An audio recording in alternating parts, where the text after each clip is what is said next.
out B. Shout out Nene. I see him, my nigga Glock made this shit. Real Mod Squad shit. Whole lot of Mod Squad shit. Shout out Trenches News, nigga. Shout out NC. Shout out Made Media. Shout out Spark. Shout out Queen. Shout out B. Shout out Nene. I see hit my phone like Black make us a song. I hit YouTube, found a beat, now a song. And see, you can go to her for the latest news. Like who told on who and who gave who the blues. Can't forget Queen Lotus, that's 126. Shorty smart as hell, gon' have you thinking about shit. Now let's get on the BZ on the down south shit. Shorty real as hell, she gon' tell you about your shit. And she dropping videos, go subscribe to her shit. Sparks got the visuals and 99% made media out west. He a film mode nigga. Get that nigga, bring a chick. I bet she feeling on that nigga. And shout out Savage Black. We gon' party on them niggas. Can't forget Nene. She catch bodies in the chat. It's that page fake of real shit. Shorty gon' check. She gon' come back to the chat. Wipe his nosy out the chat. Can't forget Uncle Swipe and still be out to you niggas. You can call him Swipe or Jordan or whatever say you nigga. And to the ones that left, we ain't worried about shit. But make sure you like the video before you dip. Real Mod Squad shit, yeah. Smash that like button, y'all. Smash that like button. Shout out to everybody on here. It's Tuesday.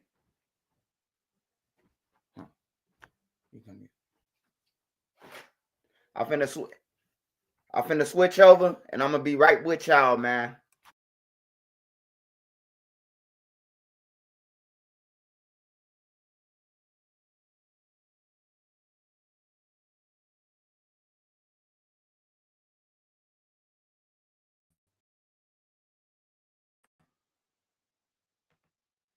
All right, y'all. We back. We on. Shout out to all the mods, man. Anthony Peterson, Joe Morton, Trap God, Deloitte, Street Code, Joe the Mob,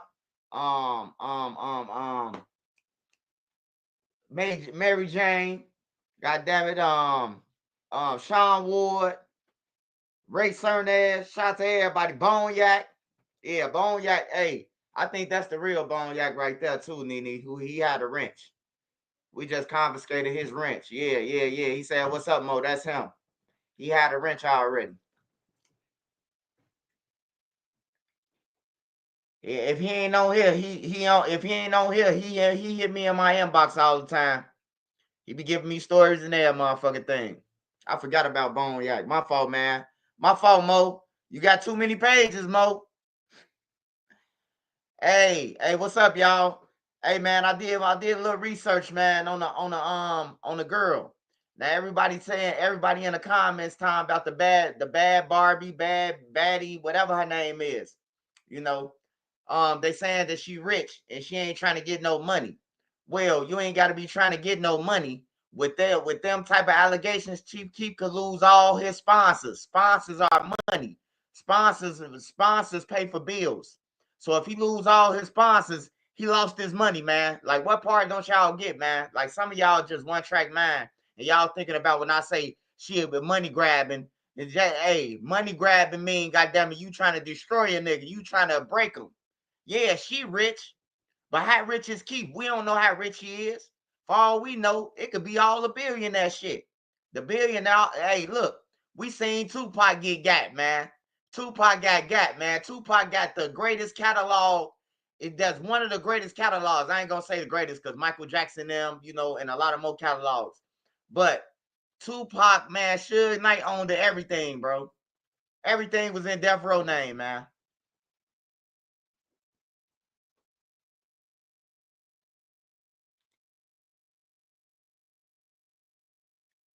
Hey, I still don't get it why G Herbo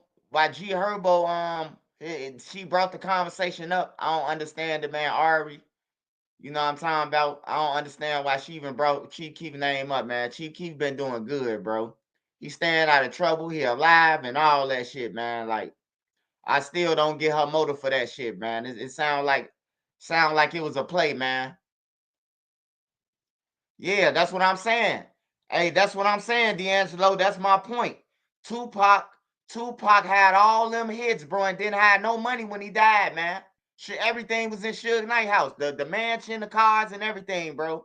Suge Knight a real gangster, man. Hey, Big U is the spinoff version of Suge Knight, man. Suge Knight was taking real millions, man, from rappers, from labels and shit. Big U taking from coin mans and shit. They is not the same, man. Two different people. Shout out Purple Purple. Shout out Purple Purple, man. Purple Purple, you got a business or a page? Drop it in the comments. I'm gonna share it for you.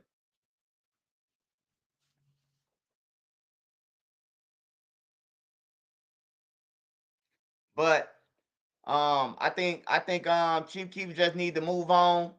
And that girl though, I remember that girl, man. Now I had to remember her, bro, because I told y'all I didn't know her. But I know where I know her from, bro. One day I was sitting in Macon County Jail and we was watching Dr. Phil. And it was a girl cussing out her mama, being disrespectful, telling Dr. Phil that she ain't doing nothing. She ain't gonna do shit, and her mama ain't gonna do nothing. So that's the girl, the bad Barbie girl, bro. That's the girl, man, that I seen on Dr. Phil. I had to remember her, bro. My mind is good, bro. I say I know her from somewhere. When I looked at her video, I say I know her from somewhere, man. And that was the girl on Dr. Phil, man, who was talking shit, who was disrespectful, bro. So she been, what were you doing in Decatur? Oh man, hey, look, you go to Decatur, man, and you get caught. You stand up in that motherfucker, man. Like they ain't playing like Chicago where you just get out. You ain't getting right out, bro. You gonna go to the judge, they gonna say you a flight risk. Even though Decatur is right next to Chicago, 3 hours, you know what I'm saying? I'm gonna give it 3 hours. They gonna put you as a flight risk, bro. Don't go in them towns playing dumb, bro, because they gonna play dumb with you, bro. And they sending your ass to the joint. For real. Champagne too. They ain't playing them games. Danville, Vermilion County, ain't none of them. They ain't playing. Every county that I went to that I'm naming, man, I got stuck there, man, for some obstruction of justice shit. They holding me for obstruction, bro. Like for real. Like don't play with your name or none of that, cause you gonna stand there with a no bond. You lie about your name or anything. They get real deep with this shit. Man, Shorty been shot out. Ain't hard to believe she would be on some money grab shit. Hey, look, see, this the whole concern. This the whole concern, though, right? Because people like Chief Keef, you have a lot of people who pay you for like to wear their clothing, to shout them out, or when you do something, you say shout out to this brand and shit. All them will take their shit from you, bro. Like all them will take their shit. They'll snatch that shit right from under you, bro. And them was probably paying his mama bills or something, you know. Lake County, Indiana, too. Oh yeah, Lake County, man. Lake County. I think that's that Gary, Indiana area, right? Man, ain't. Hey, look, Chicago, the only thing sweet, bro. Chicago, you can get caught with a rocket launcher. Goddamn it, you gonna be on probation, or you gonna be on house arrest the next day. In them other towns, bro, you going down. You going all the way to trial. You gonna sit in that bitch until you go to trial, bro. If you can't, ain't no more bonding out. So them towns ain't bonding nobody out. Ain't no house arrest in them towns. Like they ain't got no you go on electronic monitoring shit like that. Ain't none of that. Hey, look, the crackheads will get off before you. They sending them to the drug program. You would be better off going in there and throwing up, saying you off meth or something. Try to get in the drug program.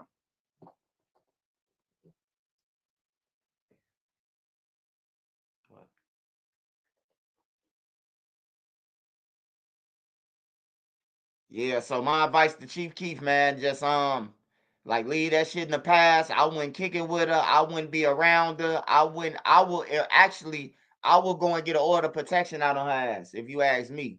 I'll go and get a straight order of protection right now. Order of protection, defamation of character. I'll go and get all that shit right now before some more shit come out. Before she go on another interview drunk and add on to that story. Cause they was just laughing, man. I'm finna pull up the video though, man, with Ari, man. I ain't like that, bro. Like, I thought Ari was like a like on some grown shit, bro. I ain't see the motive of Wait, Black Twitter won't swallow counsel for saying this in the leaked video. Black Twitter? Man, ain't no motherfucking Black Twitter. Man, that dude Elon Musk run Twitter, man. He blocking motherfuckers himself. I ain't never seen nobody who own the page blocking motherfuckers. He blocking people. He taking people privileges away and shit.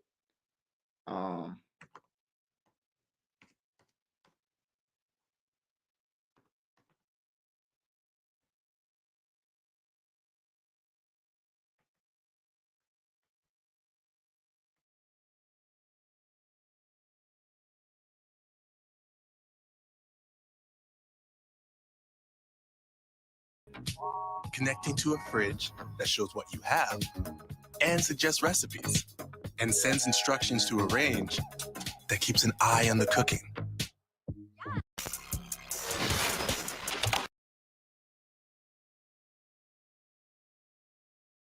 Hey! So let's get into some.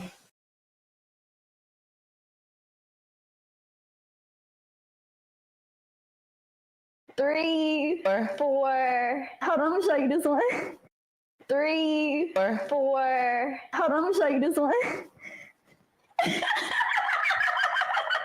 She got on a pussy, child. She has her baby daddy tattooed on her Like 6 times. 37 times. And that pussy is his. Because it's Bro, he told me planet that right we got here. to argue and he was like,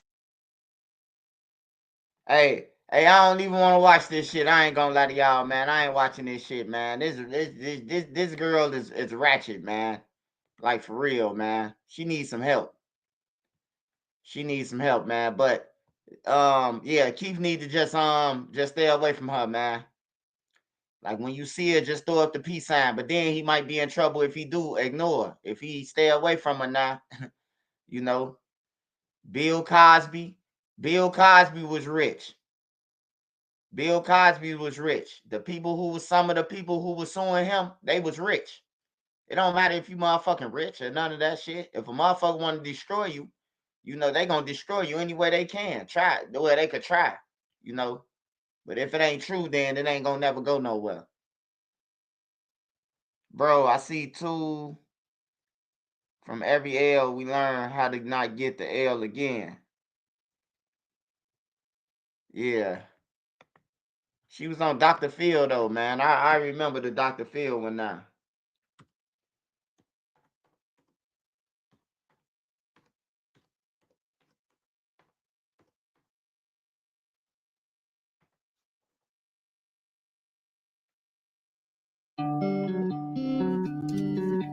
She was treating her mama on this one. This what made me remember.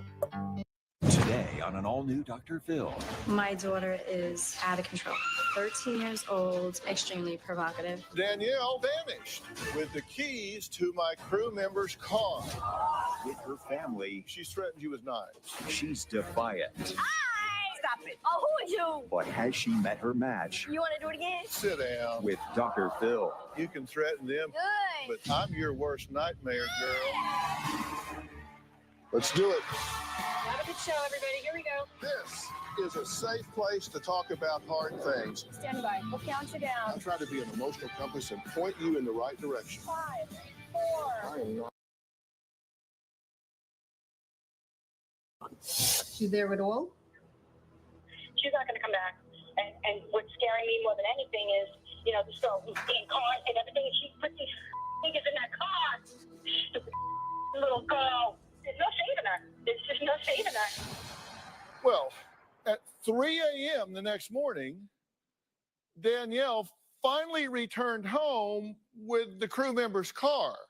Now, you would think, okay, she's come to her senses, so she's going to come home with her tail between her legs. No.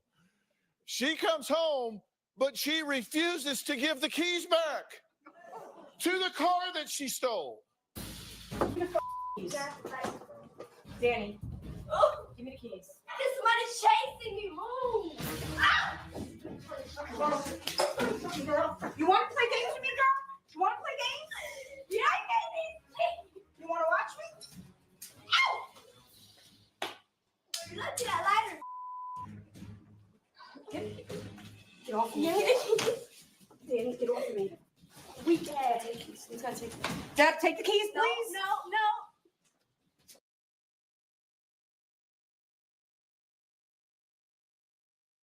That they're going to drop a hammer on you and prosecute you to the full extent of the law. Then I do my time in jail. Jail ain't nothing. That's what I always do, and they never catch me. Ain't nobody gonna catch me. Because you're too streetwise? Yup. And all these hoes laughing like so funny. She's talking about the audience, that they're laughing at her. Did you say the hoes are laughing? Yep. So the audience are a bunch of hoes. Yep.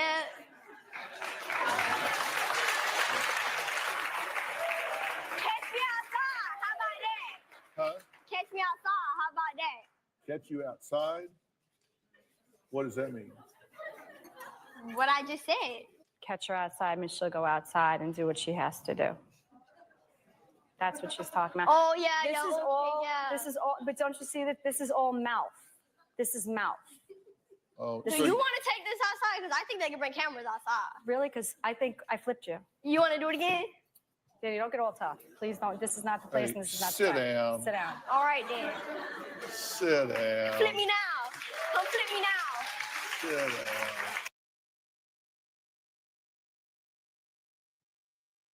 Bro, I'm talking about disrespecting her mama, bro. Like, for real, man.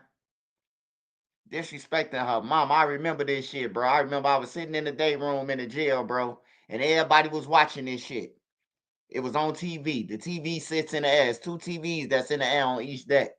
And it was on both TVs playing, man. And I'm like, damn, bro. Like, white kids get away with a lot of shit, man. I'm telling you. They get away with shit that we never would have got away with.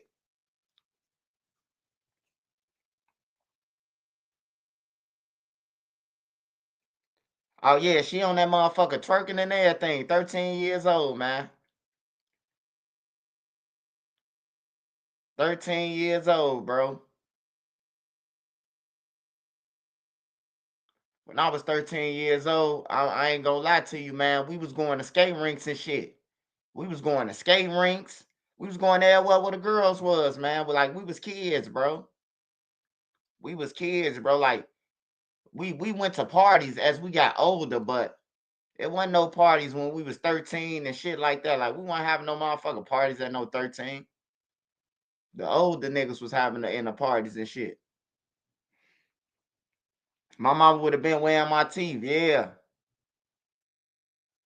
Her mama was rich already.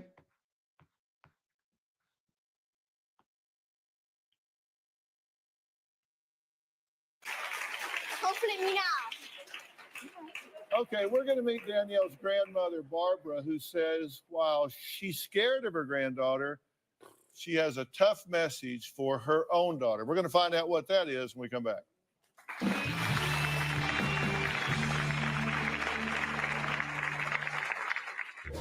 Danielle went from such a good girl to like a monster.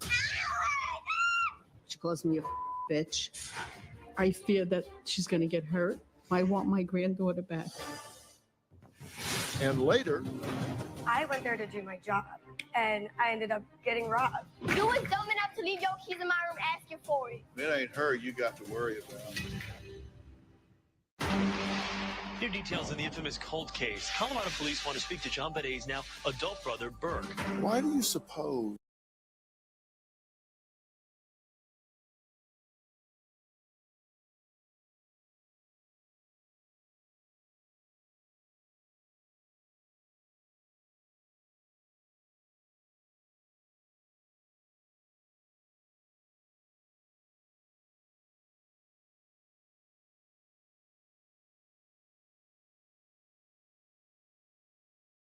No, ain't no way Granny scared. Yeah, Granny scared, bro. Like, I don't respect no bitch like her on everything. I don't give a fuck how old she is, nigga. You disrespecting Granny, you don't get no love from me. On some real shit. Hey, look, Granny, then mama. Everybody know that. Granny, then mama. Motherfucker say, your mama asked you, you want to go with me? No, I want to stay with my granny. On everything, bro. It's just like that, bro. That's like, it's the way life made, bro. And then, like, you would pick your mother over your father. It's just the way it is, man. I can't explain it either no better, but that's just the way it is, man.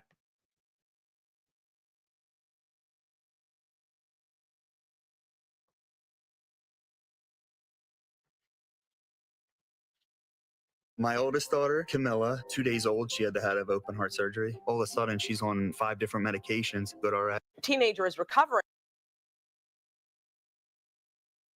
after gunfire rang out as he waited for a school bus this morning on the city's south side. The encounter caught on camera. And WGN's Angelica Sanchez now live at 79th and Halsted with more on that. Angelica.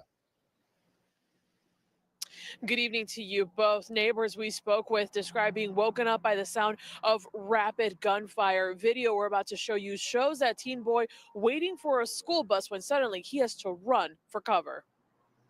A quiet start to Tuesday morning is disrupted when bullets go flying. Surveillance shows a teen diving to get out of harm's way.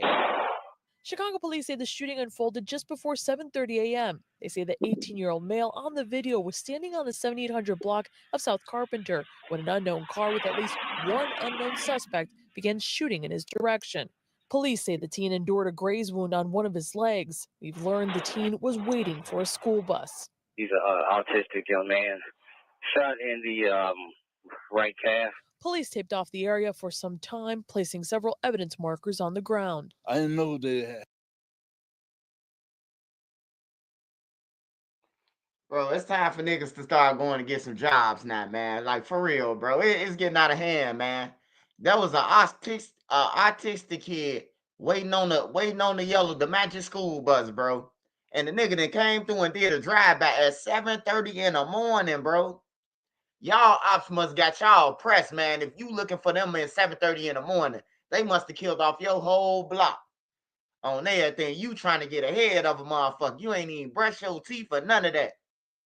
Niggas riding around smelling like ball juice and Subway and just killing people, man. Like, damn, bro. Go and go wash your ass, brush your teeth on everything. Thank God that you woke up in the morning first. God damn, y'all don't do none of that. Dro the Mob, what's up?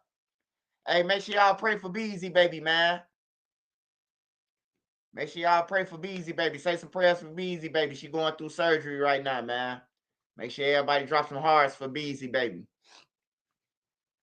Drosky.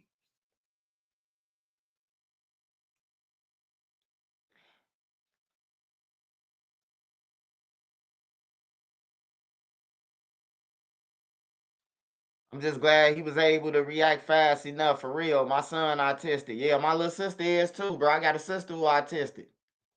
On some real shit. She click in. You wouldn't even know she autistic though. She light skinned, pretty than a motherfucker. You wouldn't know until she flip out, until she do some weird shit. You wouldn't know, bro. It's weird to other people, bro. I understand though. It ain't weird to me, but it's weird to other people, bro. Motherfucker like, what's wrong with your sister, bro? You know, get scared and shit. But yeah. I'm glad he ain't get hit either, man. Niggas got to go and get some jobs now, bro. It's time for the gang members to get some jobs, bro. If y'all use that same energy y'all use to slide to the job, man, y'all be some good motherfuckers, man. It happened to my car 'cause I was. Neighbors of 79th and Carpenter say they woke up to discover bullets from the shooting pierced a nearby home and cars parked on the street. Your front window been shot. I'm like, what? What? Front window, as you can see, 2 bullets shot, and my front tire. The teen was transported to Little Company of Mary, where at last check he was listed in good condition. This block used to be peaceful. Peaceful. Neighbors are now left to deal with the aftermath of the shooting and damage to their property. While they are relieved the victim was not seriously injured, they want police to go after the person or persons responsible. I hope they find the perp. Efforts to reach the victim's family have so far been unsuccessful. Meantime, police say that no one is in custody and area detectives continue their investigation. Live on the city's south side, Angelica Sanchez, WGN News.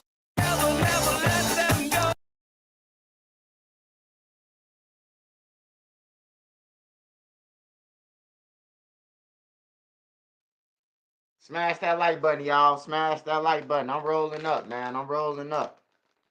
Gotta roll up, man.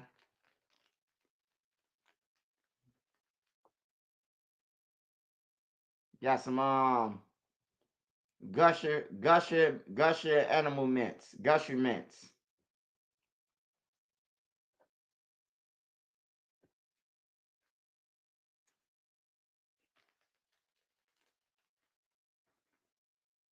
Yeah, them dudes don't get no fuck, man. They just out to shoot anybody. At least you would think, like, at least know who your op is, bro. Like, just cause a motherfucker got on a coat with and G'd up, that don't mean that's your homie, the person who you looking for, bro. Everybody dressed the same. Everybody look the same, bro. It's either you got a low haircut or you got dreads. It's either you got this pair of shoes on or this pair of shoes on, bro. Pick your poison, bro. But you just can't go around just doing drive-by shooting anybody, bro. Like, that's just crazy, man. Then you in jail for shooting an autistic kid. Like, that's crazy. He said that Delta 88. Hey, my boy said he's smoking on that Delta.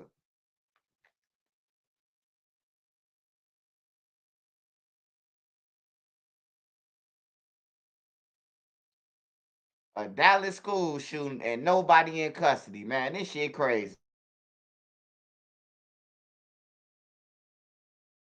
Happened over in Dallas, Texas. Again, a live now look over at Wilmer Hutchins High School, where we are seeing that perhaps we're going to be getting that brief.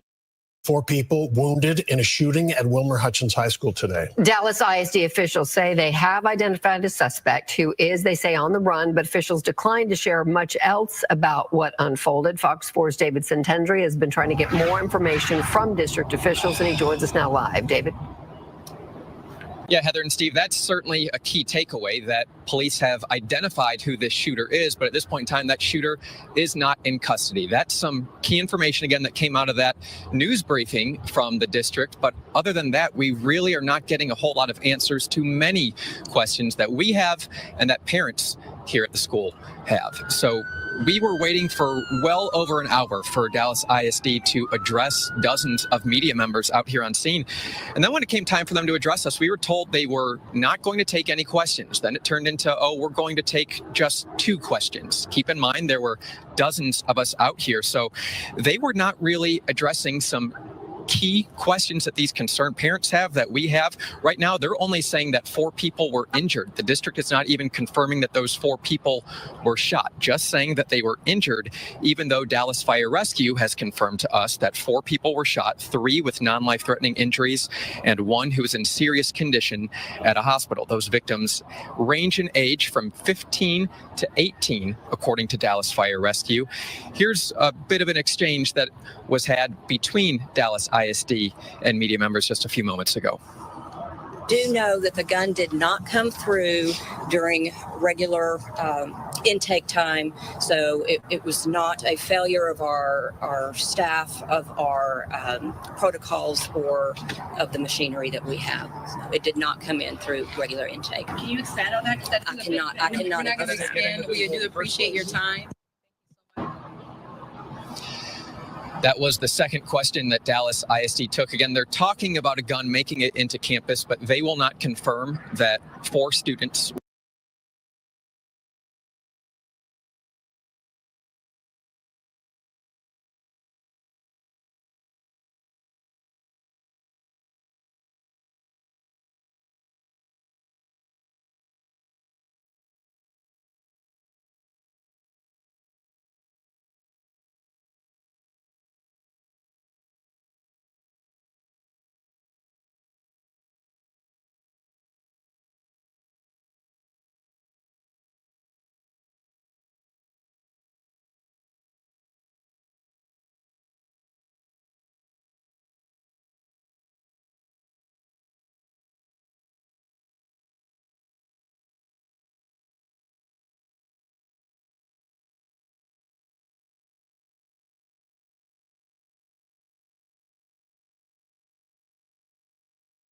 A CTA employee is now charged in a deadly shooting near the UIC Halstead Blue Line station. 24-year-old Luther Hopkins is.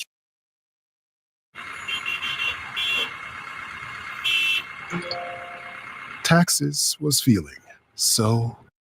A 24-year-old man has been charged in connection with the shooting death of a West Loop doorman. He was scheduled to appear in court today. Meanwhile, the family of John Flemster can't believe he's gone. I'm not going to be able to go downstairs when I get off work. Sabrina Holton lives in the same building as her uncle John and says he was helping her raise her two daughters. Police say the 24-year-old Luther Hopkins has been charged with unlawful use of a weapon after the fatal shooting of John Flemster, who worked at various buildings in the West Loop.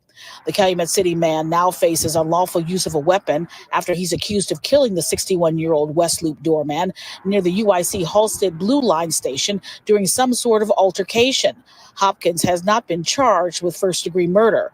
Flemster's family is heartbroken. He done fought in the war for us. He had too much to lose to try to get in any type of gunfire with anyone. If anything, he will be trying to defend someone. The attack happened Saturday night, just after 6 p.m. near the pedestrian bridge near the transit station. Hopkins was taken into custody at the scene. This as a family and a community struggle with their grief. My uncle was a very nice man. He helped anyone. And to be honest, the person that did this to my uncle may have killed their guardian angel because my uncle would help anyone. The victim's family is having a lot of trouble accepting the circumstances surrounding his death. They say they will remember him as a kind soul who did whatever he could to help anyone.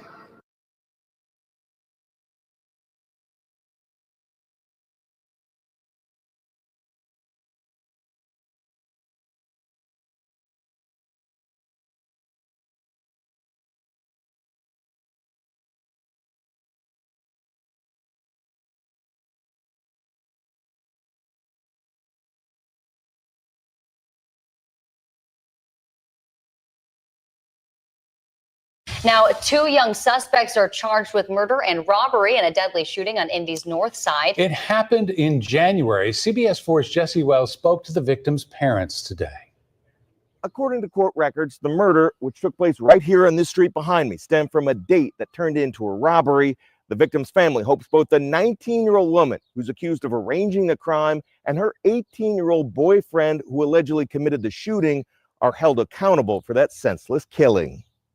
Jarrell Pryor stayed out of trouble and worked hard raising his daughter Honey until he was set up, ambushed, and shot to death near 49th and Primrose, just north of the state fairgrounds in late January. I'm broken inside. I'm torn. I'm tore up. He lost his life for going on a date. In fact, just a few hours before Tamika and Travis Wiley's son was killed, police believe Pryor messaged this woman, Alexis Hawkins, asking a three-word question, "When you free?" This affidavit claims that while Hawkins agreed to go on a date with Pryor, she simultaneously began messaging her boyfriend, Brian Winston Jr., arranging to rob the unsuspecting victim. It was a senseless act, and they didn't get nothing out of it. And they took everything from us. You can't escape this type of pain. You can't. There's no running from it. There's no getting away. While talking to police, Hawkins allegedly admitted she was at the scene inside the victim's car at the time of the shooting, but denied taking part in the violence. For their part, police insist a series of messages between the two suspects ties them to the robbery and murder. Pryor's parents say they celebrated his daughter's third birthday without him just a few weeks ago, and the arrest of the two accused killers does not ease the family's pain. I mean, no justice will ever cure my broken heart. It's not going to ever bring my baby back. It really doesn't matter if they spend the rest of their lives in jail. We lost, and we have to deal with this pain every day. Finally, Hawkins made her initial court hearing last month. Winston has not yet gone to court. Both suspects are being held without bond pending trial. Jesse Wells, CBS 4 News. Filing your tax return is different on freetaxusa.com. First off, there are no extra fees for premium or self-employed taxes because the federal return is always free for everyone for all situations. You'll never pay extra for IRS e-filing or to get your biggest refund. Best of all, file.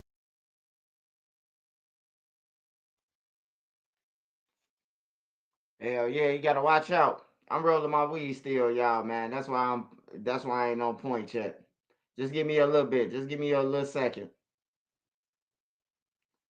Give me about 30 seconds. I'm almost done.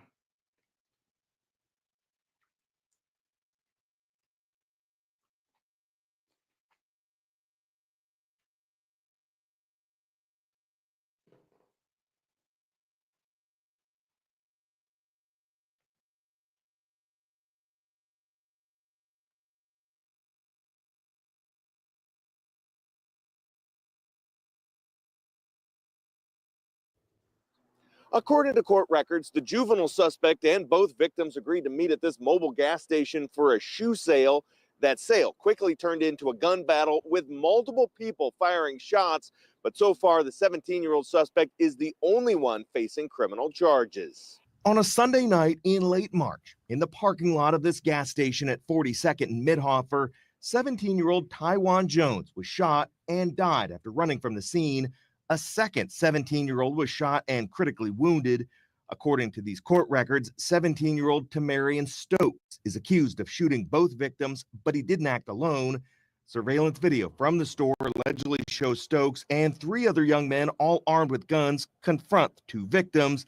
In all, police recovered 27 shell casings fired from 4 different firearms. But it's very, very disheartening that we have so many young people who are getting involved with guns. Reverend James Jackson's church is just a mile away from the gas station. He says the case reflects a common problem of kids having easy access to firearms. It's one thing to talk to young people and try to demystify and deglorify guns, but I think we need to work towards making sure that they don't even have access to guns. Police believe these series of text messages between Stokes and the surviving victim just minutes before the shooting tied the accused killer to the crime. This affidavit claims the surviving victim also told police from his hospital bed, "They snatched my money," before the gunfire erupted. While Stokes did not name any accomplices, police are still investigating the case. Reverend Jackson says IMPD can't prevent youth violence without the help of many others.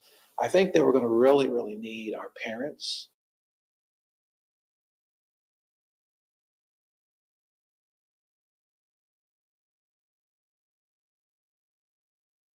They just throwing their motherfucking lives away, like just jumping into it over some bullshit. I'm telling you, man, they shooting and killing over some bullshit.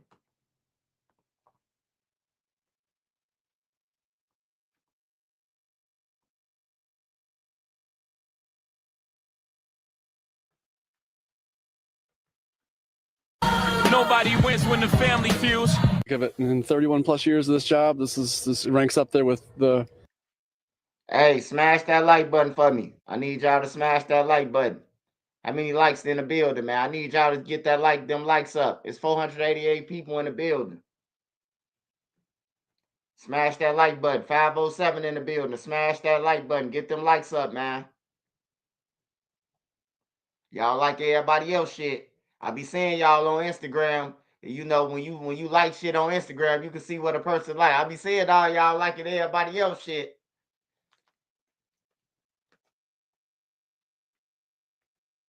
I don't even know no love. I'm finna see now. No, this the damn family that was fighting over the insurance money once the family member died. One of the crazier ones I've heard. And we begin with break.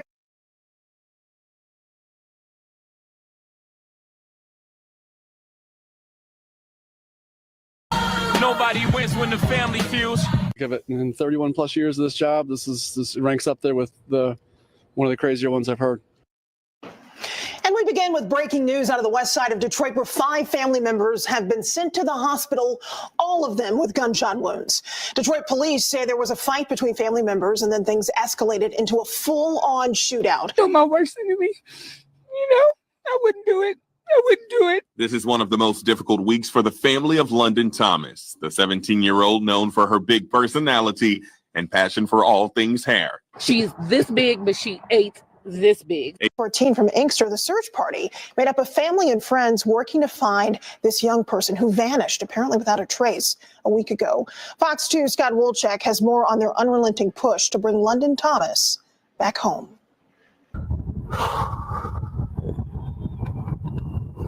I don't wish this on no one. It's the hardest thing I ever had to do in my life. It's his will. I just ask everybody to continue to, be supportive. With her mom, myself. I know there's been people all over the news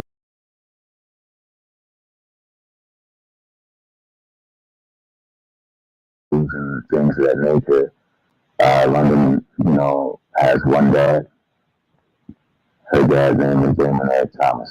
Fam, I'm gonna say this out the gate. This video going to get a part 2. No ifs and buts about it. Now we're going about this story a little different. I took more time than normal to even do my research. Today we're going to the D, Detroit, where recent reports in the last 48 hours is that a family had a shootout between each other. A fight took place, led to 5 people getting shot. A gun was brandished. A person was shot, leading to another family member brandishing the firearm and using it. And I said to myself, what can truly take place for a family to shoot at each other? And all the local news was reporting that allegedly an older woman had lost her life. So I wanted to do my research, try to find out who was that older woman, pay our respects and share this story. But I found out so much more and quite frankly, found out more than I was expecting. Now this story is about to take a turn and truly fam, I don't know exactly which way and why, but it's important that I give you guys the facts that I discovered doing my homework. Essentially, I looked up the owner of that home, the names associated with it, and I started to look up each individual. Long behold, I identified a man who, in this same time frame, associated with that same house, who's been looking for his daughter for over a week. Allegedly, she's 17 years old and was last seen with the older gentleman. And then the story got even more crazy because I remember seeing that person, right? As a news media, I try my best to look at news everywhere. And I remember seeing this team being talked about, but that wasn't the same guy who was identifying himself as her dad on the news. Of course, we got stepfathers, but the alleged biological dad had went live and briefly spoke on that, which we'll later check out. Now, if you got confused, fam, I did too. It's my job here today is not to come to conclusions, but basically present what I gathered while doing my research for this story. As mentioned, an update will come. I reached out to not only the alleged biological dad, but also the man who claims to be the dad on the news. I waited 24 hours and they got on social media and asked for help to bring awareness to her daughter's story. And I wanted to bring my platform to help do that. Essentially, I'm sure someone will reach out after part 1. But nonetheless, today we go over this story. We pay our respects. Keep in mind, we only speak on what's public and not jump to conclusion. But before we go over this one, I want you guys to remember, I don't give you no angle. I just give you the story. So with that being said, make sure you like, comment, and subscribe. We're going to jump right to it. Over this past weekend, a family fight leaves 5 people shot, hospitalized in Detroit, Michigan. 2 brothers are in critical condition, and at least 3 other family members were shot after an altercation in the 14,500 block of Sussex Street. Now, the Assistant Chief Charles Fitzgerald of the Detroit Police Department said the 2 brothers were arguing over a family matter when they got into a fight. And somehow, shortly after, a narrative was pushed by a family member allegedly who called Fox 2 in Detroit and said that 2 brothers were fighting over something to do with their mother, who had died earlier in the day. Fox 2 or the family TV could not confirm or deny those allegations. But according to the chief, he said during the fight, a gun fell out of one of the brothers' waistband. The other brother picked it up and opened fire. He said that another family member then returned fire to defend the first brother who was shot. 2 people, including a brother who was thought to be the original shooter, have been arrested. Fitzgerald also said they were, quote, still sorting out the rest, end quote. Preliminary information shows that the younger brother was shot in the chest and the older brother was shot in the right shoulder. Both are listed in critical condition. 3 women were also injured. They were also shot and are in temporary serious condition. This ranks up there with one of the crazier ones I've heard. And we begin with breaking news out of the west side of Detroit, where 5 family members have been sent to the hospital, all of them with gunshot wounds.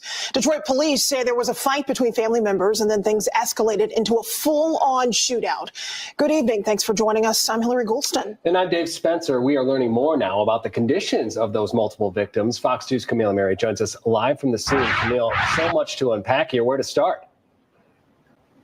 Yeah, 2 people, though, are critical condition and 3 in temp serious. But let's talk about what happened. Let's rewind the clock back to yesterday. And that's what led up to all this is a family member died after a long-term illness. She was an elderly woman. And then today, all the family members were together trying to discuss logistics after a passing, what to do as far as funeral arrangements go, where to have the body taken, when all of a sudden chaos broke out. A physical altercation, then a shooting. We know right now, as I said at the top, that two brothers in their 50s in critical condition, and then 3 women who are also family members. One of them, the wife of one of the brothers, and then also a niece who is in her 20s, also in the hospital. Now, the Assistant Chief Fitzgerald talks about this way better than I can. So I want you to listen to what he has to say in his own words. Sounds like it started with the 2 brothers in a physical altercation. Gun falls out of the one brother's waistband. Another brother picks it up, fires a shot.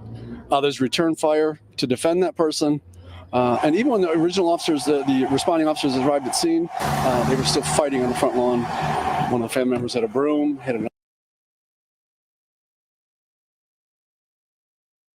Hey, y'all, we're going to pause that real quick.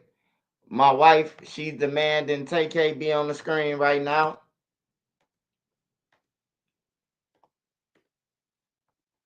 So,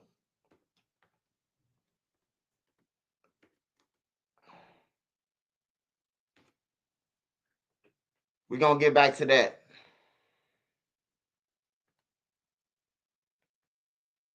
Wix, one platform, any website. Unlimited creation. Describe your needs and goals, and AI will transform your tailored brief into a unique website that's ready to perform in minutes. Customize it. Shape your visitor's experience. In the last few minutes, a jury has decided the punishment for a Texas rapper. Right now, our camera is in the 187th courtroom where rapper TK was just sentenced to 80 years in prison after being found guilty of murder yesterday. A Bexar County jury found the rapper guilty of murder, not capital. All right.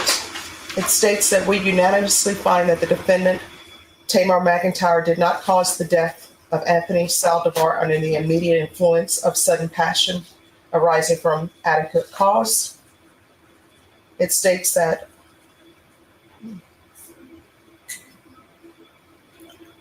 punishment to be assessed at 80 years in the prison, and there is no fine. Does anyone wish to have the jury poll? Yes, Your Honor. All right.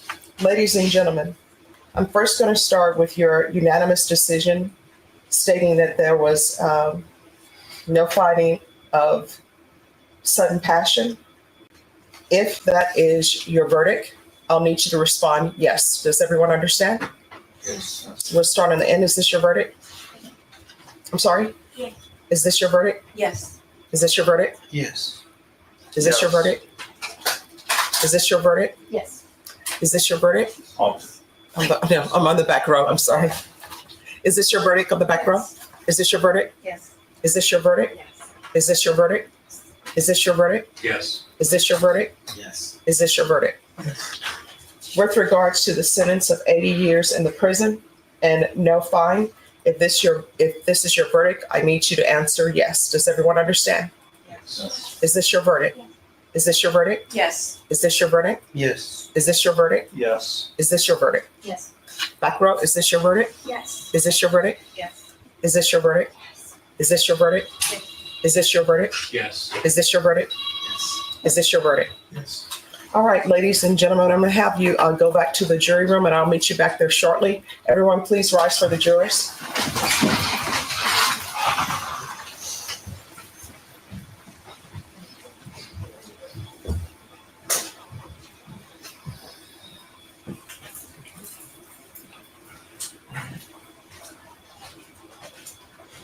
Hey, kids, get out the streets, man. All right, everyone, please be seated.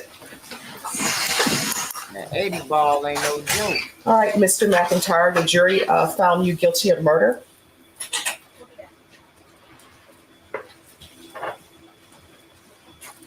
Your punishment is to be assessed at 80 years in the prison. The court will give you credit for any time served. There's a $0 fine. And with regards to the other offense, State, are you requesting that to be stacked? Yes, we are, Your Honor. All right. Your Honor. And I'm assuming you're against that. Is that correct? We are, Your Honor. We would just like to briefly, for the record, maintain that our argument would be that to run consecutively an 80-year sentence on top of 50. Just one moment, counsel. Just give me one moment. Mr. McIntyre, I want you to know that I listened to all of the evidence in punishment, and thought about whether or not your sentence should be stacked. I don't know where your mom is, don't know where your father is. I know that you had a rough childhood. And I do know that these offenses occurred when you were very young. And I understand the state of the law, what people consider an adult. I listened to the testimony of the expert that was brought by defense counsel. You've already been sentenced to murder in the other county, and then you have a murder here. And the sentence for 55 years, that's a stiff sentence. This 80-year sentence is a stiff sentence. And these are cases where you have to serve half your time, and that's day for day time. And I recognize that. Hopefully you will grow, but based upon his age, based upon the number of years that he has received out of Tarrant County and the number of years that he's received here, based upon his history and the lack of any type of good parenting. From what I can tell, his mother wasn't a good parent to him. His father wasn't a good parent to him. Child Protective Services was not good. And if you believe the testimony, I don't know why Child Protective Services would place children back with a father who put the children's mother in the hospital. Is there something else that needs to be done with our society? Yes. Is more money need for Child Protective Services and their workers? Yes. And I do realize that while this is a lot of time, and I tell people all the time, any time that you do in custody is a lot of time. But by that same token, you're still alive. And what the state has said is true. You're still alive. You can still better yourself. If you end up in prison for the rest of your life, you're still alive. You still can improve yourself. Your family can still visit you. But the complainant in this case is deceased. And you need to internalize that the complainant in this case is deceased and that his family is never going to see him again. So you're going to have to make changes. And you're going to have to remove people from your life who are not of benefit in the means of making you a better person. And I do understand that sometimes people will go to prison. They join gangs because you need protection, because you're there by yourself. You're young, but you're going to have to make better choices. Do you understand? Yes, ma'am. So I'm going to sentence him to 80 years in the prison, give him credit for any time served. There is a $0 fine. This will run concurrent with 1511547D.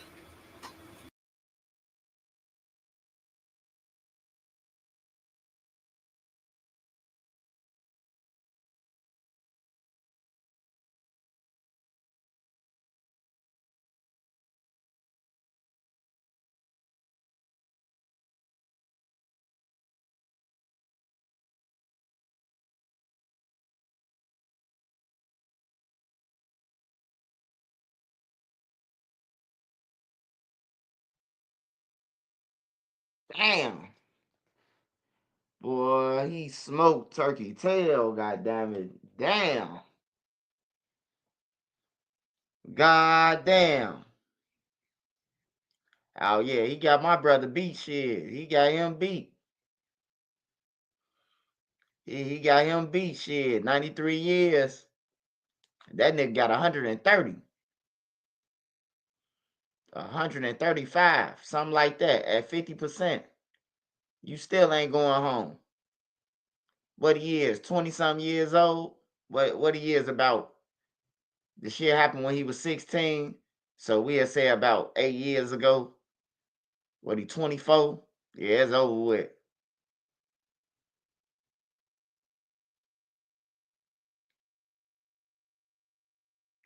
He can get out at 65. So what you saying is, I thought murder was 100%. I ain't know murder was no 50%. In Texas, Texas is man, murder in Illinois, in Illinois, bro, ain't no more 50% for no murder, bro. Your ass going to jail. You gotta get goddamn it manslaughter or damn near second degree murder to get something at 50%. Murder 100%, man, in the joint. You ain't getting no good time or shit in Illinois.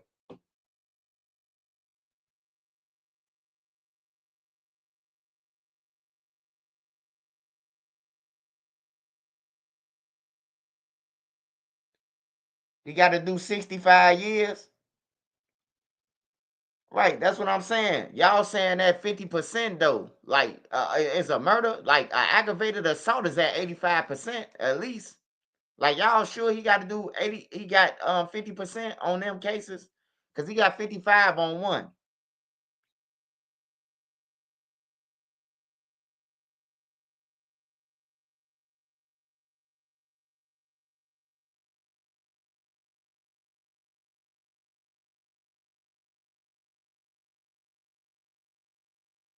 Yeah, that's what I'm saying. Like 85%. Your homie ain't gonna get no 50% for nobody. That's the whole argument. What we saying? 50% on a murder in Texas.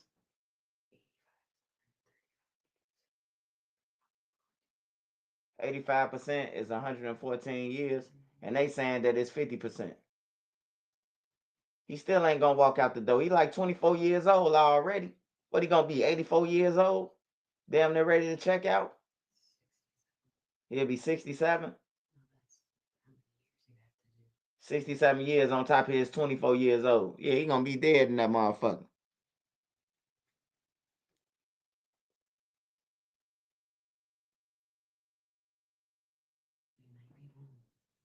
Yeah, and then it look bad that you committed a crime already and then you went to go and kill another motherfucker, man. Like, that's crazy. They playing kid games, though. And everybody who was in the car with him, except probably one or two of them, shit, they wanted to go home. Don't nobody want to be facing no life sentence. And y'all did this shit 10 years ago when y'all was kids. Hell no, TK did that. Tamar did it. Hey, they asked the girlfriend. They said, "What happened?" Tamar told me to call the cameraman. You damn right. You thought the girl was gonna go down with you for the rest of her life? Hell no, nigga. And ain't nobody gonna miss you. That shit happened when you was 10 years old. Ain't nobody gonna be looking for a girl saying, "Oh, you did this to take K." The race is played out.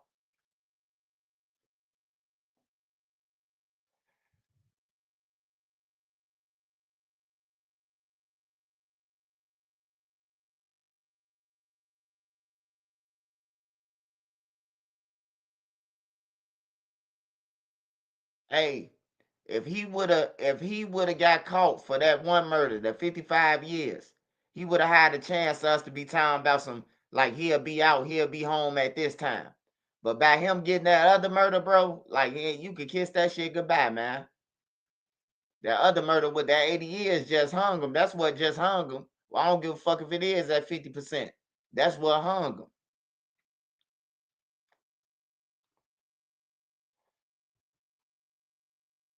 Hey, yeah, that's in Texas, man.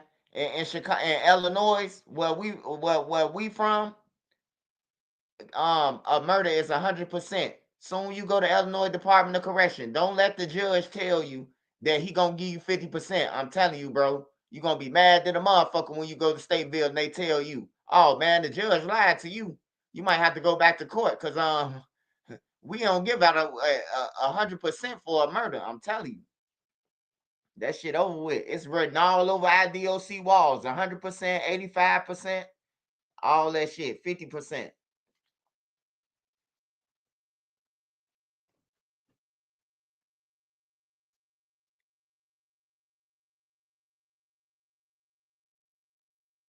That 85% shit hurt too.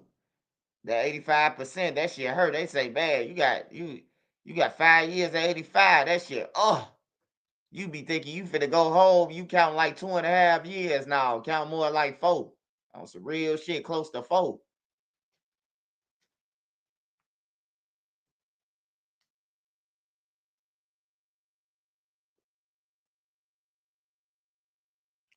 Hey, even if he do 50%, Walter, 50%, he got that mean he got 55 years over there. How much time he got in? About 8 years since he been locked up.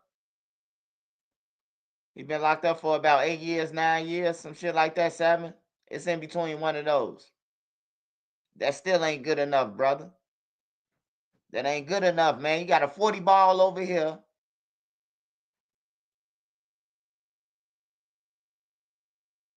So even after he do his 25, he still got a 40 ball.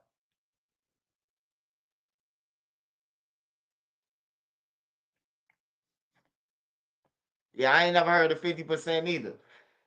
Texas be hanging motherfuckers. I ain't never heard of 50%. Everybody I seen get locked up for a murder in Texas, shit, on First 48, they say motherfucker life without parole. Every time when they get on the elevator, you know, on First 48, they say what they charge is either when they on the elevator or when they getting in the police car, before they get in the police car.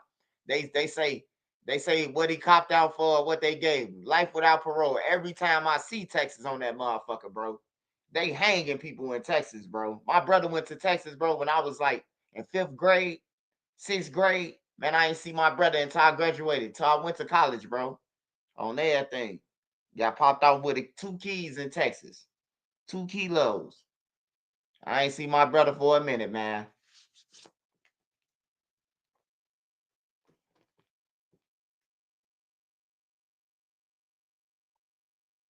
I sit in the house for the weekend, I go crazy.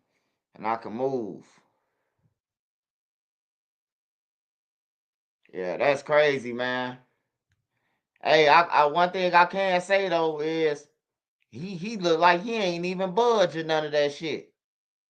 He should have when the judge said that shit, he should have said, "Oh Lord, Judge, you understand me." He should have said something, man. He's sitting there looking like a motherfucking serial killer with them big ass glasses on. Hey, why all the gang members try to get the glasses on, man? I remember I seen Brick with the glasses. Brick had some big ass mob glasses on. Hey, I come on Division 11. Some tell me to turn around. Man, Brick in the window. Brick and Lil Taylor from the low end. Brick got on some big ass thick mob glasses like he in the 70s or some shit. I don't know why all the gang members go to jail and then now they all blind and shit. Everybody trying to play like they blind.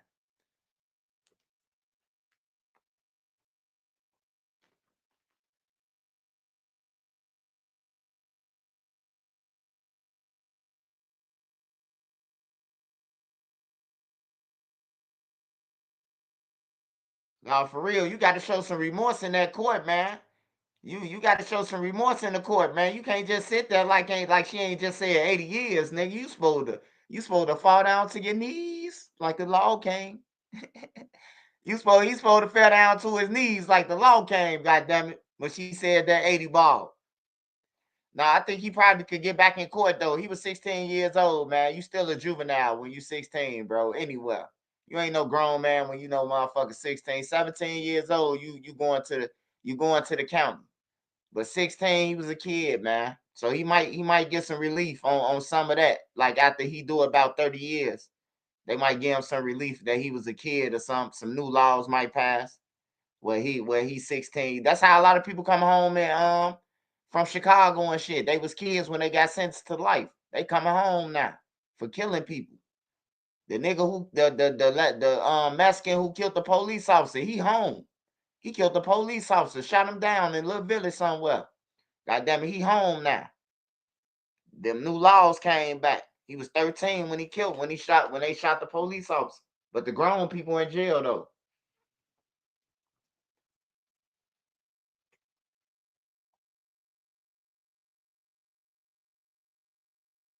Hey, every time I see on Texas, man, that when they go up for parole, man, it's 3 old white people up there, man.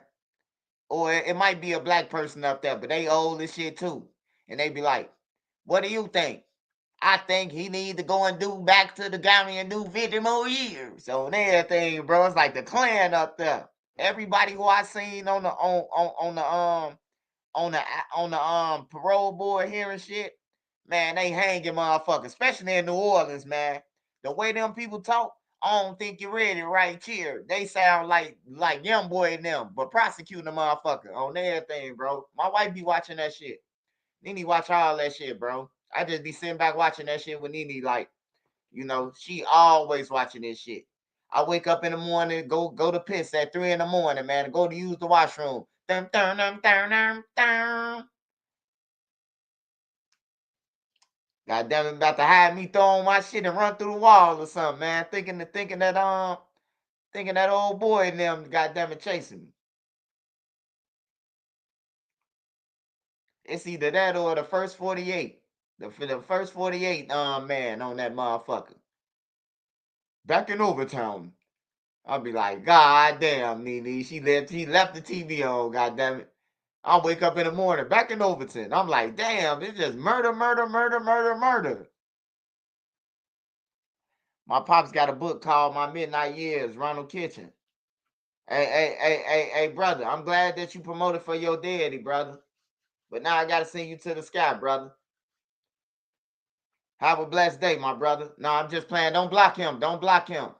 He promoting his daddy, man. I hope your daddy will promote you too, Southside, brother.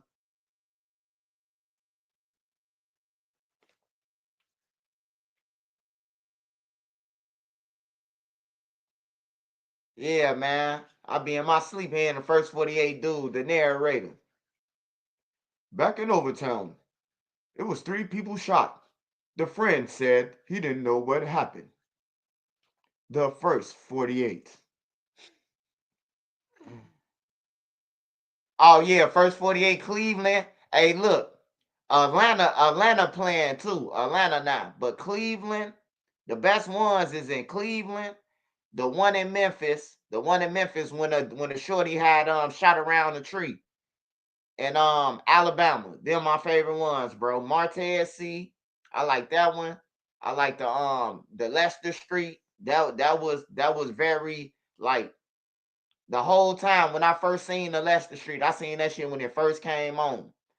And I'm like, damn, somebody just killed their whole family. The nigga talking about the GDs did it. It was a blackout and all that shit, bro. Whole time, the people put him in witness protection. He killed his own family, bro. I couldn't believe that shit. I was watching it when it came on. When it first came on, bro. No, you had to watch that shit by seasons then. But yeah, the brother that killed that motherfucker body. Just luckily the boy survived. Tulsa, Oklahoma. Oh yeah, Tulsa too. Tulsa be busting too. We be watching all that shit. That's all we need to watch. And then that weird ass dead people shit. I don't get into that shit. I don't be watching no ghost whispers or none of that shit. I ain't watching nothing with no. I don't like no evil spirit shit. For real, I don't like none of that shit. Ghost whispers and even though I used to watch the little cat thing with the 3 girls. What was that shit called?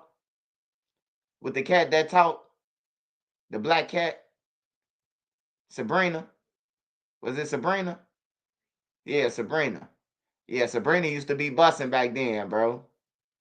Sabrina was busting. I used to watch that shit when it came on. Lawyers in New Orleans freestyle to the judge. Hey, man, everybody I know who went to New Orleans from Chicago, man, they got life, man. Everybody I know who went from Chicago to New Orleans, bro, and went down there and thought it was sweet. They got life in prison, bro. I know at least 7 people on some real shit. 7 people off the top of my head got life in prison in New Orleans. And then the guys then wrote them out like they supposed to be homies, then wrote them off, bro. Man, you ain't talked to nobody? Man, I ain't talked to them niggas, man, since I've been up in this motherfucker. And they be on that time about free. I'm showing his pictures and everything, man. Niggas say he ain't talked to nobody. I just happened to reach out to him. I asked my big brother, I'm like, damn, what happened to him? He like, man, he in New Orleans, man. He in New Orleans for the rest of his life. So I get in touch with him. He say he ain't talked to none of his friends, but they posting them, bro. I say, damn, they posting you like you out here right now. Yeah, bro. He said it be flooding where they at and everything, bro. He said they went underwater. They go underwater every time, man. The whole place be flooded, bro. You got to sit on your motherfucking bunk, bro. That shit don't sound like no place you want to be, man. I'm trying to tell these hard-headed ass kids that they think jail fun now. They going to jail and kick it with their enemies now.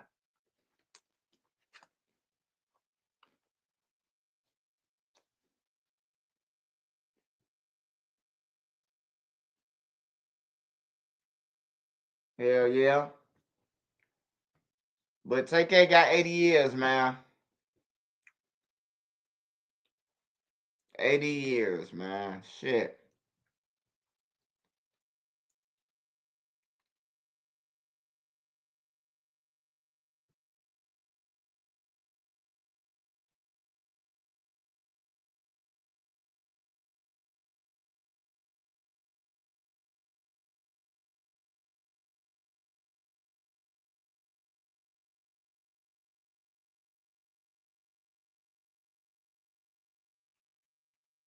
Yeah, he'll be better off trying to get the firing squad. All right, we're gonna go back to this. Wait, hold on. Did I look up all? Hold on. Let me go to Chicago news real quick before we go back to that family.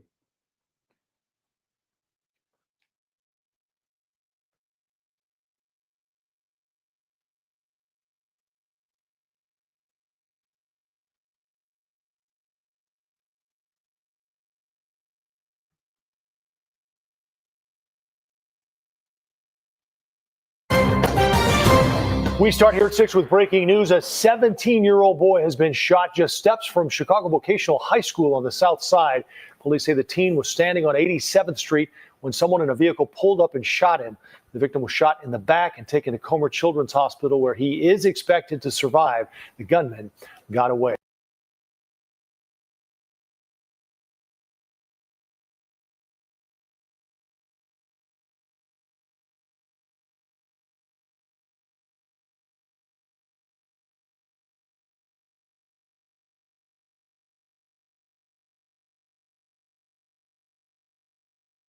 Yeah, witnesses telling me that this happened shortly after classes let out at Chicago Vocational Academy. That's when they say they saw students fighting at the park across from campus before hearing multiple rounds of gunfire. Now, all of this unfolding at Jesse Owens Park near Jeffrey and 87th in the city's Calumet Heights neighborhood just after 4:15 this afternoon. Police say a 17-year-old boy was outside when a van pulled up. That's when investigators say someone inside of that van pulled out a gun, aiming at the victim and shot him in the rear end. Witnesses describing how students began running for their lives as bullets went flying.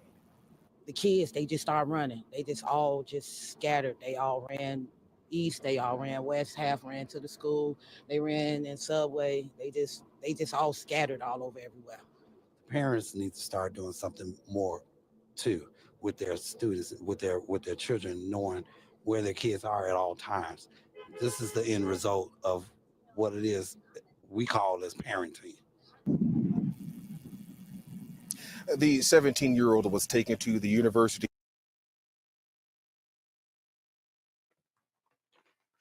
Yeah, we need the military, man. The police, every time they ride up, they don't know what happened. They ain't got no suspects and none of that, man. Military gonna stand right there. Ain't nobody gonna bust a grape. If the military here, you only got to worry about fighting. You ain't got to worry about nobody shooting, because they gonna chase you down.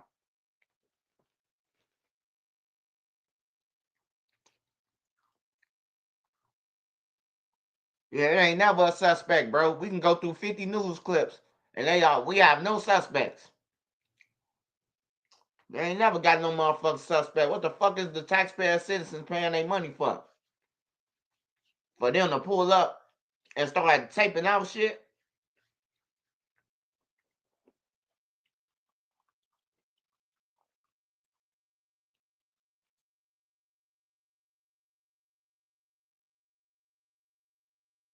Yeah, that's what my brother did. My brother refused that shit. They tried to make him on the chain gang in Texas.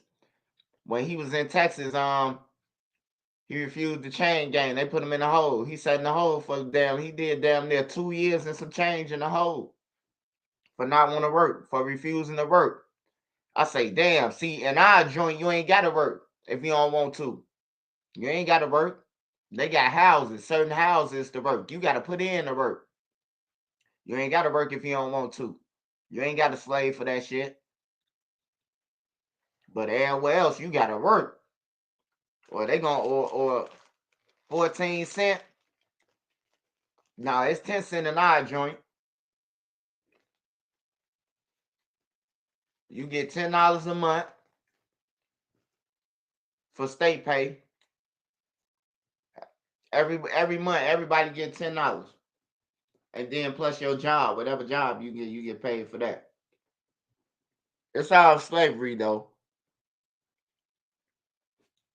You would think a motherfucker get more than $10 for state pay, and they making, goddamn it, hundreds of thousands off one person, bro. For that bed every month, it's like 13,000. And that ain't including the food. So with the food and everything, it's like 19,000 per inmate, bro. It's 2,000 some inmates in the joint. You do the math. Hey, they can avoid a lot of shit. Like they can avoid, like when people come from prison, they can avoid people from robbing people because you can hide them in that working, bro. Like it's a real job. You can hide the motherfuckers in that working, bro. Instead of just having them in there slaving and shit, hide them in that working for real. The guards don't do nothing. The guards just watching motherfuckers. They don't cook, they don't clean, they don't do nothing. If the inmates refuse, all the inmates say we ain't working, the guards gonna have to do that shit. But then your food might be fucked up. They might be spending your food and all type of shit. But then the inmates will do it too. I'd have been in the kitchen and seen a nigga do some nasty shit.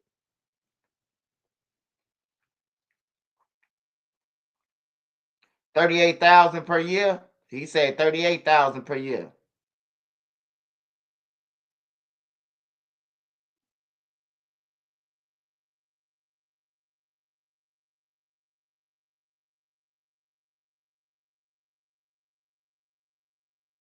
Man, the joints, they make all their own shit. They got their own milk. A joint make the milk. They make their own boxes. They make everything, bro. They got their own vegetables. They got their own fruits. They don't order shit from the yard. Every joint got some that the other joint need, and they just trade it. Each joint buy food from me, from everybody else, bro. Only thing come from the outside world is commissary. All the milk, fruits, vegetables, any of that shit coming straight out the ground of a joint or one of the cows. Vandalia make the milk.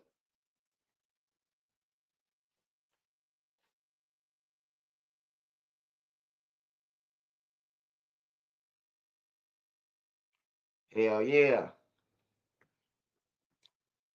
They just killing the kids though, man. It's crazy.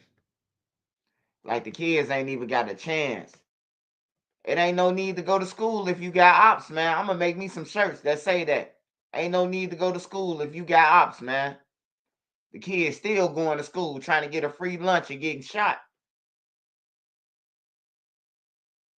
Of Chicago Medical Center in fair condition. We did reach out to CPS for a comment and to confirm if the victim was a student at CVS High School, but have not heard back.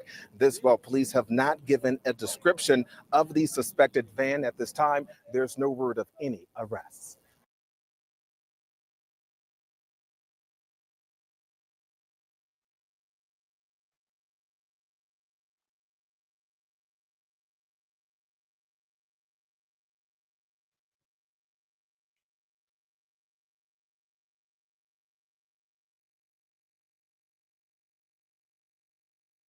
Damn. in Morris Heights. And this shooting comes on the heels of a violent weekend where 2 other shootings took place here in our borough. So News 12's Brittany Cadet joins us now from the 46th precinct with more on what happened in this very latest shooting. Brittany. Yeah, Christy, just a scary weekend overall for Bronx residents. The last shooting happening just last night where 1 man was shot, and then another on Sunday, another 2 shootings on Sunday that happened just 2 miles apart from each other and 1 hour apart as well. Now, the one that happened last night, police say that 1 man was shot. A 33-year-old man was shot on the left side of his stomach. He was rushed to St. Barnabas Hospital, and thankfully he's in stable condition. Now, just after midnight on Sunday, police say a 43-year-old man was shot shortly after 1 o'clock Sunday morning inside of Crotona Park. Cops say he was shot in his buttocks and walked himself into St. Barnabas Hospital. An hour later, a 36-year-old man was shot in Melrose. It happened inside of a NYCHA complex on Park Avenue between East 156th and 158th Street. Police say he was shot in his left shoulder and taken to Lincoln Hospital. Now, residents in those areas tell us how they feel about these shootings happening in their neighborhoods. Horrible. That's conducive of what's going on all over the city. People are being hurt and shot. There's too many guns on the street. They should turn them into the gun buyback program and stop harming and killing and shooting people. And thankfully, all 3 victims are expected to be okay. And police say that the investigations for all 3 shootings remain under investigation at this hour. For now, we're live here at the 46th precinct. I'm Brittany Cadet, News 12, The Bronx.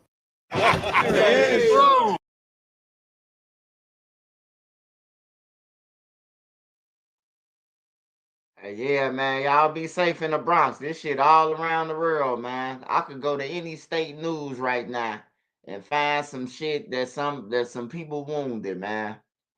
It just gotta stop, bro. Like at some point, you gotta figure it out. Like you need money, bro. Like the people who doing this shit, they broke. They don't understand that you need money, bro. You need money for life. You can't keep on going around just shooting people and just living off thin air, man. You gotta have some money, bro. On some real shit, you gotta have some money to be playing these games, bro. Like, get y'all some money, man. Just riding around slugging people, bro. Like, niggas don't even be really want no real smoke anyway. And niggas just praying on the weak. Or you just catch anybody. He was hanging with dude them, so let's kill him. Cause that's gonna hurt them. Whole time, the niggas who you did the person who you just killed, it ain't gonna hurt his homies because they gonna get on there and say, oh man, y'all killed the goofy. Man, I remember a nigga died from O Block. A person died coming out of O Block. And Taekwon World was trolling them like, y'all, man down, D Money. He was like, man down. And then the niggas from O Block say, oh man, y'all hit a goofy. That shit don't count. Y'all out here hitting goofies. I'm like, man, the nigga was just standing there smoking with them on the live the other day before that. Like, that's why I say, man, know who your friends is. Why is you out there? You call these niggas y'all friends, bro.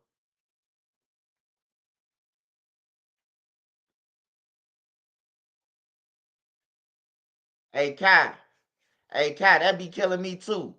These niggas ain't got no records, but carrying illegal guns, that's crazy. That's asshole backwards, bro. That's asshole backwards, bro. You coming into the game backwards.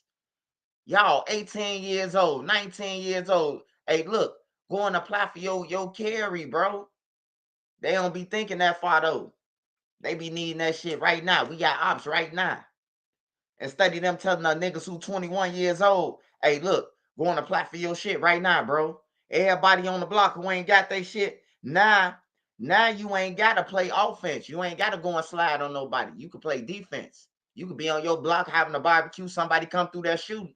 Hey, all y'all likes to carry, bro. Hey, go ahead and write it up as somebody came through and try to slide, bro. We was defending ourselves. I'd rather that shit happen like that. Then motherfuckers just keep on sliding and killing each other for nothing, bro. All y'all doing is making the family cry. Because the friends don't give a fuck. That's what y'all need to understand. The friends, they don't give a fuck. It could be 10 years from now. The mama hurt, the sister hurt, The auntie hurt, the granny hurt, all them still hurt. Your friends now done moved on. They probably got a whole new crew.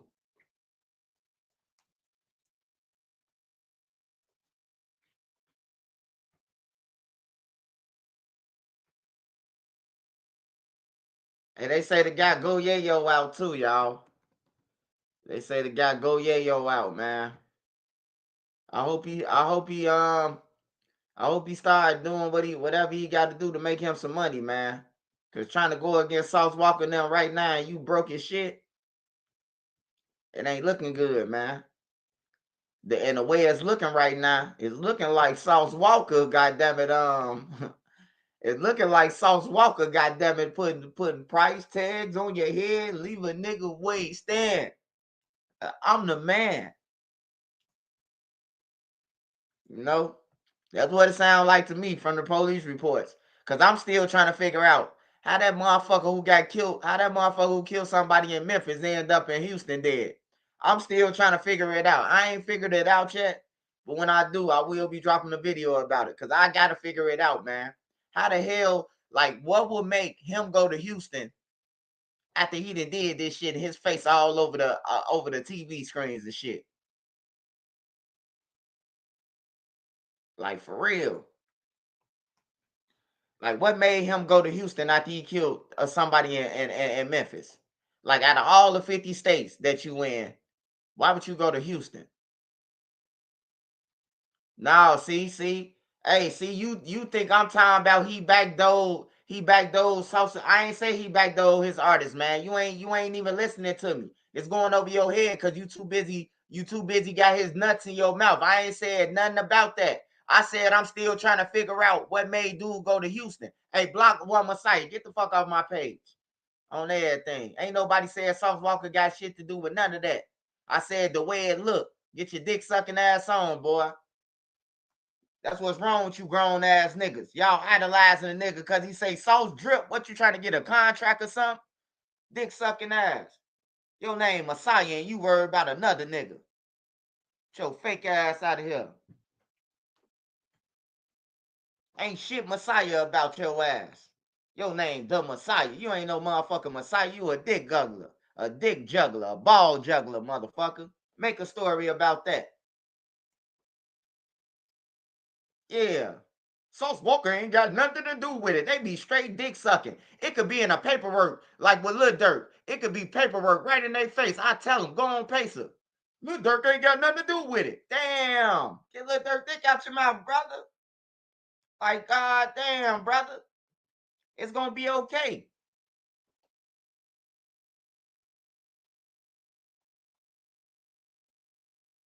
I think Go Yayo was the premise to Mo 3. Be Easy, Earl, and Traps is mine.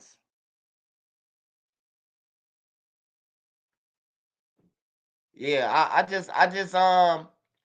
what I was saying about Go Yayo, man, I'm just saying, like, you know, go and get your money up, man, because he looking real brokish, man, and you just chasing people at this point. Like, all his moves is on the internet, bro.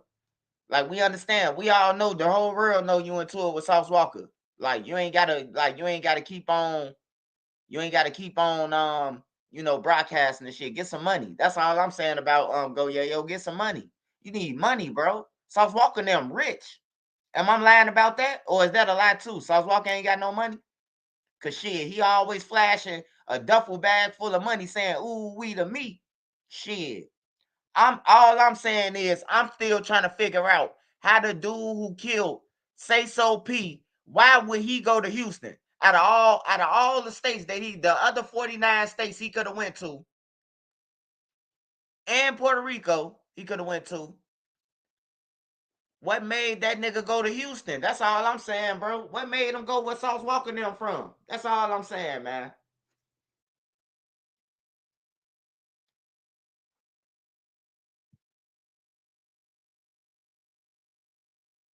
Or did his homies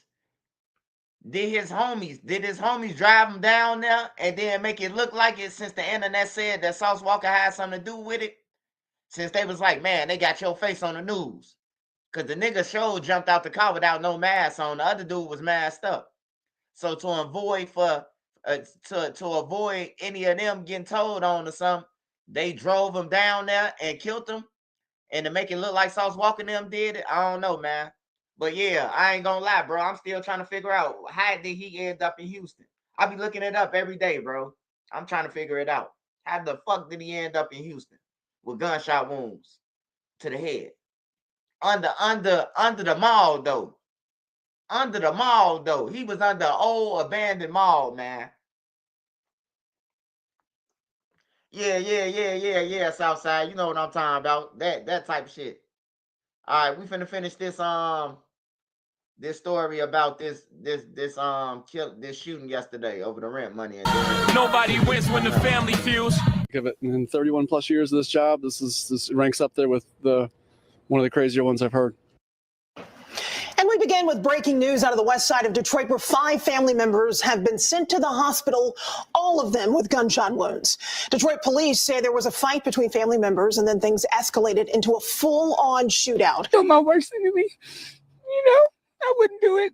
I wouldn't do it. This is one of the most difficult weeks for the family of London Thomas, the 17-year-old known for her big personality and passion for all things hair. She's this big, but she ate this big. 14 from Inkster, the search party made up of family and friends working to find this young person who vanished, apparently without a trace, a week ago.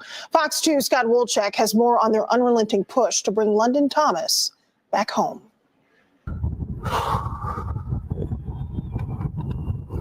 I don't wish this on no one. It's the hardest thing I ever had to do in my life. It's his will. I just ask everybody to Thomas. Fam, I'm gonna say this out the gate. This video going to get a part 2. No if and buts about it. Now we're going about this story a little different. I took more time than normal to even do my research.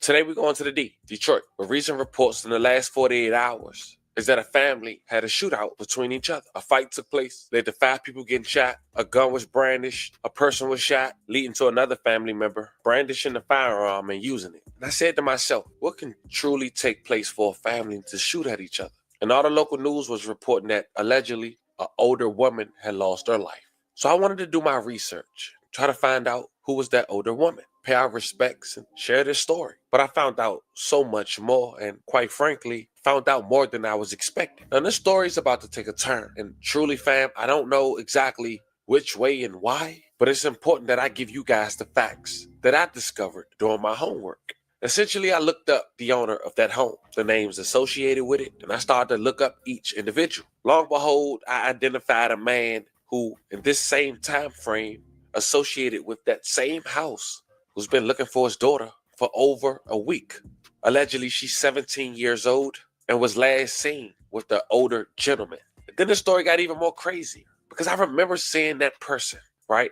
As a news media, I try my best to look at news everywhere. And I remember seeing this team being talked about, but that wasn't the same guy who was identifying himself as her dad on the news.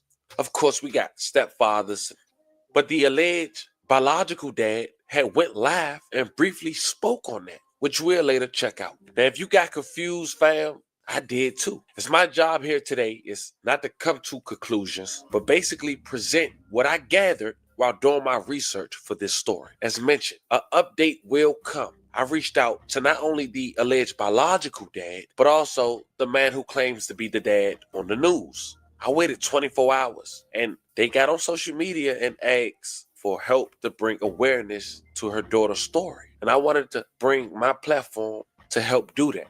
Essentially, I'm sure someone will reach out after part 1. But nonetheless, today we go over this story. We pay our respects. Keep in mind, we only speak on what's public and not jump to conclusion. But before we go over this one, I want you guys to remember, I don't give you no angle. I just give you the story. So with that being said, make sure you like, comment, and subscribe. We're going to jump right to it. Over this past weekend, a family fight leaves 5 people shot, hospitalized in Detroit, Michigan. 2 brothers are in critical condition, and at least 3 other family members were shot after an altercation in the 14,500 block of Sussex Street. Now, the Assistant Chief Charles Fitzgerald of the Detroit Police Department said the 2 brothers were arguing over a family matter when they got into a fight. And somehow, shortly after, a narrative was pushed by a family member, allegedly, who called Fox 2 in Detroit and said that two brothers were fighting over something to do with their mother, who had died earlier in the day. Fox 2 or the family TV could not confirm or deny those allegations. But according to the chief, he said during the fight, a gun fell out of one of the brothers' waistband. The other brother picked it up and opened fire. He said that another family member then returned fire to defend the first brother who was shot. Two people, including a brother who was taught to be the original shooter, had been arrested. Fitzgerald also said they were, quote, still sorting out the rest, end quote. Preliminary information shows that the younger brother was shot in the chest and the older brother was shot in the right shoulder. Both are listed in critical condition. 3 women were also injured. They were also shot and are in temporary serious condition. This ranks up there with one of the crazier ones I've heard. And we begin with breaking news out of the west side of Detroit, where 5 family members have been sent to the hospital, all of them with gunshot wounds. Detroit police say there was a fight between family members and then things escalated into a full-on shootout.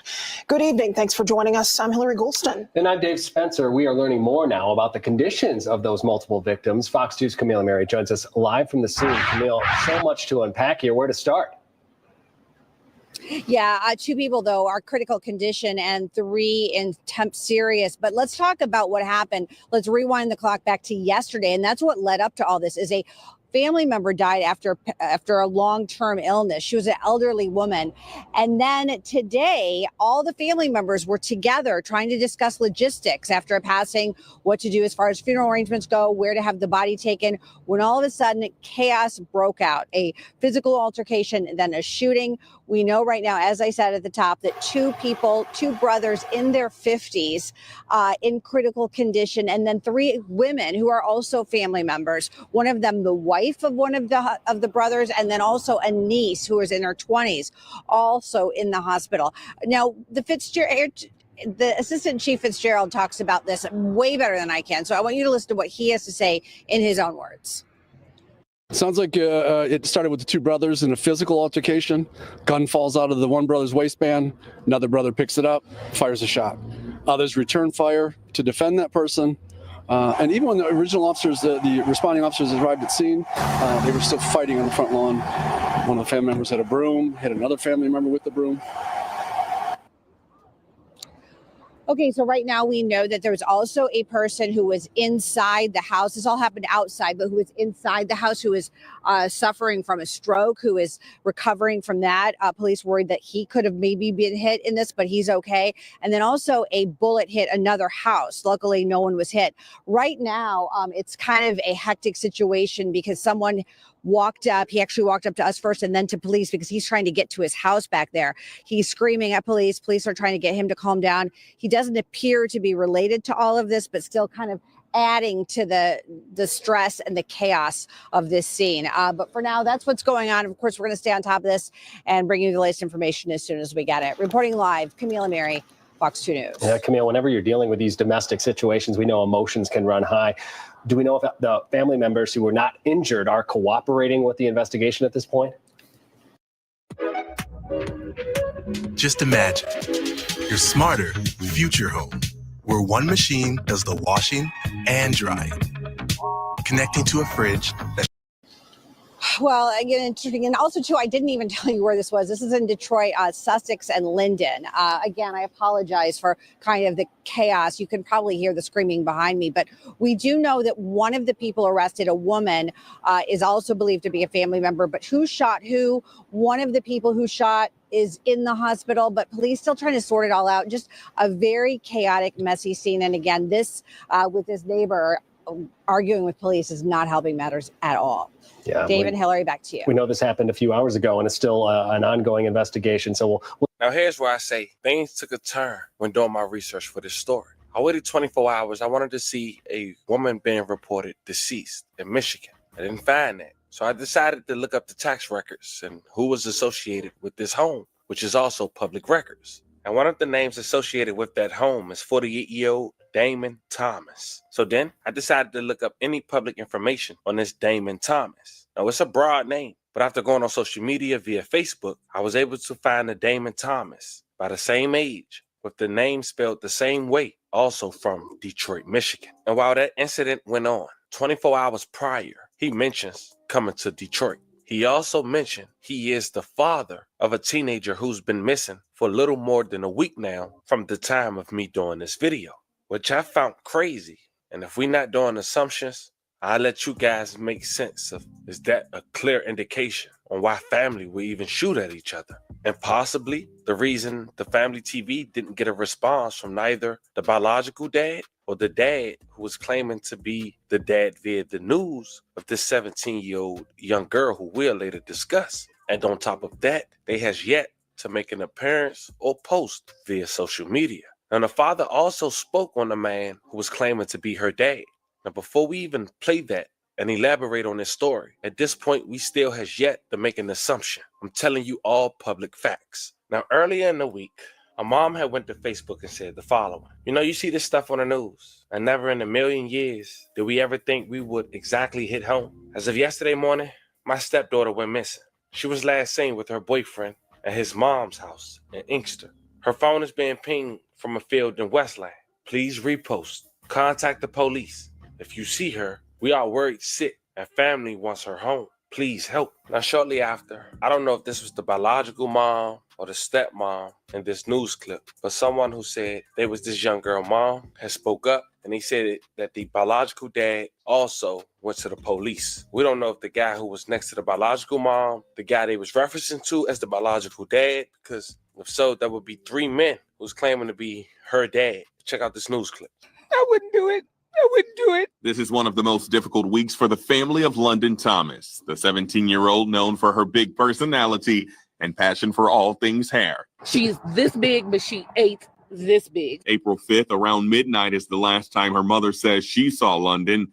The teen ended up going to an older sibling's house to fix her hair. Hours later, the sister reportedly took her to a home in Inkster. She didn't receive a call saying, hey, come get me, and that her phone was pinging some weird place in some park. Around 10 Saturday morning, they say London's phone pinged in Westland. That's when her mother and biological father went to local police. And then I also went to Detroit because we live in Detroit.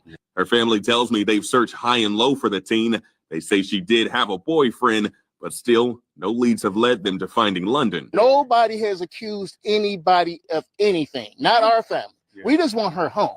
If anybody's pointing fingers, there's people online. So shortly after, a man who identified as Cedric Salisbury had went to Facebook and said London is his daughter. And a little more than 48 hours ago, he made a post quoting, the search to find London will start noon tomorrow at Copper Upper Elementary School, 28550 Ann Arbor Trail, Westland, Michigan. We need many people as possible to help find her. Please share. Now, he was the only guy who allegedly had her location. He shared the picture on where her last location was allegedly shared at, which was behind a school, which is also the place of a cemetery. Now, if you thought that was strange, another comment was made that he didn't respond to. Hi, I wanted to report a possible sighting of your daughter. April 10th, around 2 p.m., I spotted a young woman who looks almost identical. She was alone on foot in Middle Belt Road between Child Box gas station on Michigan Ave and the old rec center. She seemed scared or nervous and was looking over her shoulders a lot. She was wearing a white or beige hoodie with multicolored spotted pajama pants. I have not seen her since, but it's been on my mind. I contact Inkster police, but I'm not sure if they had a chance to inform me. But the day before, Cedric had appeared on a news clip leading a search in that area to help find London. For a teen from Inkster, the search party made up of family and friends working to find this young person who vanished, apparently without a trace, a week ago. Fox 2's Scott Wolchek has more on their unrelenting push to bring London Thomas back home. The amount of money to defend me, over $500,000.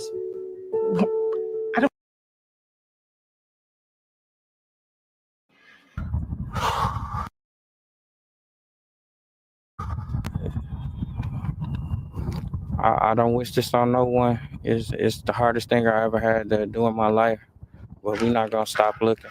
A father's desperate search for his daughter, 17-year-old London Thomas, who was last seen Saturday the 5th. Family and friends scouring through woods, through wetlands, through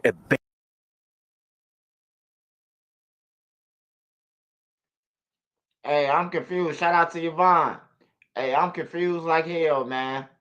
Hey, which one is her daddy, man? They just showed like three different people, bro. Three different people saying they her daddy, at least two. Ah, stepfather. Oh yeah, yeah. You know how. Yeah, but Abandoned trailers. Not back here. However, there's empties up that way. Focusing on the areas near Cooper Elementary School in Westland, where her father, Cedric Salisbury, says her phone last pinged. What are your thoughts on this place? I mean, there's a lot of woods, there's It's a a river. lot of Royal Cemetery. It's definitely creepy. I think we just need to step up the search even more. London was last seen April 5th on Carlisle Street in Inkster. Salisbury says she may have been visiting an older man. I personally don't know, but from my understanding, she was talking to a much older guy, and she was a minor. And ever since that, we have no more clues or any details. But that was the last person she was known to be seen with. Inkster police investigating alongside Detroit Police's missing persons unit. Fox 2 saw numerous police vehicles on Carlisle on Friday. As for this father and these volunteers, they plan to continue searching and praying for answers for as long as it take, as long as maybe we can find some updates or leads or anything, people might know something, they can come talk to me personally. We're going to just keep the efforts going as long as we can. In Westland, Scott Walchek, Fox. After seeing that news clip, Damon, the guy who was associated with that address, he went to his Facebook a little more than 72 hours ago and said the following, live. I'm sorry, I went live and then I believe it cut off. But I was just, my daughter been on my head heavy. She's been missing for a week now, and I know the Most High is going to see to it that things happen, things get done. It's His will. I just ask everybody to continue to, be supportive. With her mom, myself. I know there's been people all over the news and things of that nature. London, has one dad. Her dad's name is Damon Thomas. And I appreciate anybody that's willing to help. I will be coming to Detroit soon. I thank everybody for sharing posts, whether in Detroit or out here in Vegas. Thank everybody. And I just wanted to take the time to read the prayer of Manasseh for London. And I will continue to read the prayer of Manasseh every night to her return and beyond. So I don't want to say much, but I do want to read this prayer. Now let's be clear, fam. We don't know if the two connect. We just know 2 + 2 = 4, and I'm presenting what's public and showing you how upon my research. Now, if it's not connected, it's definitely a coincidence, and it's a damn good one if you ask me, especially knowing we have yet to get a response. No one has yet said anything on social media after posting almost every day. And honestly, the main concern is the 5 people who got shot and the 17-year-old who's now missing. If I would have told you guys anything but the facts, it would have been confusing than it already is. I'm sending love and prayers to everyone involved. As more developed, I will give you guys an update. You can bet it. But fam, this was the story of a family of brothers who shot at each other, leaving 5 shot. As of now, they all survived, thank God. Sending love and prayers their way and praying for a speedy recovery. But upon doing my research, the home where this took place at was associated with a man who has been missing his biological daughter allegedly for more than a week. It's crazy that all this is parallel to each other, but it seems like that's where we stand today. Let me know you guys' thoughts in the comments. Don't forget to like and subscribe. And today, fam, I'll catch you guys on the next one.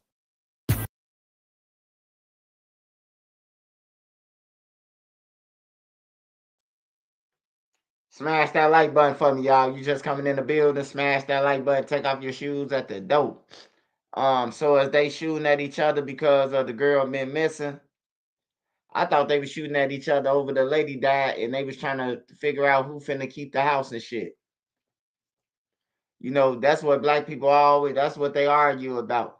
Who finna get what, man? I remember when I was a kid, I watched my mom and them go through that shit. They arguing about.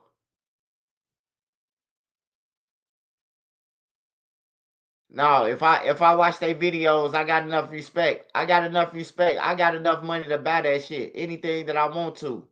I do what I want to every day. But it's out of respect. Why wouldn't I at least let them get money off me reacting to their videos or watching their videos? Like that wouldn't be that's unselfish, bro. Like it's one thing to take my content, and that's why people be striking people pages. You don't even let the ads run so they can get some money too. Let them get some money. You ain't gotta hate. You clipping through people's shit. Hey, strikes be ending up on your page.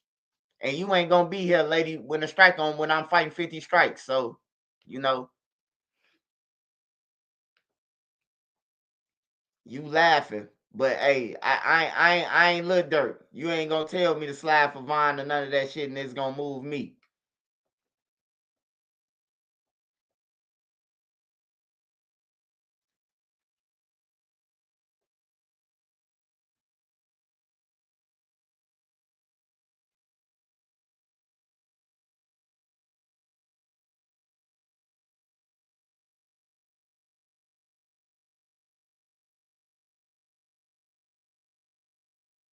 She lied, she ran, she came back from what Trap God at? Trap God on here? Hey, Trap God, what we watching tonight, man? When I finally get my building, Trap God, man, I'm gonna let you come to the building, man. You gonna be like an anchor too. Throw on your mask, man. You ain't never got to show your face ever, man.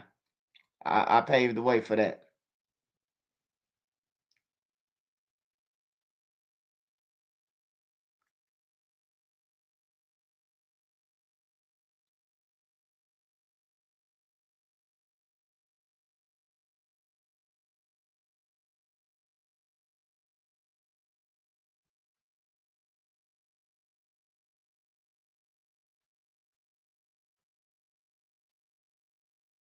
Is there any update with Lil Scoom and Nene Brooks? Man, no update, man. He got backdoored. We know what happened to Lil Scoom already. It don't take no rocket scientist. Cause just like, hey, look, just like they let out that little 22-second video, they could show us the whole video, man. If we seen that, we supposed to see Scoom getting killed. They edit the video out. They put that little shit up in there on the porch, so oh yeah, we gonna give them that to show them we ain't got nothing to do with it. Like, come on, man, where the whole video at, man? Lil Scoom got killed after that video, after they went in the house, man. What happened to the video after that? They backdoored Scoom, man. Scoom wasn't piping her down good enough, man. She had 20 niggas over there coming over there. Bando KD them was over there before that. He said they try to backdoor him, shit. According to Bando KD. They messing with girls who got 15 niggas, man. What you somebody gonna get backdoored. May the best sausage win. That's what it come down to, man. Who pumping like a jackrabbit, man?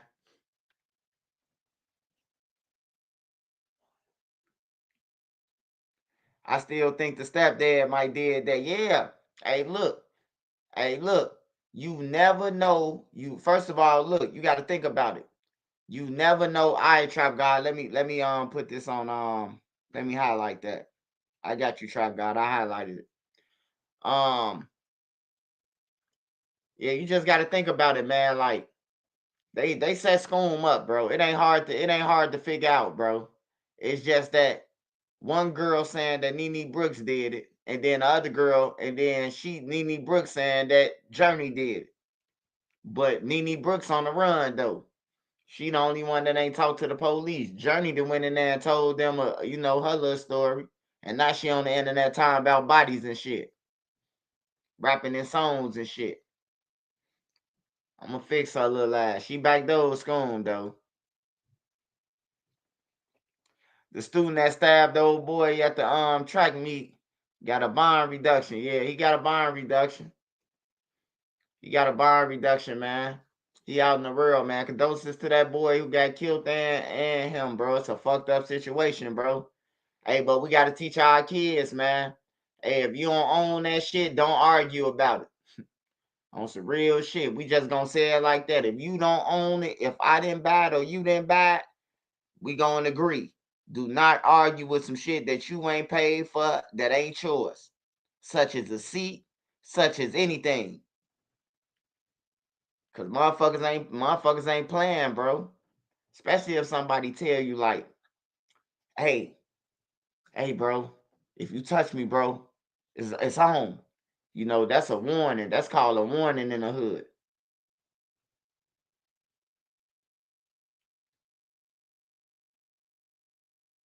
We watched that, Chauncey.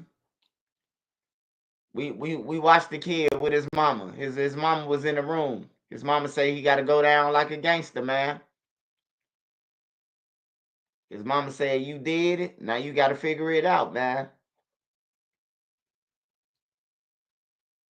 That was like 4 days ago we watched that shit. When do you defend your personal space? Oh, man, if somebody tell me you walk any closer, I'm going to shoot. I'm going to back up. That's common sense. Hey, that's common sense, man. Nigga tell you, hey, bro, especially you ain't got, hey, look, just picture this. You ain't got no gun on you. And the nigga telling you, hey, fam, move around. You got it right. Which way you want me to walk? He got control of the situation. What am I arguing about? I ain't finna be on no Superman or no Captain Planet ass shit and think, that I'm finna wrestle him for the gun or something like that. Hell no.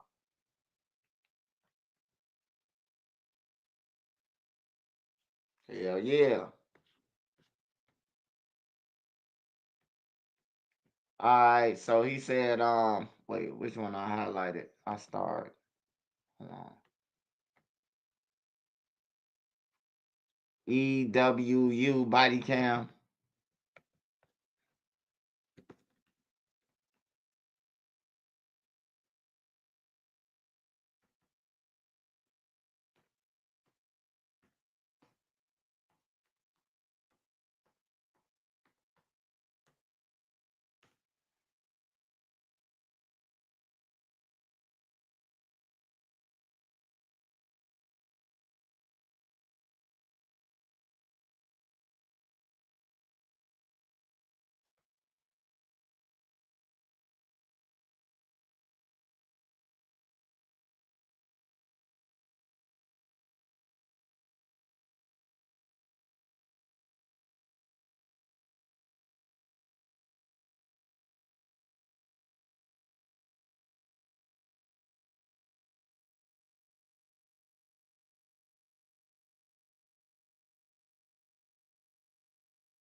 So we'll watch this one first. My neighbor behind my house is laying out and it looks like she caught on fire or something. Oh my God, her skin is like off of her body. Oh my God. Honey, stay with me. I'm Officer Stebbins. Just stay with me, okay? I don't know what happened. It just went off, bro. I try to Stop. They're saying that he poured gas on her, lit her up. She's On the morning of May 11th, 2023, first responders raced to a home in Fairfield Township, Ohio, where a woman covered in severe burns has reportedly fallen from a second-story window. But what begins as a rescue takes a dark turn when she reveals this was no accident, and she knows exactly who is responsible. all this is fake, man. All these people want to work with the devil to try to get me down, man. The following report is based on official police records, and most of the following footage has never been seen before until now. Just after 10 a.m., dispatchers receive a distressing phone call alerting them to a dire emergency. Butler County 911, what is the address of the emergency? My neighbor behind my house is laying out and looks like she caught on fire or something. Okay, can you yell at her real quick? See if she can get her to wake up. She's awake. She's talking to me. I just can't get my fence open to get over it. She's hurt. She's hurt bad. Ask her if she knows what happened. What happened? Someone set her on. He said set her on fire. Your son? A Fairfield Township police officer is in the middle of arresting a suspect for an unrelated crime when he hears the alert over his radio. For a female burn victim, the male has set her on fire. Oh, get her out. Get her out. Go to that. Come on out. Get out. Here's his phone so he doesn't drop it. Go to that. In or out. With an officer on the way to respond,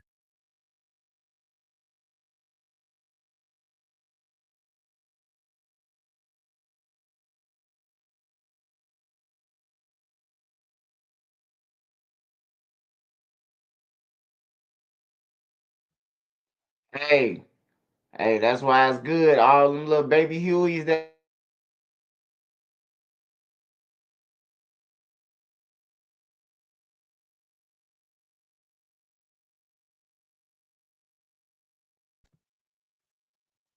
It's crazy. It's crazy. He done burnt his mama up, acting like he. Yeah, that's crazy, bro. Hey, they got to get out, bro. That's why I say, like, some kids, they got to go, bro. Like, if they ain't doing nothing around the house and they ain't being productive going to college, you got to get out, bro. Or when you do finally tell them to get out, they going to try to kill you. You got to tell them that early. Hey, look, I'm finna get you your own crib, get you a job. You finna pay your own bills. You ain't just got to kick them out on the street, give them an apartment and a couple months rent.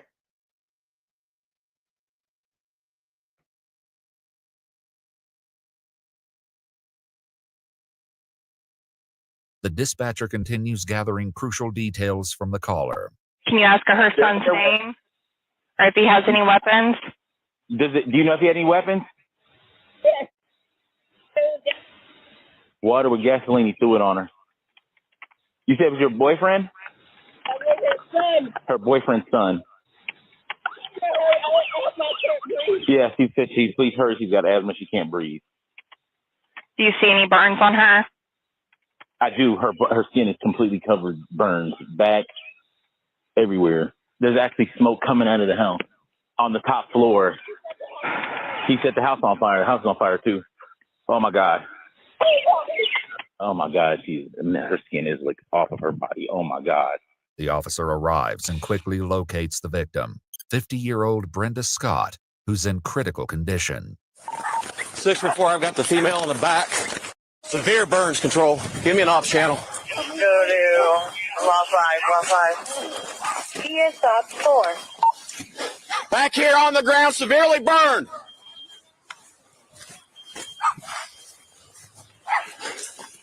Sir, honey, stay with me. I'm Officer Stebbins. Just stay with me, okay? I got the medics. They're coming to get you right now. I gotta breathe. Huh? I gotta breathe. Okay. My inhaler's in the house. I can't breathe and they knock my teeth out. At the front of the house, the suspect, 23-year-old Robbie Robinson Jr., can be seen emerging from the front door. He walks right up to a first responder who doesn't yet realize who he is. Thankfully, the officer spots him and takes quick action to secure him into custody. Come to me now. Fire going off in the room. Okay. I don't know what happened. It just went off, bro. I try to stop. So I find out what's going on. Sorry. What happened? Is there anybody else in the house? Yeah. Who? My stepmother. Your stepmother jumped out the back. Oh, she did? Yes. What's your name? Robbie. Robbie? Yeah. Okay. 614, I got the suspect in custody. She's in the very back because you got somebody. Yeah, it's bad.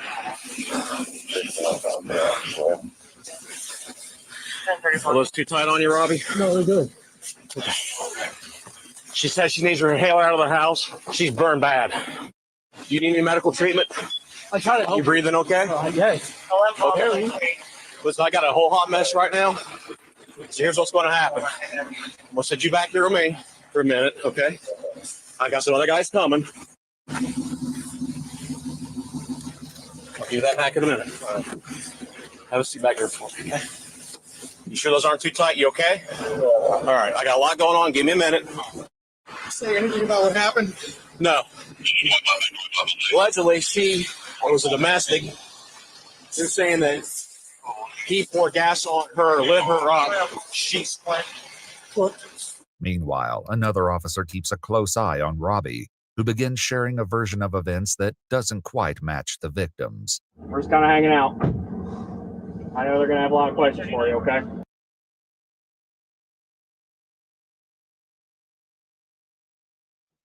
Yeah, he got that motherfucking 18 haircut. Yeah, he did.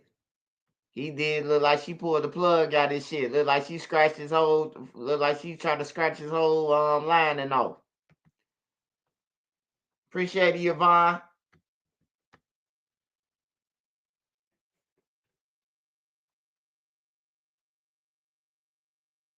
Hey, yeah, man. Hey, don't be babysitting. Don't be babysitting no motherfucking no motherfucker who gonna kill you in the end.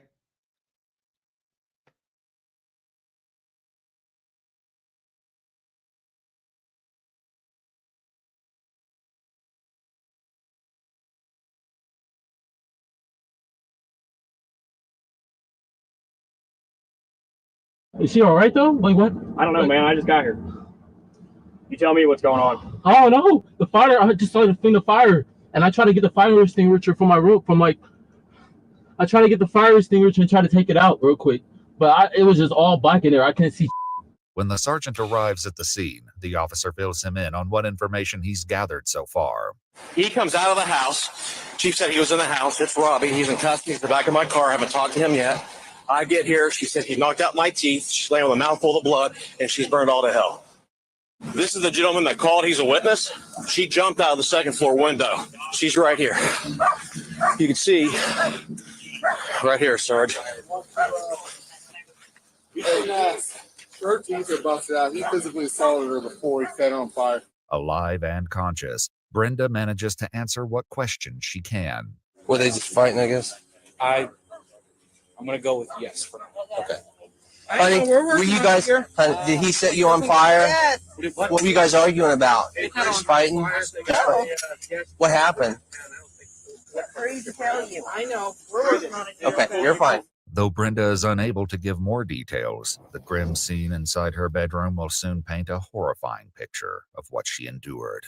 For now, the officer meets with the neighbor who reported the incident. Thank you for calling me, man. Oh, no problem. Appreciate you. What did you see? I had a meeting at 10:30, and so I was like, let me let my dogs out real quick.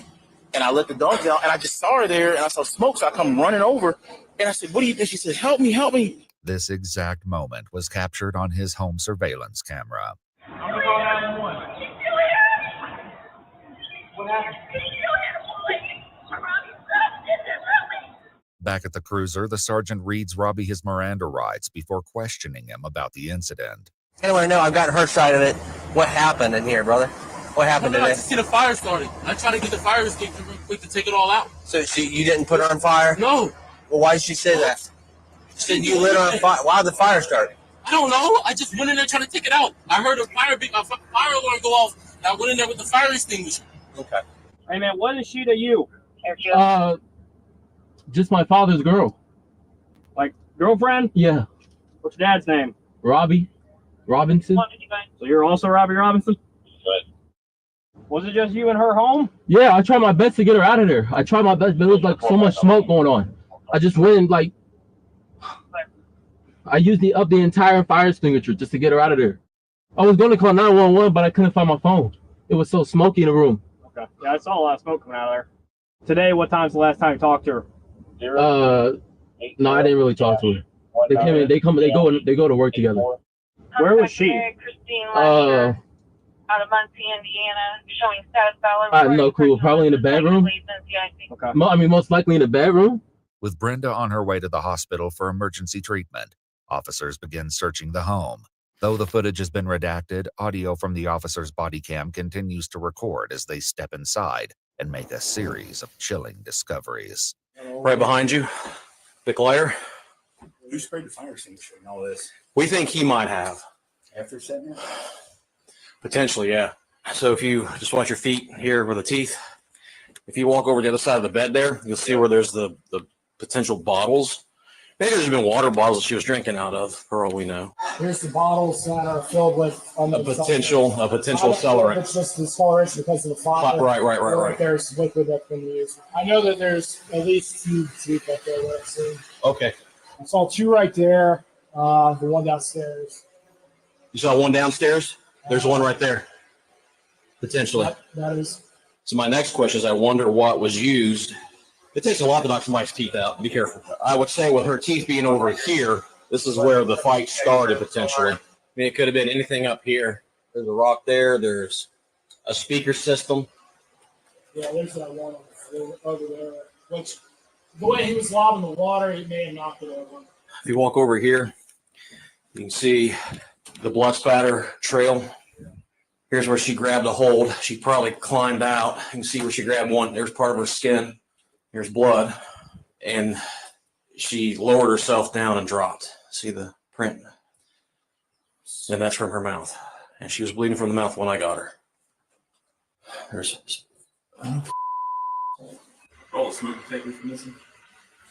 one laying on the floor in that room there, sir. I don't know where this one's at.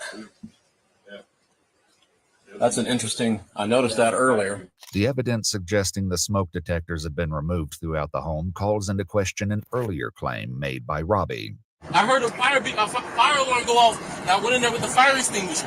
Given Brenda's testimony along with the evidence located in the home, Robbie is placed under arrest and transported to the Butler County Jail, where he promptly calls his mother, Renee. Have you seen the lawyer yet? No, ma'am. Okay, she should be coming there. Don't say nothing to nobody. Say nothing to nobody. Don't say anything. They trying to send some because they recording us right now. Awake. Yes. Yes. The person is? Yes. Yes. Yes. Okay? So don't worry about anything. We're working on this, okay? This is not going down like this. This is not happening, and we got your back. Meanwhile, investigators meet with the victim's boyfriend, Robbie Robinson Sr., in an effort to determine what could have driven his son to commit such a brutal act of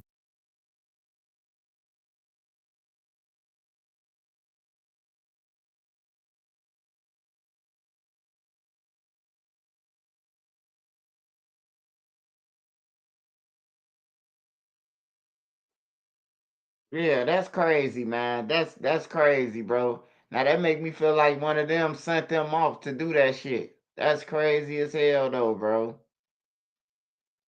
Like what would make you torture your daddy girl like that? Like that's crazy. Then the mama, she sounds slow than a motherfucker, man. We got this. Like your jealous ass. You want to see the lady burnt up and everything, bro.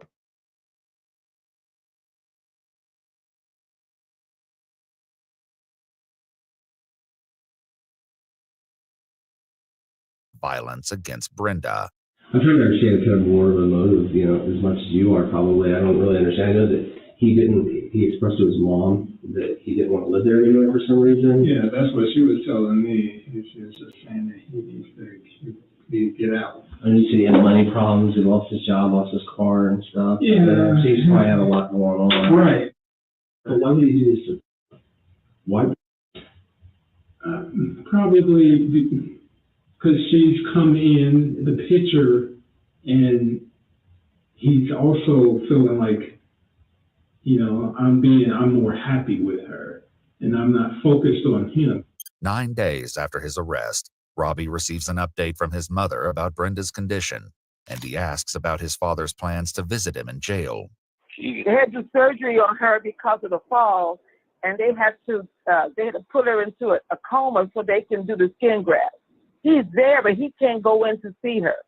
She has to be isolated because her skin, she'll easily get bacteria and all this other type of stuff, which will make her worse. Ask him if he's going to visit. That's what I need to know. That's a real important question. Ask him if he's going to visit. I know he did tell me before I visited you that last Sunday, he told me that I said, hey, I'm going to see Will Robbie see if we're on the list or something. He said he couldn't come right now. What do you mean? He just said he couldn't come. He couldn't come see you. He needs to be focused on her right now. What type of reply is that? I said, you're not going to go up there? You need to go up there and see him to show you that we support him. He just said he couldn't right now. A week later, Robbie remains hopeful that he won't be behind bars for long.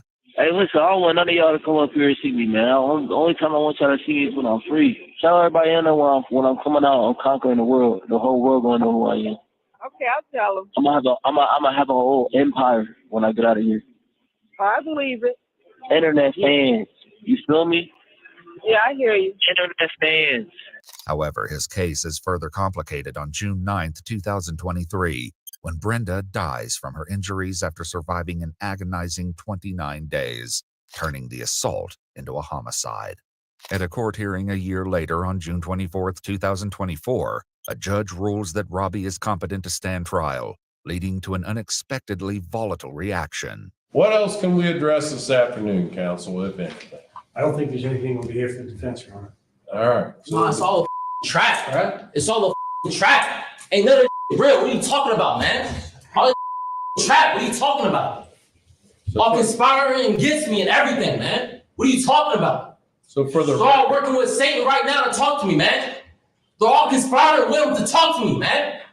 Ain't none of going on, man. So what are you talking about? So for the record, ain't none of going on. The defendant is all this fake, man. All people want to work with the devil to try to get me down, man. Yeah. All conspiring against me to take me out, man. What are you talking about? I'm not trying to hear none of that. I ain't trying to hear none of that. okay. Are you finished now? No, I'm not finished. I'm not done either. I'm not trying to hear none of that. All right. At the conclusion of his trial, a jury found Robinson guilty of aggravated murder, aggravated arson, and felonious assault. Though his exact motives remain unclear, at his sentencing hearing, he stated in court, "I take responsibility for my actions, I'm sorry," and asks that he be spared the death penalty. He was sentenced to life imprisonment without the possibility of parole, and an appeal was filed on March 14, 2025.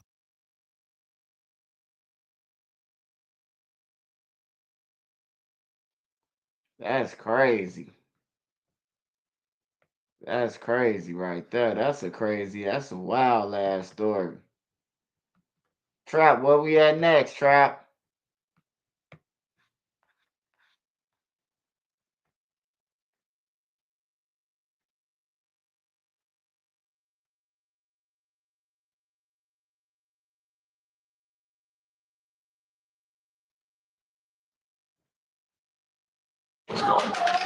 Hey, Steph. Baby, go. That is your grandson lying there dead on the couch. Look at that. No. Look at that. No. I prayed with your daughter over your dead grandson.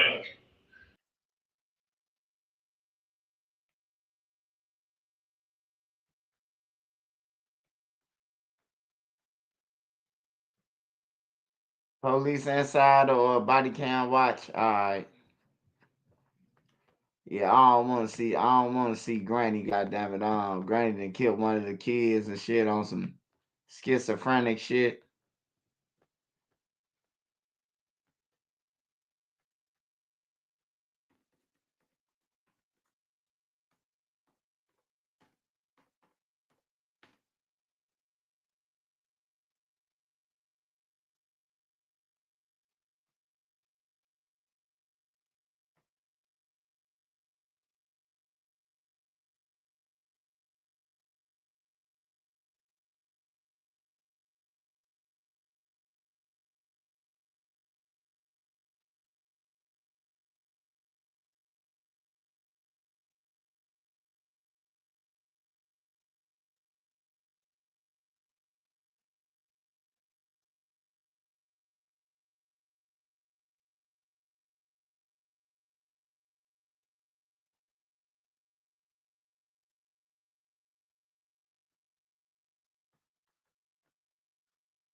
What's your name?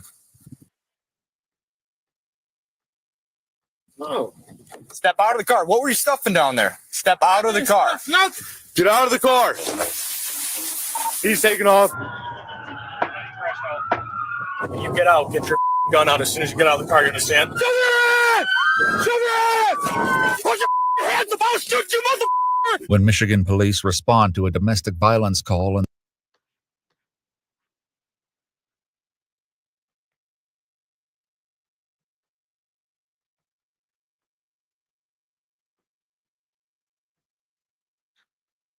Hold on. What they say about Granny? He say, no, Granny on that heroin and left that shit out. Her grandson got a hold to it and overdosed. Damn.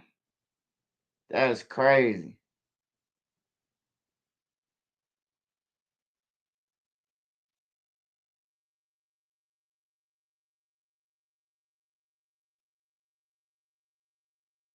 That's crazy.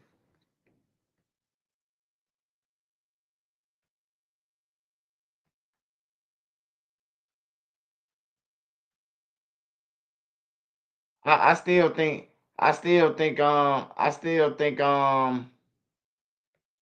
hey Trap God, what you say the other one was? I want to see the other one because dude on some drunk shit on this one. He took off in a little motherfucking killer clowns from outer space car and then crashed right up the road, man. I already see how this gonna be.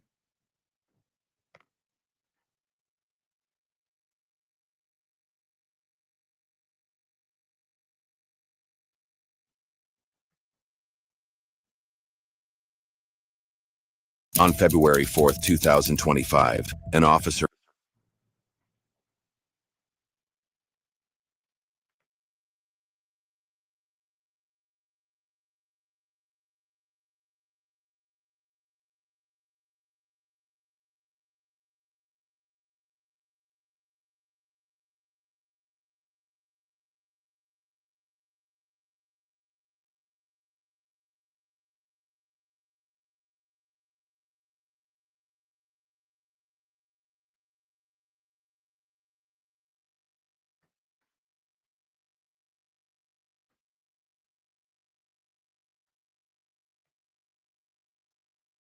Let me come back down.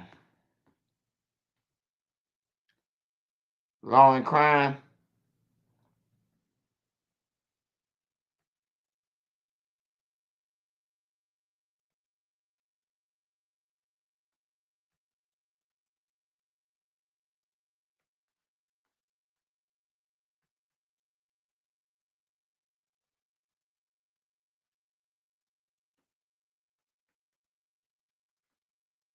State boys used to be busting. State boys that fell off.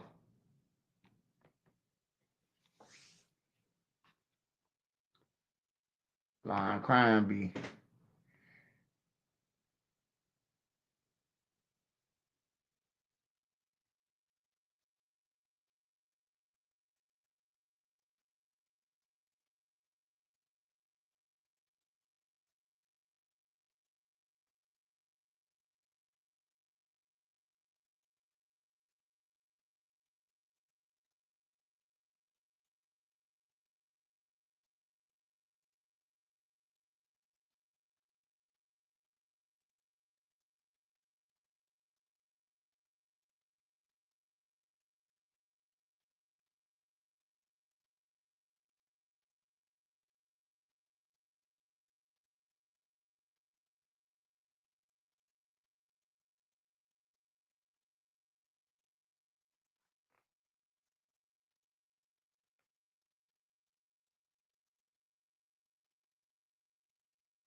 I'll come back to law and crime.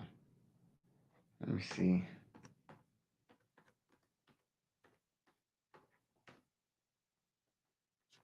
I want to find the one y'all that I was yesterday with the girl, the cashier girl. When the Indian dude told her he called the police on her.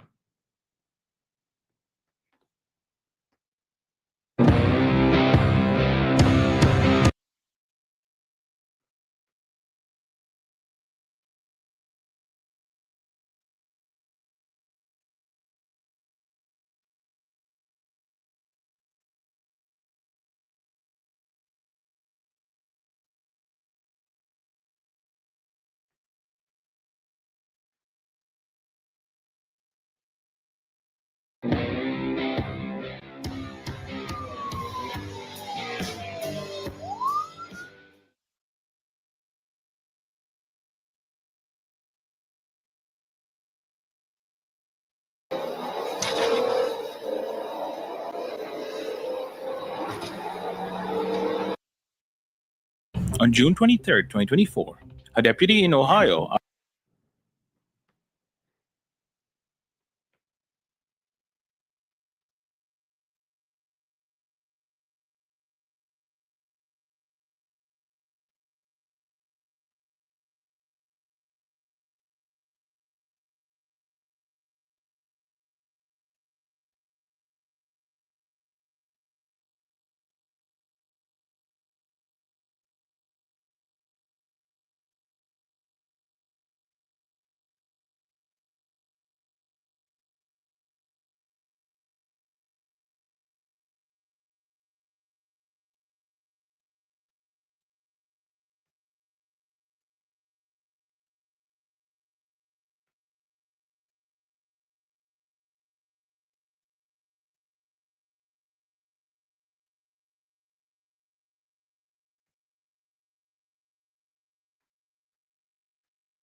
Oh, fell signal required distance. Got him.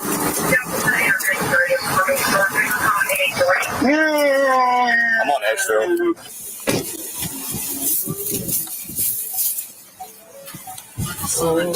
Hello. How you doing, sir? Watch along, please. Reason for the stop. You didn't sit in required distance when you're pulling up in here. Okay. You have a driver's license and insurance on you? See? Insurance, right? But I already had it out ready for you. Okay. So you can pull this in like what? Y'all stay here? She's not open.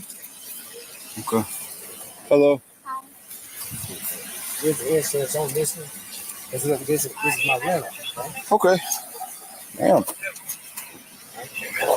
There's the insurance on this truck. All the information going to leave on this. There you go. You know Harbor Freight for affordability, but durability goes right along with it. You see, we test, and then we test again.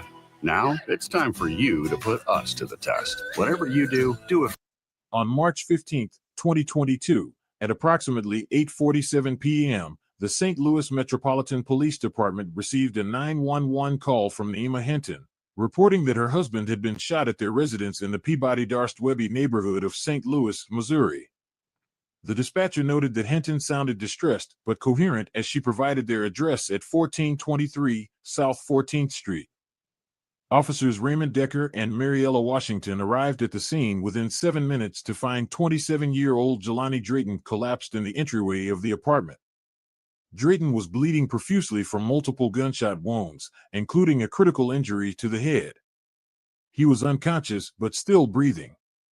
Officer Washington immediately called for emergency medical services while Officer Decker secured the scene. During the initial interview at the scene, Naima Hinton, 26, told officers she had been watching a reality television program in the living room when she heard Jelani enter the apartment at approximately 8:40 p.m. According to her statement, this was immediately followed by the sound of multiple gunshots. Hinton claimed she dropped to the floor and hid behind the couch, fearful that the shooter might still be present. She stated that she waited approximately 3 to 4 minutes before emerging to find her husband wounded in the entryway. She then called 911 from her cell phone. Paramedics from the St. Louis Fire Department arrived at 9:02 p.m. and found Drayton with 6 distinct gunshot wounds, 2 to the chest, 1 to the abdomen, 2 to the left arm, and 1 to the right temple. The emergency medical team stabilized him at the scene before transporting him to Barnes Jewish Hospital, where he underwent emergency surgery. The trauma surgeon, Dr. Vivian Cho, later reported that despite the severity of his injuries, particularly the head wound, Drayton had survived the initial surgery but remained in critical condition. Detective Keyshawn Germain arrived at the scene at 9:25 p.m. and took charge of the investigation. His preliminary examination of the apartment revealed no signs of forced entry at either the front door or windows. The apartment appeared relatively orderly, with no indication of a struggle or ransacking. Before we dive deeper, let us know in the comments where you're watching from. We'd love to hear from you. And don't forget to hit that subscribe button so you never miss any of our upcoming videos. Detective Germain directed the forensic team to collect blood samples from the entryway, 6 9mm shell casings found within a 5-foot radius of where Drayton had fallen, and to dust for fingerprints on the door handle and surrounding surfaces. During a more extensive interview with Detective Germain, Naima Hinton reported that her husband's wallet, which typically contained between $50 to $100 in cash, was missing. She suggested this indicated a robbery but could not identify any other items that appeared to be stolen. No firearm was recovered at the scene, supporting the likelihood that the shooter had taken the weapon upon departure. The trajectory of the bullets, based on preliminary analysis by forensic technician Rafael Moreno, suggested the shooter had been standing approximately 4 feet from Drayton when firing. Officers canvassed the neighborhood, interviewing residents in adjacent apartments and nearby buildings, but no witnesses reported seeing anyone suspicious entering or leaving the building around the time of the shooting. Several neighbors confirmed hearing what they believed to be gunshots, but had not looked outside, a response that officers noted was not uncommon in areas where gunfire might be heard with some regularity.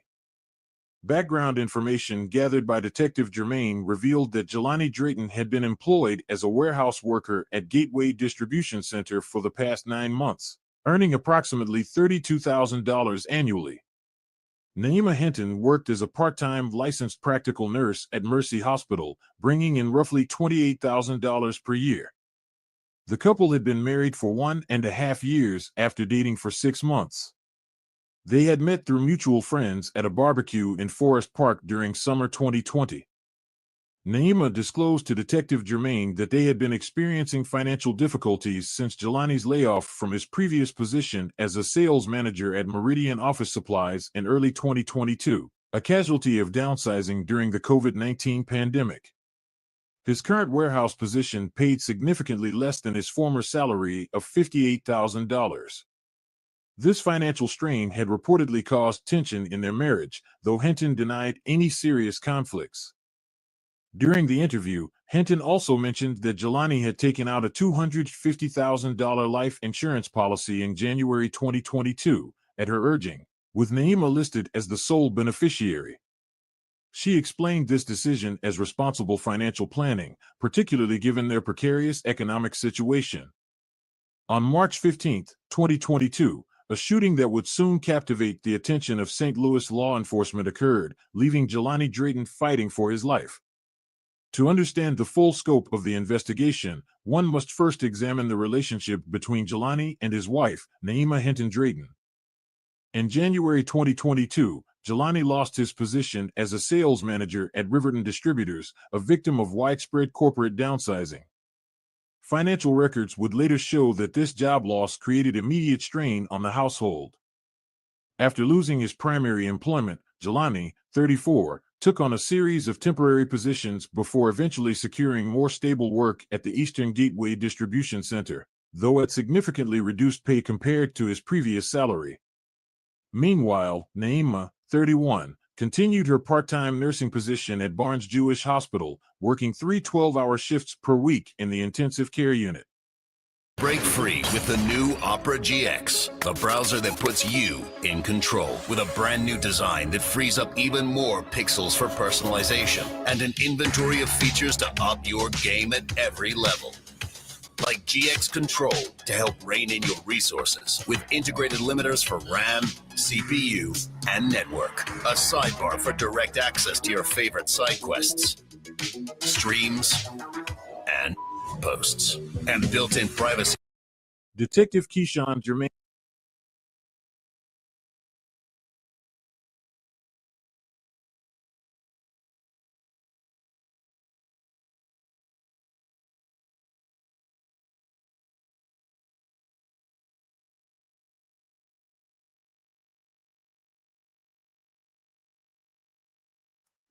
You can't shoot people. That's a general rule. I know it seems controversial, but you just can't shoot people. You can't just shoot somebody because they're fucking with your shit. Bruce Rivers, he's the criminal lawyer. Bruce Rivers, he's the criminal lawyer. Bruce Rivers, he's the criminal lawyer. And what he do? And it's gonna react to all the self-snitching. Hi, this is Bruce Rivers. Welcome to another fun-filled episode of Criminal Lawyer Reacts. I'm Bruce Rivers. I'm here to serve you, the general public, as a criminal defense lawyer, not just a criminal defense lawyer, but a board certified criminal defense lawyer. And what does that mean? That means I come at this with a tried, true, and tested experience I've been through the trenches, and so when you see reaction from me, it is there's a little bit behind it. Almost 30 years of practice. Now, so we're reacting to dumb criminal realizes he just can't shoot people. And this was originally done by redtreestories.com. So make sure you go to Red Tree Stories on YouTube and give them some love. They're doing some good work. But before we get to this cold reaction, because I haven't seen this, I have no idea what it's going to be. If you have a question, a legal question, you can go to askalawyer.com.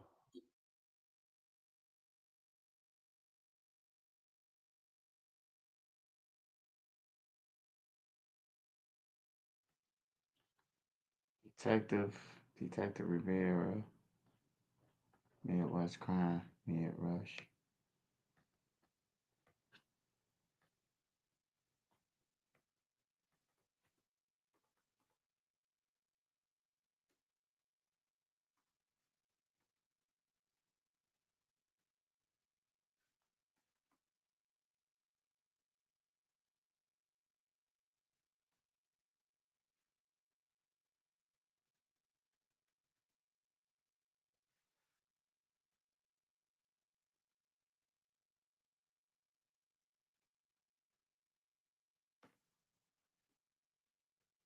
Okay.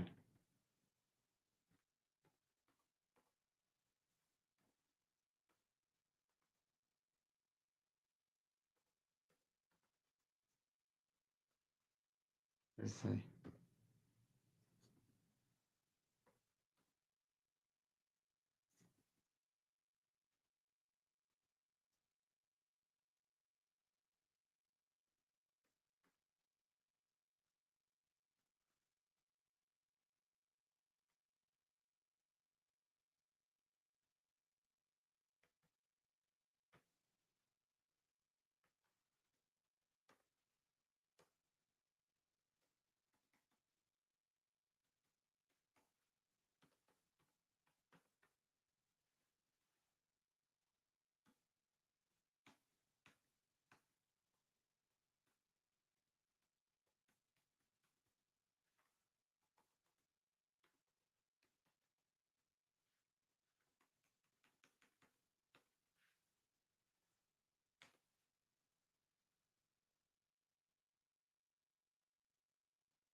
WJBC and Popejoy Plumbing, Heating, and Electric is bringing back the second annual Ultimate Winter Warm-Up. Second winter warm-up is going to happen. Valued at over $13,000. It's going to last for years to come. It's an American standard 2-stage, 97% efficient furnace. A single-stage 15.2 SEER 2 AC unit, upgraded gold. 911, what's the address of the emergency? I am over off of 4th and just south of Lake, and there's a body outside of a building we've been working on. I just noticed it probably like a minute ago. In the early morning of November 29th, Minneapolis police received a call about a body found in a courtyard near the intersection of East 31st Street and 4th Avenue South in Minneapolis, Minnesota.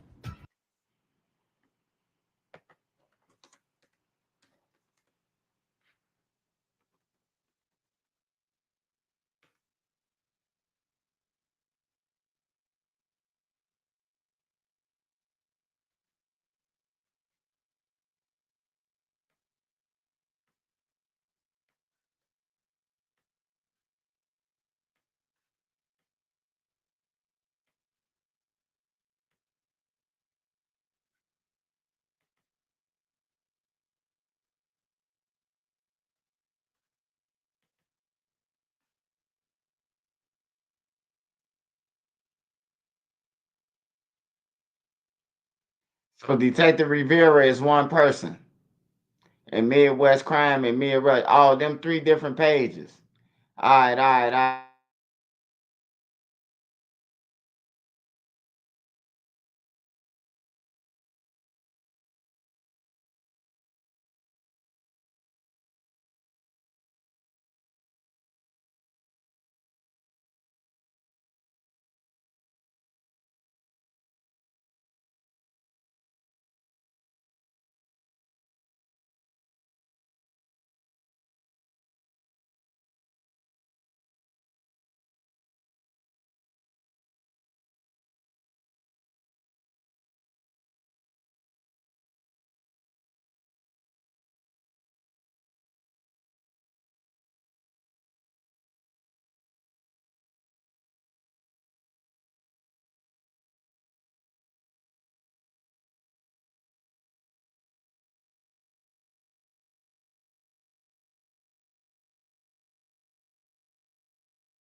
What makes great design? It starts with great designers. You work here? Yes. Someone called the police? Yeah. Hey, how you doing? What's up, man? Her? Yeah. I just met him today. Don didn't inform me that he was the manager. Okay, is he in charge? No. Don didn't tell me that. I mean, are you guys? I just met him today. Okay, that's fine. But you guys the only two people here? Yes. Yes. And he's. I'm gonna call my manager. This is my break time anyway. Okay, we'll just stay over here. We can hang out back here. That's fine. How you doing? That's all right. That's fine. She's been extremely disrespectful. I was like, just go home. She didn't want to leave. So. You know, if he's in charge and he's telling you to leave. I just met him today. What's her name? I don't even know her name. Can't get her name. Oh, is this her first day? It's first day with me, at least. I've not heard from other managers that she can be a pain. Okay. Hello. Hi, Don. She's on the phone with the boss. Yeah, she's only there. She only worked there 2 weeks. Okay. So he's definitely the one in charge. Does he not know him? What? Does he know her name? He's like a manager. He came from another store, so he doesn't. Yeah. You said he's from another store, but I didn't know that. I don't know what's his issue, but he keeps jumping in front of me and jumping to my register, and I told him I didn't like that. What was she doing? She's making their day harder than it has to be. Like, there's an older gentleman, like around 50, 60. He has his ID because he's buying like cigarettes or something. And instead of just scanning the ID, you're like, can I hold it in my hands? Can I hold it? He's like, you can't just scan it. It's right here in my hands, like just scan the card. They just start back and forth and back and forth. My son is gone because I'm not dealing with it. She already had 4 people walk away. And one of them were regulars. Then he tried to send me home, and I told him I'm not going home unless Don tells me to, because you're not my manager. Can I talk to you real quick? Yes. Hi, how are you? Your other employee here, he called us because I guess whatever issue they're having, he wanted. What's your name? He wanted Shaquila to leave for the night. She didn't want to leave, so now we're here. You're gonna have her go ahead and leave for the day because they're obviously not going to work well. Okay. We'll explain that to her, and obviously, you'll have to talk to her at a later time, okay? Okay. All right, you have a good rest of your night, ma'am. I'm not done talking. I need to know. You can call her back in a few minutes, but at this point, you got to go, okay? You have to leave for the night. She's going to contact you again. Maybe you guys can talk about it tomorrow, but she doesn't want you here either. She wants you to go. She didn't say that. She just said that to me, that she's to tell you to leave for the night. We're going to need you to go, okay? Hello? He exaggerated more than the customer. Can we finish this conversation at a later date? He wants you to go. She's saying you got to go. Let's just get our stuff and let's just go for the night, okay? All right, Don. Am I not to return Monday? All right. We good now? Very well. No. I know you're upset, but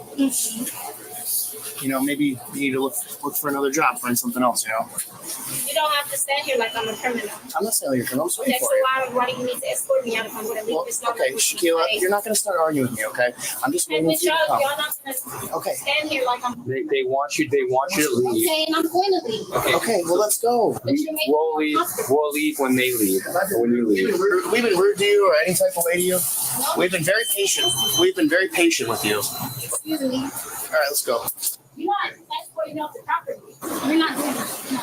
Oh, Shaquila, there's no reason to act like this. If that's the case, I would like to file a complaint. A complaint for what? Because he's filing charges against me. No one's filing charges against you. Hey, stop. Please. Just don't even engage. I just want her to go. I was already just disrespectful. Thank you, Shaquila. I can't leave without. Without what? What, are you just counting the drawer? We have to count this down in order before we leave. That's proper protocol.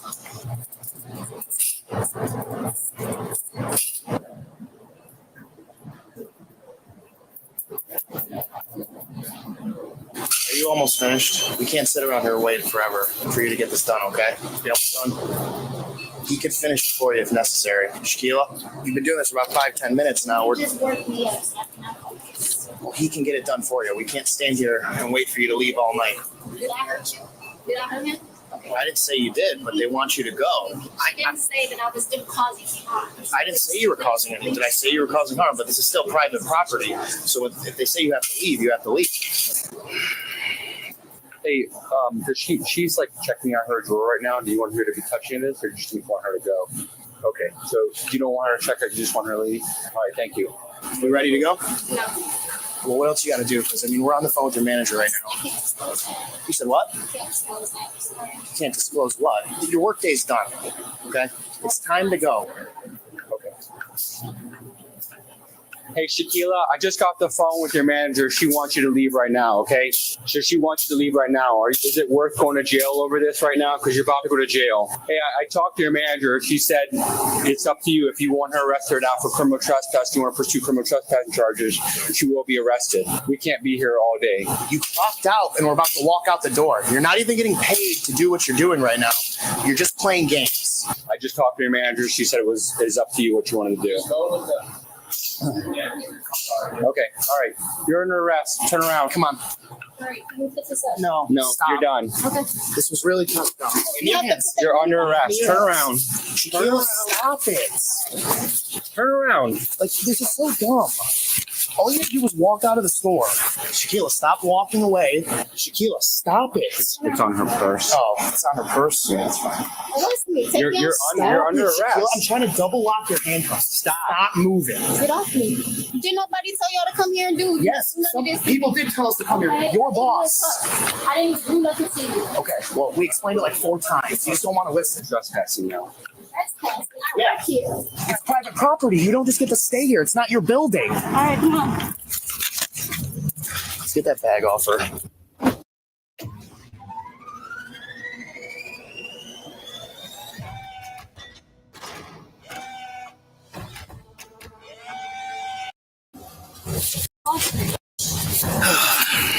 When I take this handcuff off you, you're gonna sit still. No, you don't take the handcuff off. I'm good. Me like you said. We're gonna get the bag off your back. The bag isn't even on my back; it's in my hand. I know, and we're gonna get it out of your hand. You're hurting me. It's stuck. You're hurting me. Stop it. Then stop tightening up the cuff. No one's tightening the cuff. You're hurting me. Okay. Shaquila, stop it. Shaquila, let go of the bag. Shaquila, let go of the bag. Stop me, you stupid pig. Y'all wanna hurt me. No one wants to hurt you. Let go of the. Okay, we're just gonna. Thank you, Ben. He's gonna cut it off. Don't you cut my fucking bag. Don't threaten me like that. That's a threat. It's not a threat. Shut the fuck up and close the door and do what the fuck you gotta do. Oh my dumb. Your mama, bitch. Sick of getting in trouble for dumb shit I didn't even fucking do. I'm just gonna buckle her in. I'm not going to jail for something I didn't fucking do. This was really unnecessary, Shaquila. All you had to do was leave the store. Stop talking to me. I didn't do nothing. I'm gonna be en route to the jail with that female. Starting mileage 11. I'm not going to jail. I didn't even fucking do anything. I would like to call my dad. I didn't even do nothing to that light-skinned motherfucker. Okay, well, I don't think you're understanding here. All you had to do was leave the store and you wouldn't be going to jail. Down my drawer. What the I didn't hurt nobody. Your boss said it was time to go. I'm not going to argue with you. Fine if we weren't getting along. He was starting shit. Okay, Shaquila, I'm not going to argue with you. I'm not going to. Okay. Fuck you. That's really smart. Here's your bag. Yeah, we had a fight over the bag. All right, hop up, please, Shaquila. Touch me. I'm not going to touch you. Just walk into the jail, please. Put my coat on. Just walk in the jail. Okay, but I shouldn't be having Shaquila. coat on. Just do one thing. Walk in the jail and stop. Okay. Shaquila, get up. Okay, this is stupid. Okay, Shaquila, you're gonna get charged with more things if you don't stop. Get off me! Okay, you just need me in the groin. You're done. Get off me! All right, stop. Get off of me! Get off! Get off of me! I lost my handcuff key when we played earlier. Right. Give me your handcuff key. Get off of me! No, actually, no. Leave it on. Get off of me!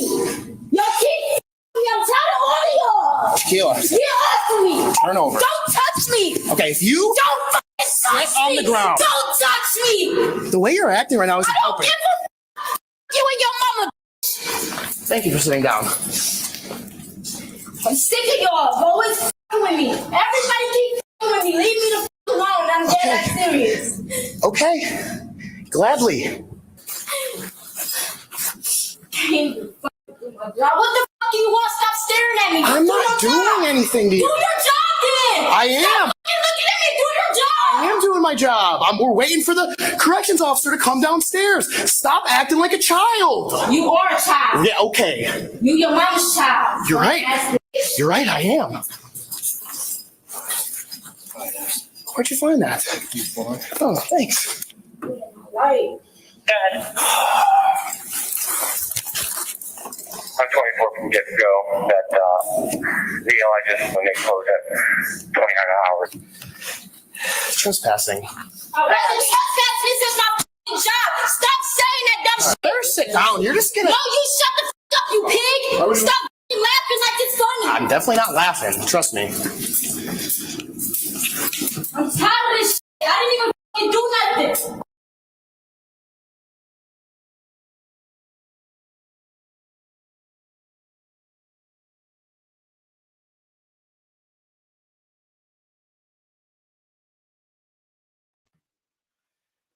Hey, what a female guards at?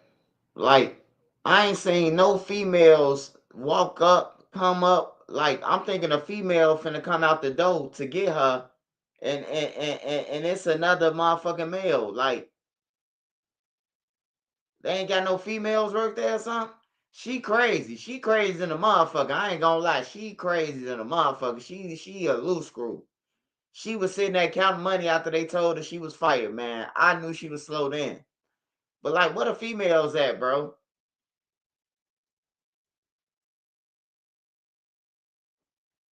She off some drugs, bro. She gotta be off some shit. Or she homeless and wanted to go to jail.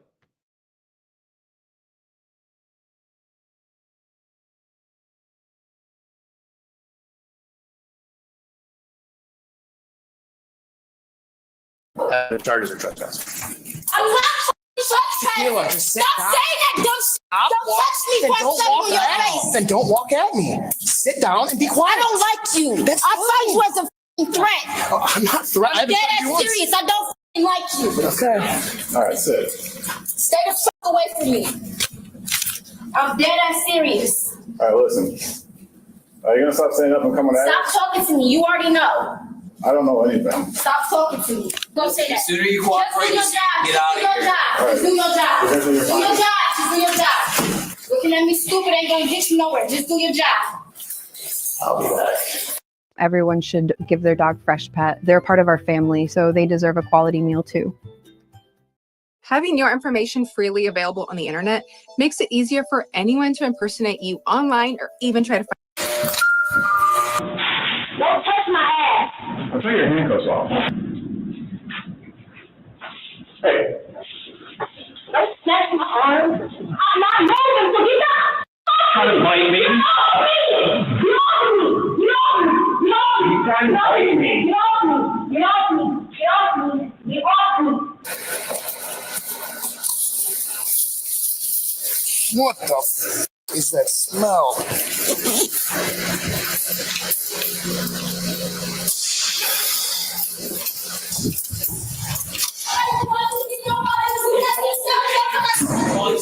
Stupid ass. You need him. Get off me! Get off me! Get off me! Get off me! Get off me! For real! For real! Don't touch me! No! He just touched my breast. Shoes go in my pocket. Don't touch me! I'm dead serious. Don't. You're hurting me! Put Stop kicking! Just stand there, relax, and take the stuff out of your pocket. Get off of me! You're doing it on purpose! You can't. Get off! Get off! Get off! Okay, Shaquila, you need to relax. He's hurting me! You're hurting me! Do not stomp on my foot! Get Watch, she's gonna try to bite you. off! I'm about to call my dad. Well, you're not gonna get anything. I'm about to call my dad! I want to talk to my dad! What do you want? I want my dad! What you said? They're in the chair. Okay, come on. Yeah. Come over here. Sit down.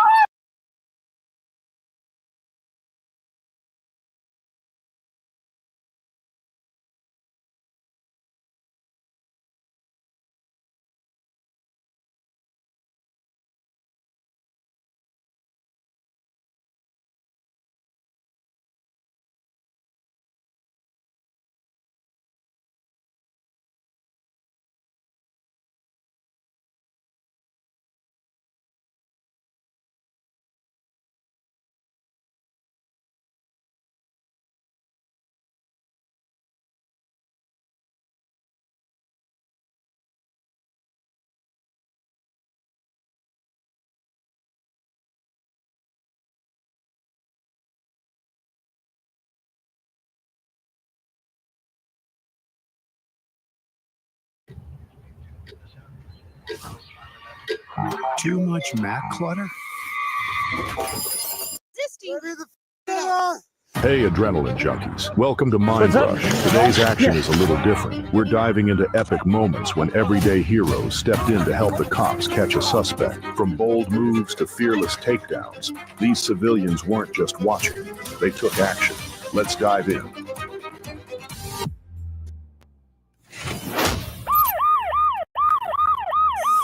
July 13th, 2023, Tulsa, Oklahoma. Cops are chatting with two guys on the sidewalk when one of them, who says his name is David, gets a wild idea. Run.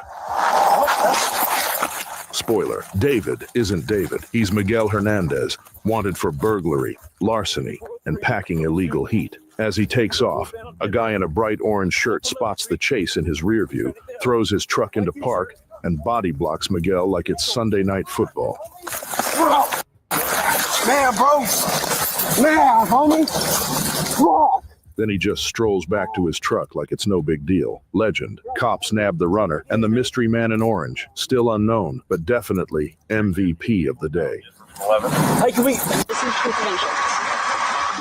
Willoughby, Ohio, September 10th, 2022. Officer Stacy Wright pulled over a black Chevy going 57 in a 35. Easy stop, right? Not with 64-year-old David Beck behind the wheel. Instead of handing over his license, he fumbles around the back seat and starts mouthing off, clearly not a fan of authority or seatbelts. I'm not sitting. I'm not sitting. Back off. Back off. I'm not sitting. We're getting physical. Put your hands behind your back. I'm not. I will tase you, sir. Touch the vehicle. Put your hands on the vehicle now!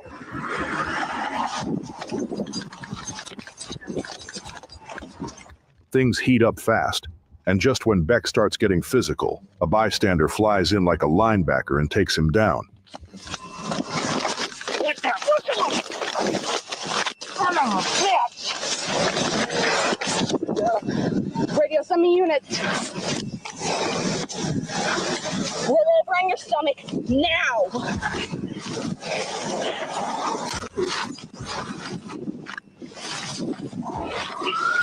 More folks jump in, and together they help cuff the guy. No injuries, just justice. Beck was charged with assault, speeding, and more. In court, he compared himself to Rodney King. But yeah, the video... In 3 days, it would officially be a month since Brick Baby has been locked up. And since he's been locked up, there's been nothing short of internet drama, beef, rumor swirling. Brick Baby name is involved more in internet like storylines and drama than it was when he was a free man. I thought when you go to jail, people forget about you. It's the opposite when it comes to Brick Baby. Now, we have some new drama to review.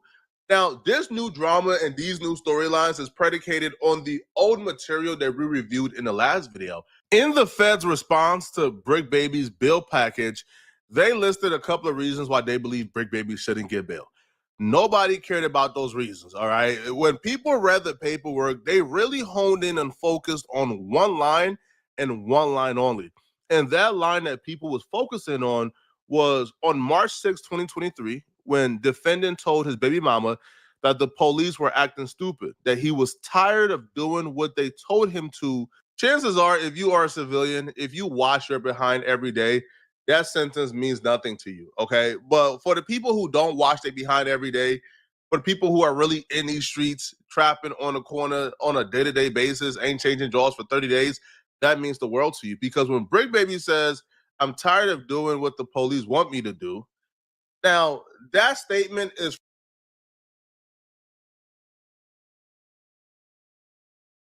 State's top law enforcer is criticizing a Columbus City school's principal. So last month,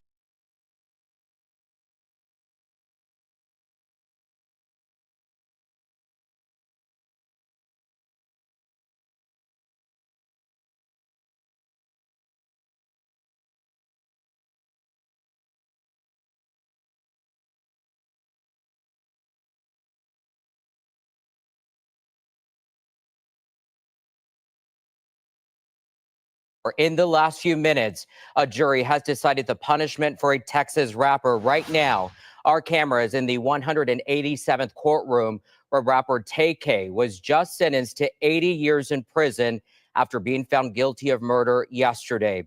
A Bexar County jury found the rapper guilty of murder, not capital murder, in the 2017 deadly shooting death of Mark Anthony Saldivar. The rapper was previously convicted in the killing of a man in Tarrant County in 2016, where he received a 55-year prison sentence. Now, these two sentences will run at the same time. Again, this is a live look inside the courtroom. Victim impact statements, we're told, are next. An advocate will read a statement from the victim's mother. Again, TK was just sentenced to 80 years in prison. We'll, of course, have the full updates at kins5.com.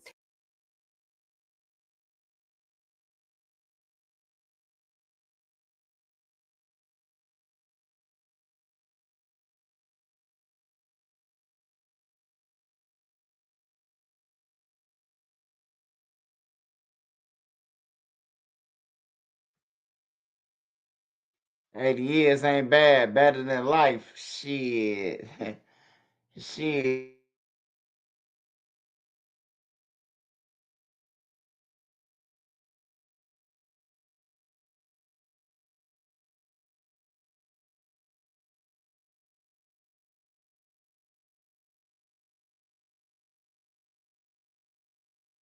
Huh? Man, that's still the motherfucker 60 ball. It's over with. Yeah, it's over with for TK, man. Unless they find a loophole where like they do juveniles, kids who was young when they call murders, they do about 20 years, 30 years. Some loophole will come out and shit. He probably can get out on that, but other than that, he finna run into the butt warrior.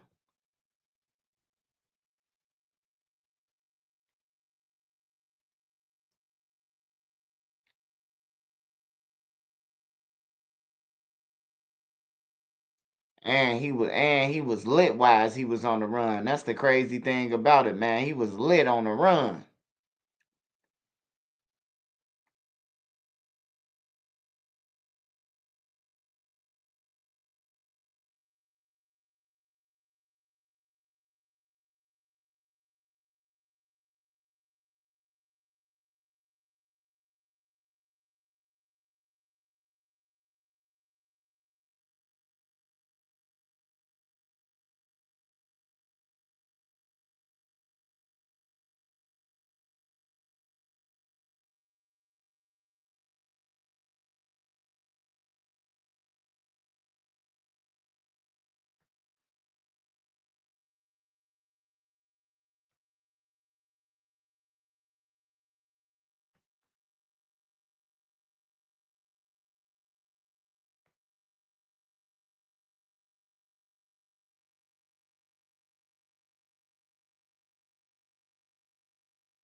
I'll come back, okay? This is Adlai Mester. Just hours ago, Adlai killed his entire family. But however, I found their bodies and their wounds were healed. However, even though Adlai's been caught, he doesn't plan on staying in the police station for very long.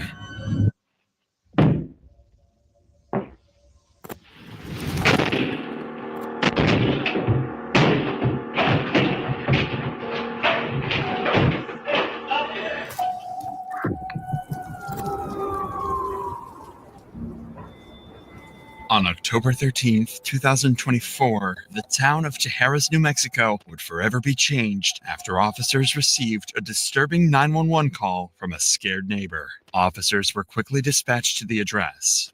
Okay, So I live at 51 Young Road, and the property adjacent to me I also own, but I rent to a nice family that has been living there for some years. They come and help me with the chores around the ranch here, and none of those were done today. You heard like several gunshots about an hour and a half ago, and then about 10 minutes later, a single gunshot. It's odd that the father who does the chores over at my property next door hasn't been over to do any of them today, and all 4 cars are there, so we're getting a little bit worried.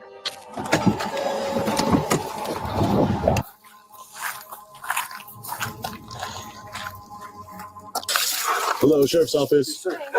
How you doing, sir? My family rushed me. Rushed you where? In my room What do you mean? with a knife.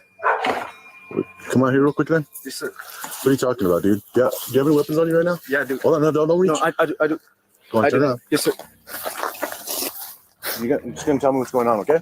So my family was trying to walk into my room, and they were trying to hit my heart.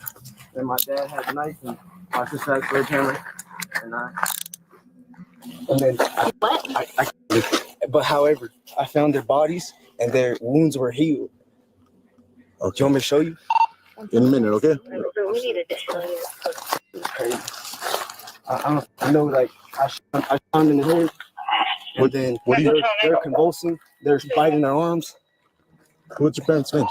Nancy, David. What's your name? Adlai. Adlai? Adlai. Are you okay, man? Yeah, no, I'm honestly shook. You shook up? Yeah. I got a pistol in here. Oh, I was gonna put on my white. 281, 209. Correct.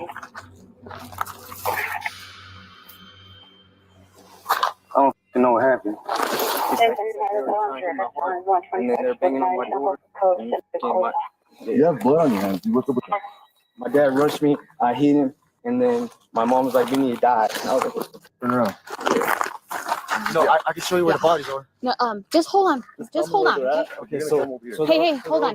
We have to detain you in the car, okay? They're over there, like right. Okay. Are they in the house? No, it should look scary. They were biting their arms, and then there was like hot boiling shit on the ground. Is that normal? I can't.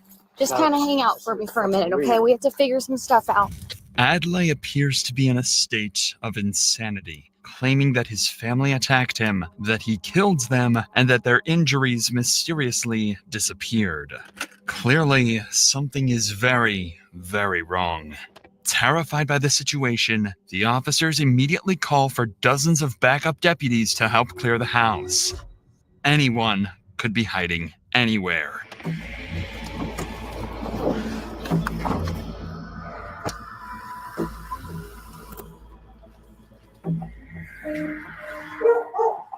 Bernalillo County Sheriff's Office. Anybody inside? Come out with your hands up, open and empty. Bernalillo County Sheriff's Office. Anybody inside? Make your presence known. I got open doors to the right. You guys take left, I got right. Bernalillo County Sheriff's Office. Bernalillo County Sheriff's Office. All right, we'll move. You guys take the door to the left, I'll hold right. Go. Take. Bernalillo County Sheriff's Office. Coming up to you. Is all of this clear? Jen and Oscar, where you guys at? All right, we're moving up to you. Is all of this clear, guys? Yeah. You guys clear back there? Yeah. Okay. Sheriff's Office. Sheriff's Office. Shell casings. The house was empty, but blood was splattered everywhere inside the home, on walls, floors, beds. Adlai wasn't lying. Humans had died inside that home. The bodies, however, were nowhere to be found. So officers decide to continue to search around the property, and this is where they would discover something horrifying. You see blood on shrubs anywhere? Nothing.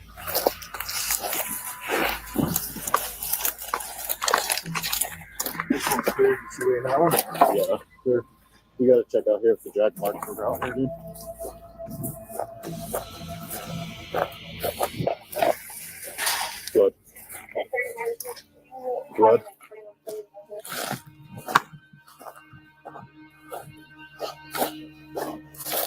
Okay, I got him. Oh, Those are the bodies of Adlai's father, Raimundo, mother, Bertha, and sister, Braille. They were face down, with bloodstains on the grass, indicating that they were dragged out there. Paramedics would be called to rush the three to the hospital, but they were pronounced dead on the scene. Adlai would be placed into a patrol vehicle to be transported over to the sheriff's office, but he would leave police with even more disturbing remarks in the process. Yes, sir. We're going to move you to the other seat, but then we got to search you one more time, okay? Yes, sir. Did you see their corpses? They're foaming out the mouth, but they're still convulsing back there. Can you find the bodies? If their wounds healed, though. Is that normal? That's not normal. They're like black out the mouth. Did y'all take a picture? And did you see that driving this dog? Yeah. Gun see.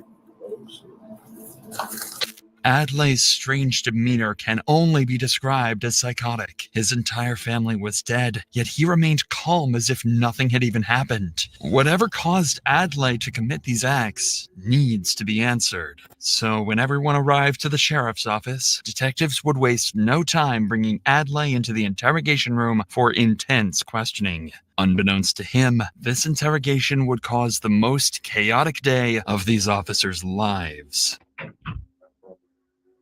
Proper, right? Proper. Cool, man. I'm gonna have him take you out of handcuffs. Go ahead and stand up. Get you out of handcuffs. A little easier if you stand up, okay? So before I take you out, man, no problems, right? No problems down here. No problems. No problems. Cool. Do you need any water or anything? You're okay. Sounds crazy.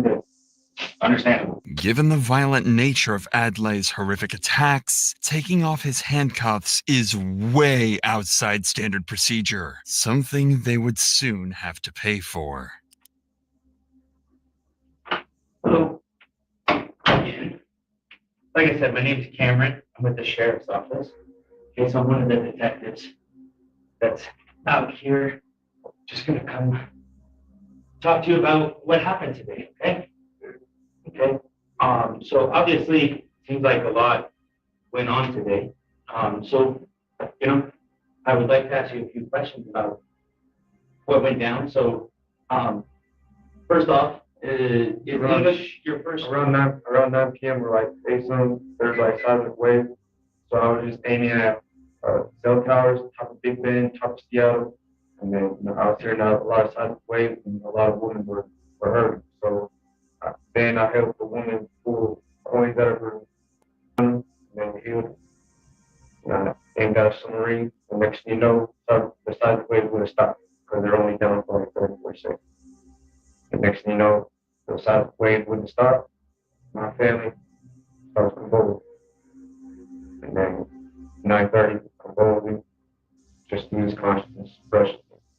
And then around like 9:30, my sister would show up, as I was told. I'm talking about there's 200 people, so there's no major catastrophe. That sounds like it. Whether or not Adlai intentionally appears to be unstable, his words indicate he's in a state of mental insanity. His depiction of what happened today is clearly imaginary and similar to someone suffering from schizophrenia. The detective will have to go along with these hallucinations in an attempt to try to get to the reality of the situation. How many dogs? How many dogs? I don't know. I haven't been out there. So let's talk. I want to talk real quick about your family. Who lives at the house with you? Your mom?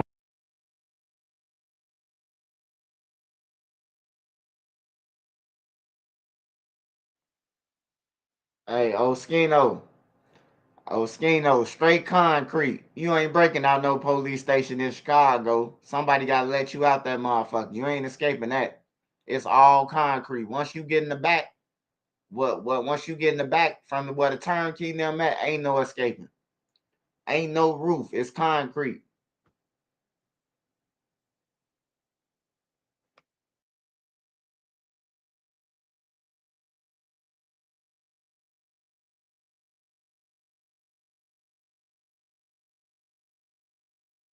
What's your mom's name?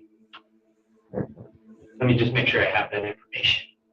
Mom, and then who else? Who's your sister? Ria? Bree? VR. Yeah. Okay, yeah. And then your dad, who's your dad?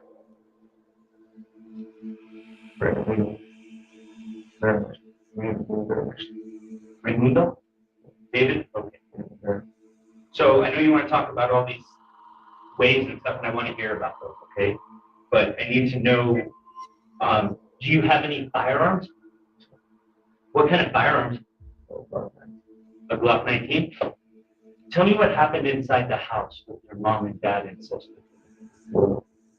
Now we have one more gun says previously with no territory. There's no a child there's no control, no stuff, and the cars make it feel heavy. And when you say you had to, what did you have to do? Okay, you had to kill him? Okay.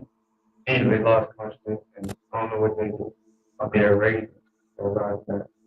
They're like cutting our legs, eating bodies. They were eating bodies? Grabbing dogs. And I had to shoot the dog. You had to shoot the dog? And I was winning their thing.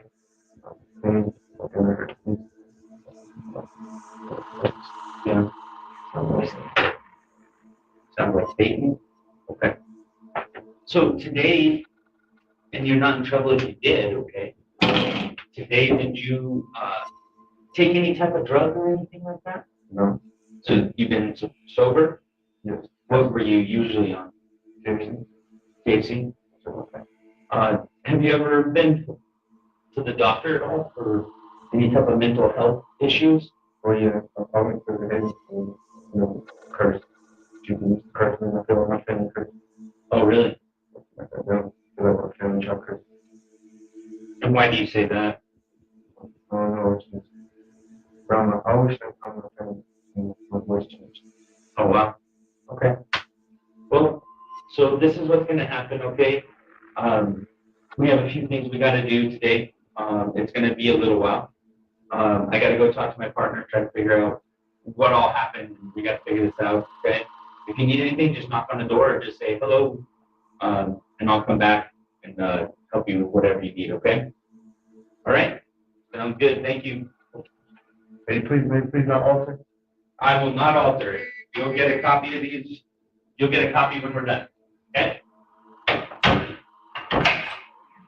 The detective would lock the door and leave to go determine what they should do with Adlai. This would turn out to be a massive mistake. Adlai was appearing to be in a complete state of insanity, so leaving him alone gives him the chance to potentially harm himself. When a suspect is even remotely showing signs of mental instability, they should be under law enforcement supervision the entire time. This is further proven when Adlai decides to have a conversation with an imaginary figure in the room. Does he even have it? So I'm just gonna sit. After talking to the imaginary figure, Adlai proceeds to take his water bottle and relieve himself in it. Admiral Magistrate got 40 over Admiral Big Baby 80. It sucks though. They literally can't unlock it. Who? Angel, unlock the door! Unlock the door! Jesus Christ, Jesus, Heavenly Father, please bring Eve to be under Admiral Big Baby Officer Magistrate to control consciousness of Angel. Amen. They still send soldiers? Fucking weird. After spending so much time alone in his room, Adlai, perhaps out of frustration, strikes the wall. This seemingly random act would uncover something that would change everything.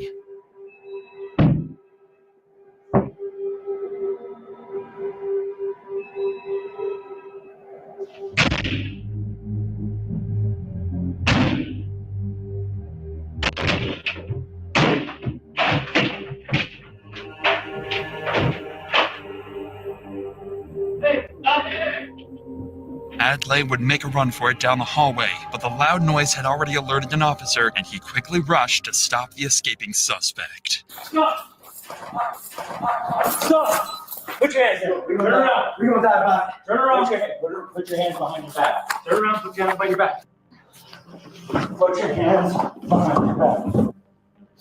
What are you doing, brother? A very close call, but they managed to stop Adlai before it was too late. They realized their grave mistake of leaving Adlai to himself, so now they'd keep a very close eye on him as they transported him to a more secure location. Adlai was finally secured, and the tragic events that took place on October 13th, 2024 would finally come to an end. As of today, Adlai remains in custody while he awaits his trial. Whether or not he will be ruled as mentally insane is still something to be determined, but judging by his statements given to detectives, he'll likely receive a prison sentence with mandatory mental health treatment during incarceration.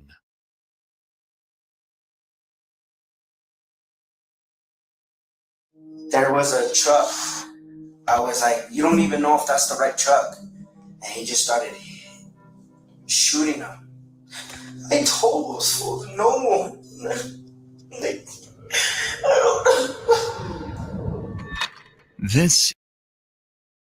What happens when a 17-year-old wannabe gangster kills a drug dealer while he is trying to rob him? This is Aiden Brown, and he has just been arrested in connection with the murder of 28-year-old Gary Walker. Police believe that Aiden shot and killed Gary during a robbery gone wrong.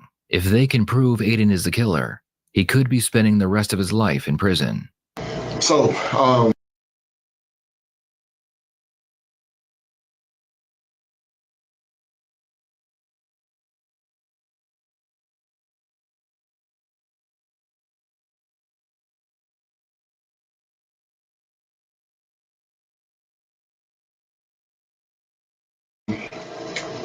what we wanted to, Jeff and I wanted to talk while he is trying to rob him. This is Aiden Brown, and he has just been arrested in connection with the murder of 28-year-old Gary Walker. Police believe that Aiden shot and killed Gary during a robbery gone wrong. If they can prove Aiden is the killer, he could be spending the rest of his life in prison. So, what we wanted to, Jeff and I wanted to talk with you about is an incident that took place a couple weeks ago. What was the incident? Somebody was shot. Yeah. You know anything about that? No, I seen it on the news though, like 2 days afterwards. Like my mom was telling me. What did you tell her? She told me somebody got shot and he had crashed into somebody's garage up the street from our house. Okay. And what else did she say about it? She just told me that. Right. And like, what was your response to it?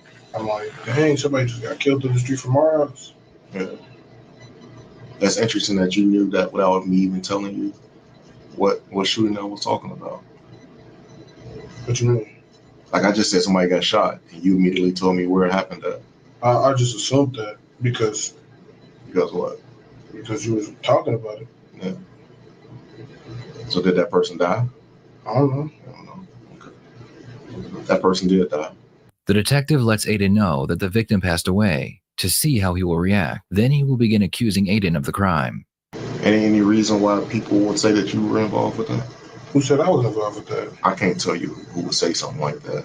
Because it's like they said my name was involved with that? It's just like I wouldn't tell anybody anything that you said. Yes, sir. But I wasn't involved with that. You wasn't? Nah, I don't even own a gun. But in one of your charges, aggravated robbery? Yeah. What was that about? But I ain't have they didn't have a gun. It was a BB gun. It was a BB gun? Yeah. But she still charged me with it. Who's she? The magistrate. Okay. So outside of that, like the original question was, why would somebody say that you were involved with it? I don't know. So you can't tell me who said I was involved with it? I can't, man. I can't. Like, down the road, there's this thing that you have a right to face the people who accuse you or whatever. You might get an opportunity to see that person or hear from them people. So I'm getting charged with that. But I couldn't. Well, we're talking about it right now. Cause I ain't trying to kill nobody, man. I ain't with that. That ain't right for somebody to say like I was involved with it and I wasn't involved with it. Do you understand where I'm going with this at all? Yeah, I know. Where I'm going? I don't know. So why would you respond with a yes? I don't know. Y'all just making me nervous. I'm not trying to make you nervous, dog. For real. I ain't gonna lie. Y'all making me nervous. What makes you nervous about this? Because I feel like y'all trying to say I killed bro or something. Or like y'all trying to put me in that. Y'all trying to say I, like. I'm just trying to keep it up. 100 with y'all. I ain't gonna lie. I don't know nothing about that. I just want to go home, man. I keep going in and out of jail, little stuff.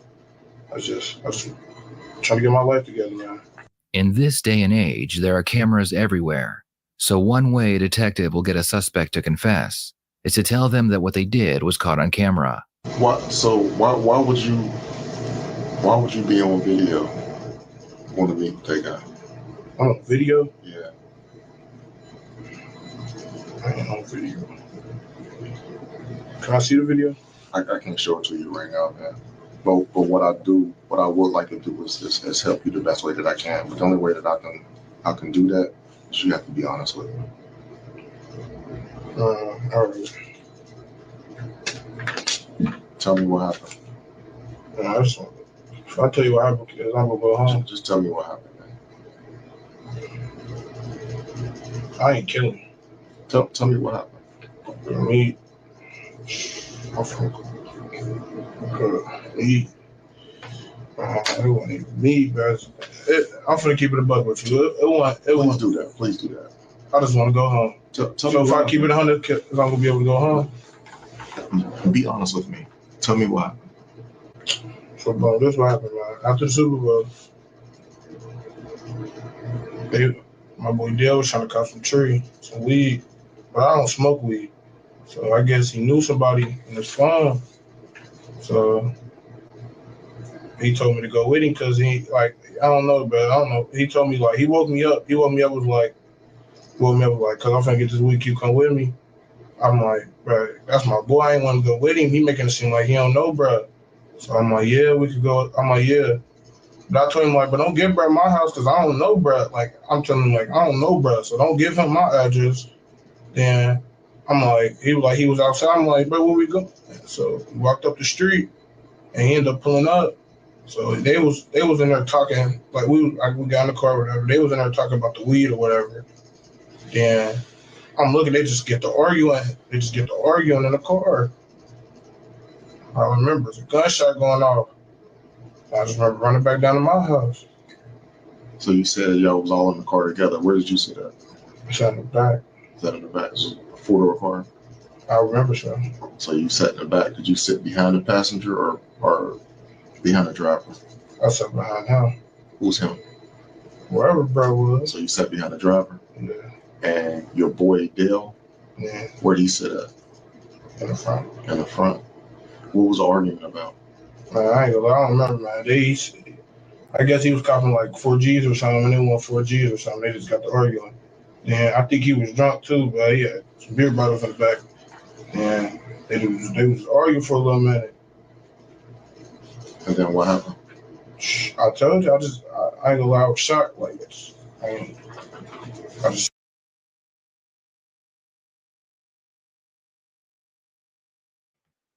This motherfucker just threw his life away for 4 grams of weed.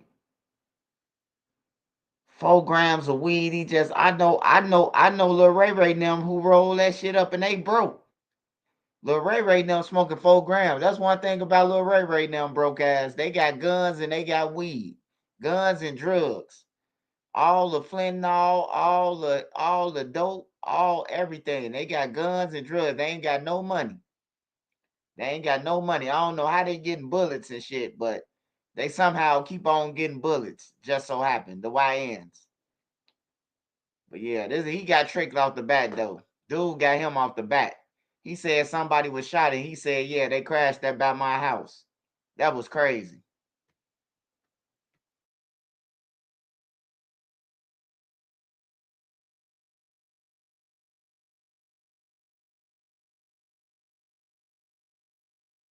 Seen him get shot.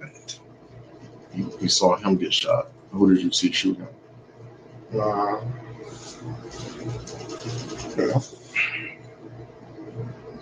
Where did he shoot him at? But I ain't gonna lie, man. I was just in the back. I heard a gunshot. I got nervous for I don't know what was going on. Just you know. Well, why would he? Did you know he had a gun? That's why I was so shocked. Where did he pull it out from?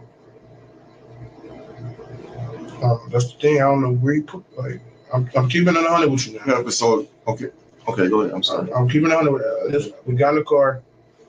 They was arguing. I just heard power. I look.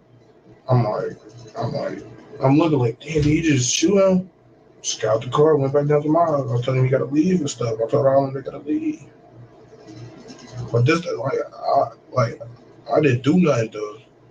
Aiden claims that he and a friend had plans to purchase some marijuana. After they enter the dealer's car, an argument breaks out, and Aiden's friend shoots the dealer. The detective has reason to believe that this is a lie, and that Aiden was actually the shooter. Because this is a very serious situation. Yeah, because I ain't gonna lie, man. You just hurt my feelings when you said Brett died.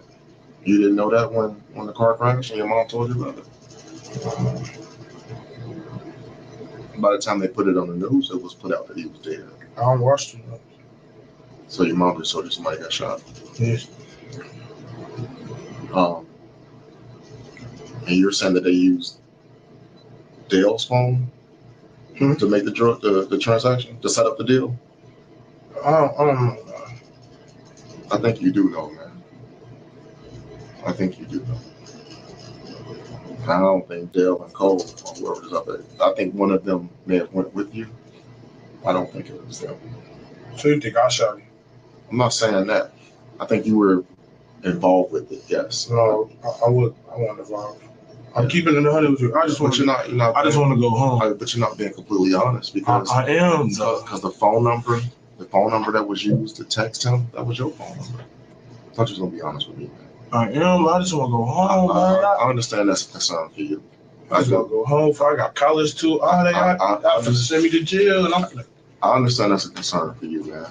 But I don't even have a lawyer. But what you're gonna do is you're gonna get two other people involved in something that maybe one of them at least, because we see two people on video. We see you along with somebody else on video. How do y'all see me on video? Because we saw you. There's everybody, damn near everybody in Cincinnati have a Ring doorbell now and other surveillance cameras. Almost everybody. And when these things happen, what we do is we go out and we look around, and we get to knocking on the door. Hey, I know you got a camera up there. You mind if we take a look at it? Sure, officer, take a look at it. And that's how we found out it was you.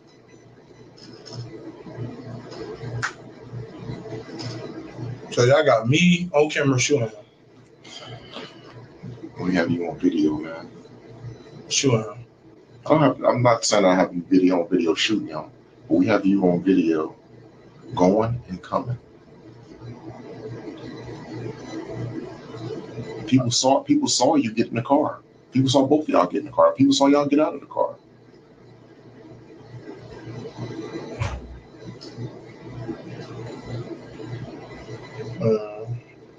But this is a homicide.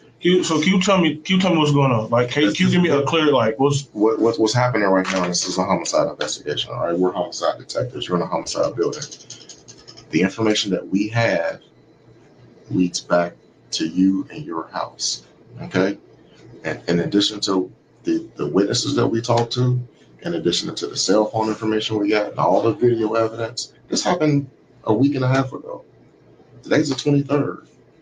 We've been working on it since the 14th. We didn't come beating on the door on the 14th. Did you see the police outside in your yard later that day? Yeah. And what did you think?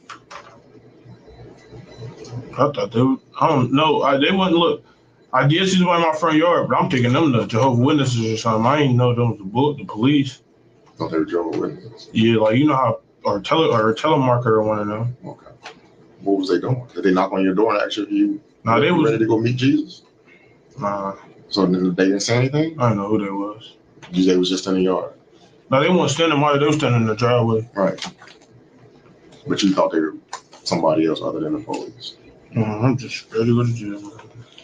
Take me down to jail. So just clarify for us, man. I'm not trying to make you have to be no snitch at all, period. I'm already going to jail. I'm not. Well, we're talking about who else was involved.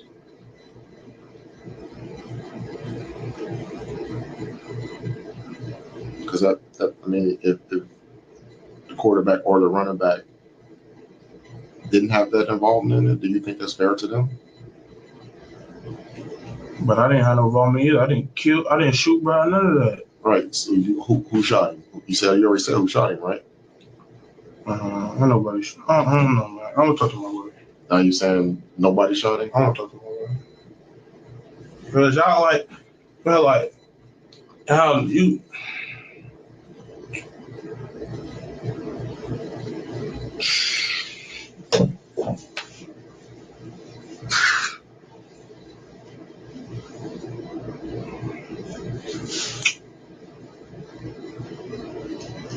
I'm just ready to go to jail, man.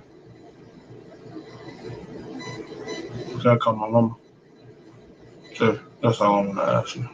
Please. Well, you'll be able to talk to her once you get up to 2020.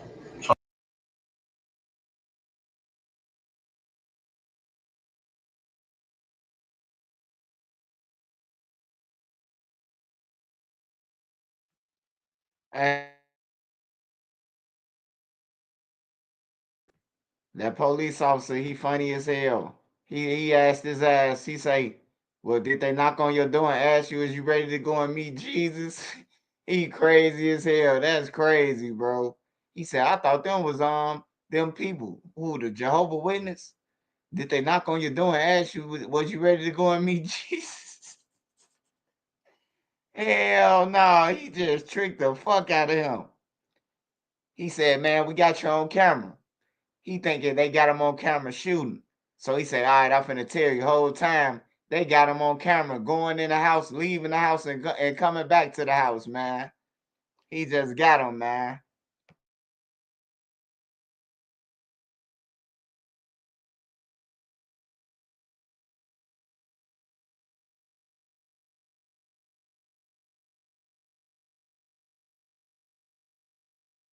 I am going to jail.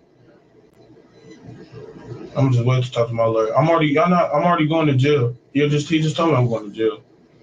I'm just waiting to see can I beat the case.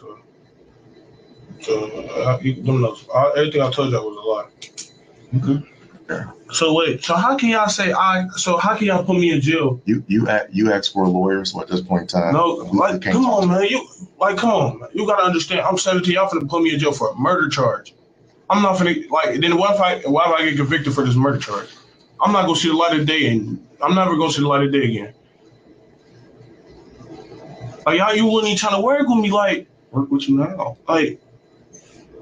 You already knew you was gonna put me in jail when you came in here.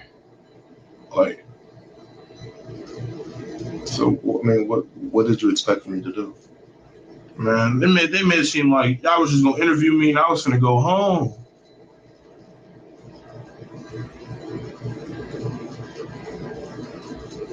And again, like I said, you asked for an attorney.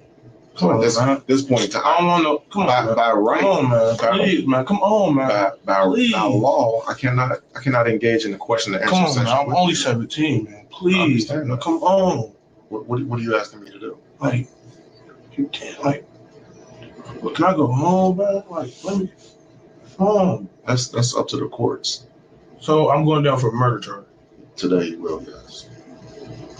Today you will.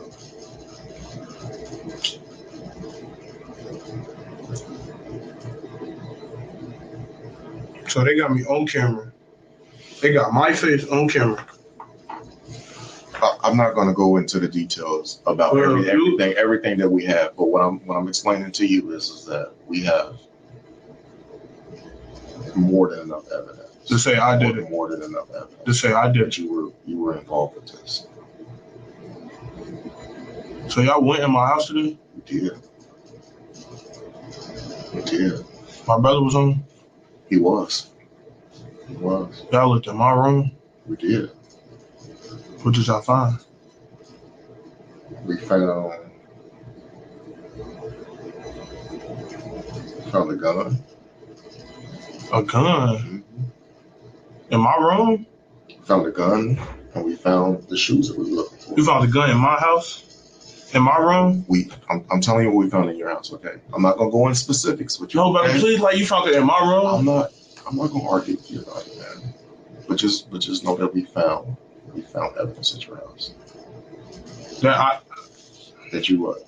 That I killed, bro.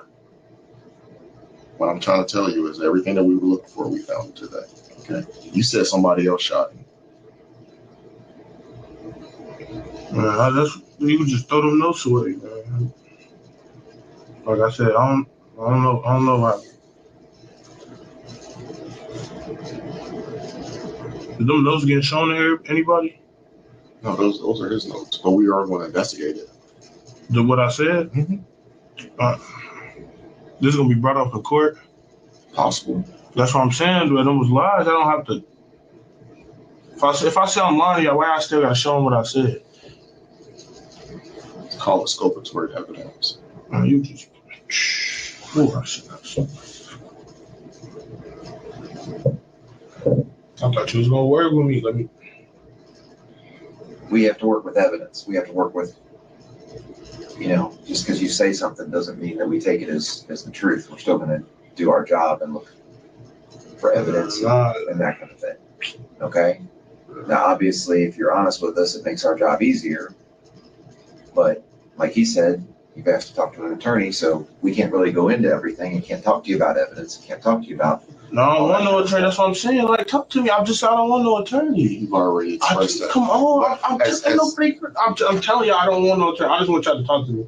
I just want to know what I can do to try to get myself out. I'm only 17. I want to go to school. I want to go to college and play football. I want to do just a lot of stuff in my life. That's why I'm just telling y'all, okay, I just, like, for real, like, all right, I already finna take me down to jail. I already know I'm finna send in there for, like, a year and a couple months. This is a murder charge. You know how they do it in the 40. Like, I'm already know I'm finna be in the 40 for a little bit. Like, y'all just give me some, like, y'all just, like, I don't want no attorney. Y'all just talk to me. Please, y'all just talk to me. That's all I'm asking. There's nothing. That's all I'm asking you, please. But what I'm saying, what I'm going to say to you is there's nothing that we can say right now that's going to change anything. I know, but I just want to hear. What do you want to hear? How do y'all know that I was up there? Like, how do y'all know? Like, and again, you will find all that out later. Okay. Can I get my discovery or something? A discovery packet or something? Not right now. Your attorney will get all that stuff.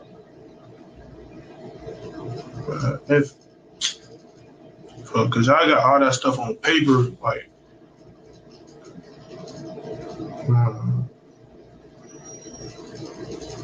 But Jeff, if I have plans to do something, if I'm in high school and I want to go play football or whatever, and one of my friends did something, and I know that they did something wrong, if I'm with you and you do something wrong, I'm going to tell my mom about it, and then I'll probably call the police and tell them what happened.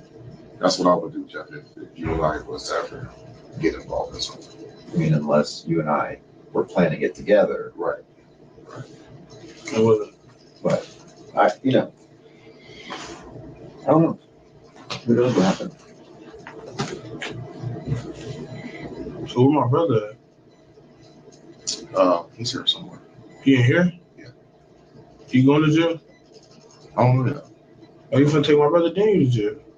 I'm sorry? Are you gonna take my brother Daniel to jail for? Daniel? I can hear what you said. I don't know, because we're still. Daniel here? He is here. You finna go get Dale, ain't you? I'm finna go get Dale, ain't you? We're gonna thoroughly investigate this. So I got a question. Why when I was honest and told you the whole thing, I was still with the jail? Why you ain't tell me from the jump when you came in here I was already going to jail? That's not the way I do things. I'm sorry.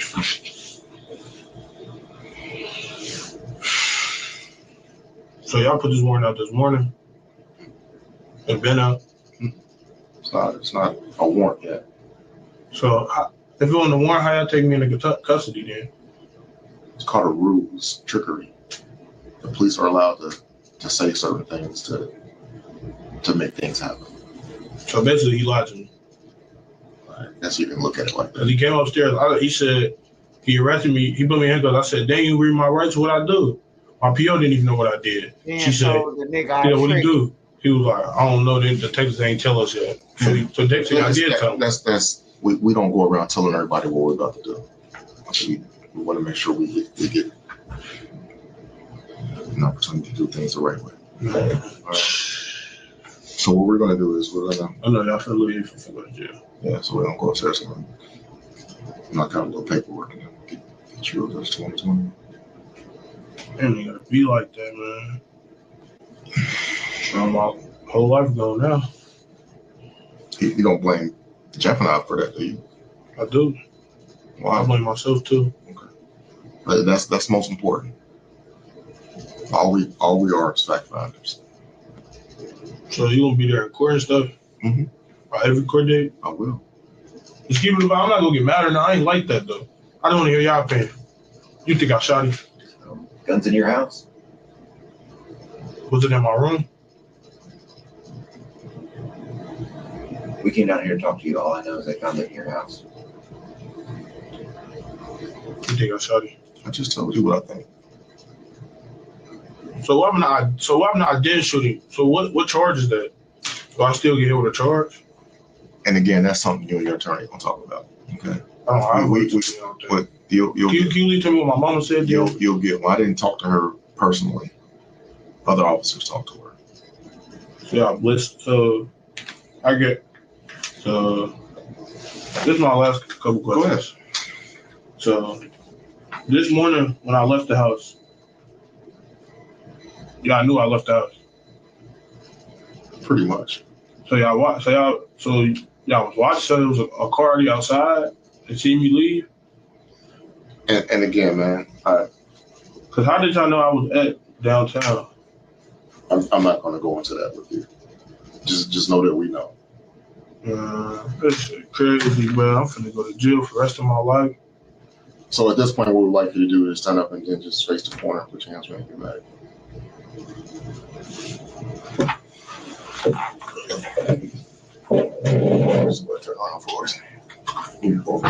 The detectives leave the room to file murder charges against Aiden. While they're gone, Aiden tries to contact his brother, who is somewhere else inside the police department. Damn, man. Oh, I gotta get an attorney, cuz.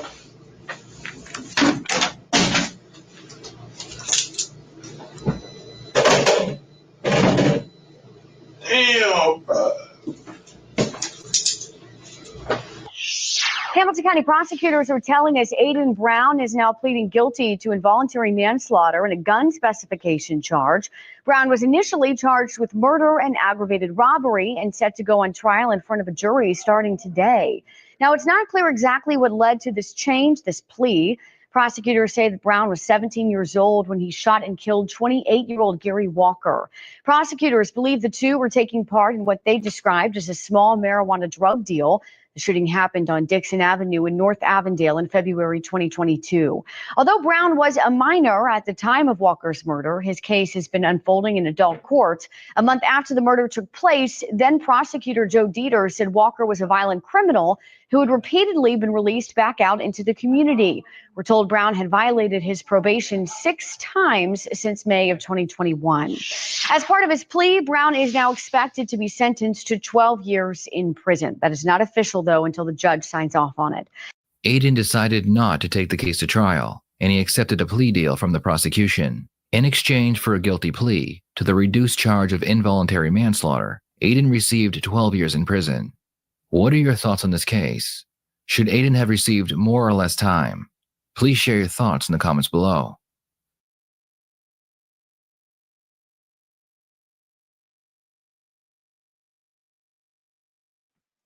Hey, I ain't gonna lie, that was a good one. That was a good one, bro. I ain't gonna lie, that was a good one. He got dude ass. He tricked them straight off the street. They ain't had shit on him, man, but him leaving out his house. And he end up, if you let me go home.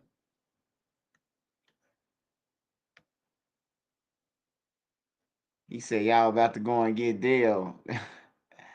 Y'all about to go and get Dale, ain't y'all?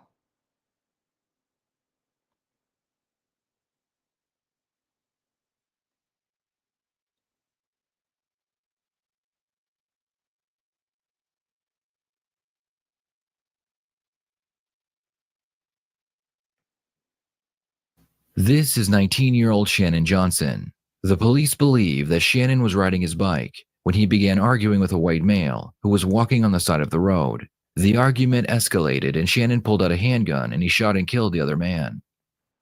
So, here, let me just.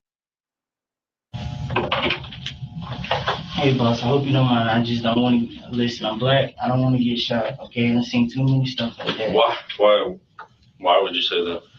I've seen a lot of movies. Okay. Well, This is 17-year-old Shaquelle McLean. Shaquelle has just been arrested for beating a 73-year-old woman with a tree branch in a Sam's Club parking lot. You killed that woman. This is 23-year-old Dominique Davis. This is 22-year-old Michael Harris Jr. Michael has just been detained by police after he was found driving the car of Bobby Scott. Bobby was the manager of a Caribbean Jack's restaurant, and his badly beaten body was found in the woods just a few days before Michael was seen driving his car. so after you do pictures, the sample was next. Back in early 2022, New York detectives flew to Houston, Texas, and arrested this man, 32-year-old Amenra Felton, for murder. They believe that Amenra fled to Texas after shooting and killing a woman in Rochester, New York. I'm sure you got some questions, and so do we. Hopefully you can answer some questions for us, so we can fill in some blanks for you. All right? Yeah, what's the word? All right. Well, we're going to explain that. So you're down here in Texas, right? They said New York is here with a warrant. Okay. We're from New York. Okay. All right? I'm not going to bullshit you. We're from New York. Oh, awesome. Okay. How long have you been in Texas for? 2 days. 2 days? Not too long. Not too long? All right. So what brings you down here? Just a family trip? You got family down here? Or? What brings you down to Texas? Yeah. Are you serious? Yeah. Are you visiting the family? Is it a planned trip, or was it just kind of like spur of the moment where, hey, I want to go, I'm sick of the fucking cold, there's too much snow up here, I got to get the hell out. You know what I mean? No, I don't. I'm trying to figure out what's going on. And you actually don't want to join Texas. All right, well, let me show you a couple things.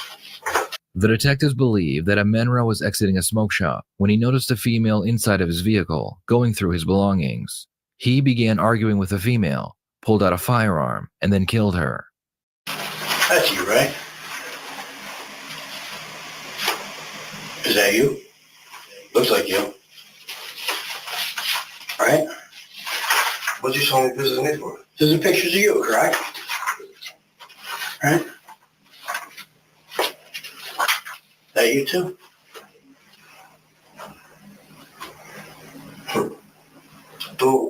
Do this look like me and any of these pictures all on the same? They do look the same, actually, yeah. So that look like me? Yep. Actually, it's probably the same coat you're wearing. At North Face. Right? No. It's not you?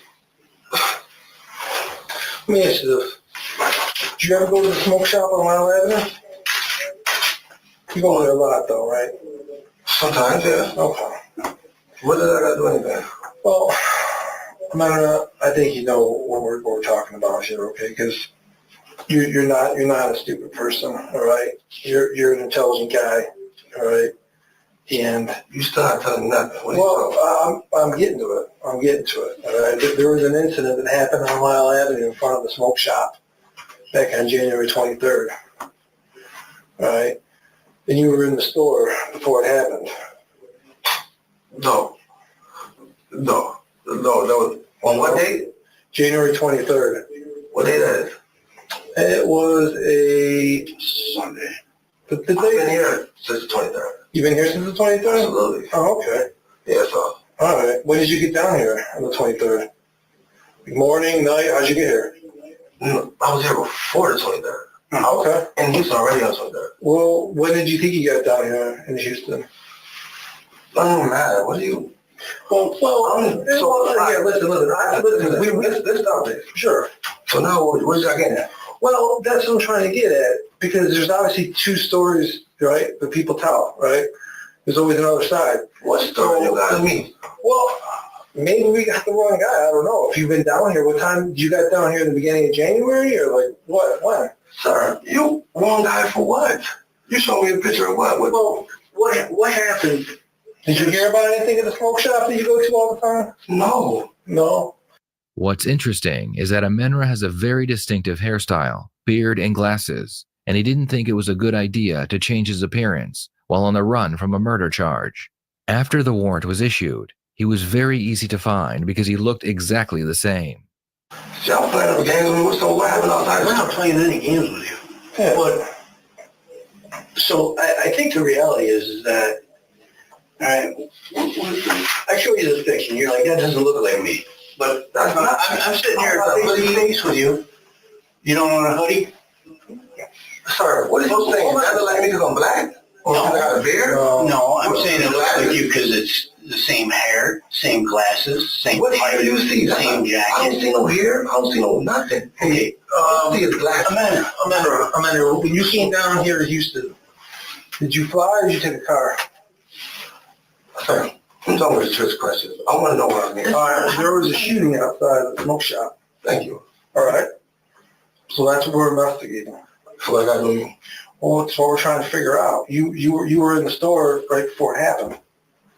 All right. We know that because we know your phone, and we know you were in the store because you've been in that store a lot. There's 10 cameras. They're good cameras. All right. It's a smoke shop. You go to that store 3 times a week. All right. Sometimes. All right. Sometimes. Even if I was at a store, that got nothing to do with me. Well, that's why we're asking you, because maybe you saw something. Maybe you know something. You came down to Texas, maybe if I saw something at the store. We go everywhere, baby. You know? What's going on It's on my suspect? That's what it is? That's what it is? Well, possibly. Gotta be. I can't know you got me. So the last time you were in the smoke shop, you think was when? Well, don't forget that, man, because, listen, in that area right there at the smoke shop, let me tell you something. Listen, there's the semi out. Right? I have a question. Hold on. Well, let me just finish one thing. Right? All right, because there's all the cameras at the smoke shop, right? Metro PCS, the fire department, and there's a Department of Transportation camera right there at the intersection of Child, right? And everything is on video, right? All right. So why clear to me? Well, because I want to know what happened and why. All right, because it's clear as day. You pull up, you park, you get out of the routine, you go in the store, you're hanging out, you're on your phone, you're actually talking to the clerk. All right. You get your box, you come out, you put your box down in the snow because you see somebody in your car, and then you go to confront them, and something happens. And you go back, you pick up your box, and you go. We followed you all the way down. We weren't there, so you can know if we're telling our truth or we're bullshitting you, right? But you were there. You know which way you went and what happened and what you did when you got there, what you did when you left. So, I mean, we don't play cards. So I don't bet because I'm not a good bluffer. So, I mean, what we're saying is the truth. So what the fuck happened when you got outside? What the fuck is you talking about? What happened? There was a girl that was in your car, rummaged through it. You're on video walking up and shooting a girl in the stomach in the intersection, right in the street on Lyle. Clear as day. You're on 4 different cameras doing it. These are just from inside the store. All right, and these are shitty quality. They're printed out. You want me to play the video from you walking in the store, walking out, walking up to the girl? You want me to play the high definition DOT camera? Sir, listen, why y'all think people are looking like this? Why y'all think like that? I don't think looking like it's because you. No, we wouldn't be here if it wasn't you. People identified you. That's why we're here. Identified for me shooting somebody? Yes, sir. Man, you got to wrap it up. So that's what I'm here for. Y'all come here for me shooting somebody? Yep. Talk. Yeah. What the f is y'all talking about? I'm talking about, we're down here talking about the fact that you shot somebody that died. I shot somebody that died. You know, a female that was going through your car. And it's on like 5 different videos. Bullshit. Well, I'll tell you what, why is it bullshit? Bullshit. Why is it bullshit? Explain it to me then. I listen, I'll love to hear it. Why you help me understand why it's not you. Explain it, because maybe you can help me understand. I'd love to. You really can't be serious. Tell us why it's not you. Yeah. Imagine if you were suddenly arrested and told you are being investigated for murder. How would you react? You would be very angry, ask lots of questions, and demand a lawyer. Detectives interrogate innocent people all the time, and they are able to compare their reaction to the reaction of a guilty suspect like Amanra. This is what I'm trying to say. Okay. So y'all came all the way to Houston. Yep. Asked all these questions. Yep. Saying I got me for shooting. Yep. And asking me all these questions. Correct. So listen, we didn't jump on a plane and come from New York to Houston on a whim. Because we thought maybe you saw something? No. All right. We know stuff. I'd like to know what you were thinking. Because either you're a cold-blooded killer or you made a mistake. One or the other. Which one is it? Are you a killer, or are you someone that made a mistake and didn't mean to pull the trigger and just try to scare her? Yo, yeah. Nah, we ain't crazy. No. Because let me tell you this. You're a young dude, and you got a lot of life left. Right now is going to determine the rest of your life in this room. All right? Did you mean to kill her, or did that go off on accident? Because as clear as day, is me, you, and Andy are sitting in this room, we work on facts. As clear as day, you are on video, undisputable, shooting her and getting back in the car and leaving. After you were in the store, buying your case of whatever, 23-105, the green vials you buy 3 times a week that you use probably to sell weed. Now, we weren't there, and I ain't got a magic crystal ball, but explain how we know all this. Because I can tell you one thing, and I can be dead serious with you. Don't even say why, because black people look like it. That's some bullshit right there. So listen, you weren't in Houston on the 23rd. You didn't get to Houston until the 25th. So you're asking all these questions right or wrong. Regardless of the fact, right? Should I think it's me? Because New York State's fucked. Well, I know it's you, but we don't think. Well, then, can you explain why it's not you? How it's not you? You say, what? You say that's not you, and you were someplace else. So explain. No sense. So let me get this right. So you were in Houston before the 23rd. So I go to jail. That's what's going on? No. Let me know what's going on. I go to jail? What? Yeah, eventually. Eventually when? What do you mean? A jail for what? For shooting that lady, you saying? Yeah. What? Mm-hmm. Why? Because you think that you sit here going, it wasn't me, I was somewhere else. That means you're free and clear. You don't got me? Listen, Amanda, the things you're trying to tell us are easily disprovable. Okay, right? Sure. How that easy to disprove that? Well, because we work in facts, right? Right? We were working hard facts, right? We can prove for sure that you were not in Houston on the 23rd. We know, 100%. So you saying that is like a ridiculous lie. So y'all right here apprehending me right now off a shooting. Yeah. I'm sorry, what was it? I'm apprehended right now off a shooting. Yeah, you're in custody for the shooting. What's the process right here? Well, the process is like, I'm trying to figure out whether you're like an evil dude or a guy that made a mistake. Because like the evil dude guy, I don't ever want out on our streets again. The guy that made a mistake and maybe overreacted or went off on emotion or accidentally pulled the trigger. That like guy, somebody's pushing somebody. Maybe that guy had a chance to have a life though. All right. You tell me, put me there. And hold on, I ain't a lawyer or something. What the fuck is going on here? You saying he about to lock me up for shooting? You're getting charged with murder. For murder? Yep. Yeah. Oh, I ain't a lawyer. What the fuck is that? I ain't gonna talk. Okay. All right, let's about a bush. Let us talk. Amanda, that's your right. Yeah. That's fine. We're gonna stop talking to you. This is the process, though. You're gonna go to jail tonight in the local county jail. All right, and you'll be arraigned on murder charges. I don't know, in the morning probably. Fugitive charge. Yeah. Fugitive, and then you'll have an extradition hearing where they'll file to have you brought back to New York State. So y'all come down here and y'all bring me back? Well, we're not going to bring you back, but the U.S. Marshals will. Right. That'll happen. You'll be back in Rochester when you'll see a judge in Rochester also. Yeah. So it all depends on how. I'm leaving out here to Rain going to jail for murder. Yep. Well, you'll if you're not leaving here free, you're going to custody. We're from Rochester, all right? Let's clear that up.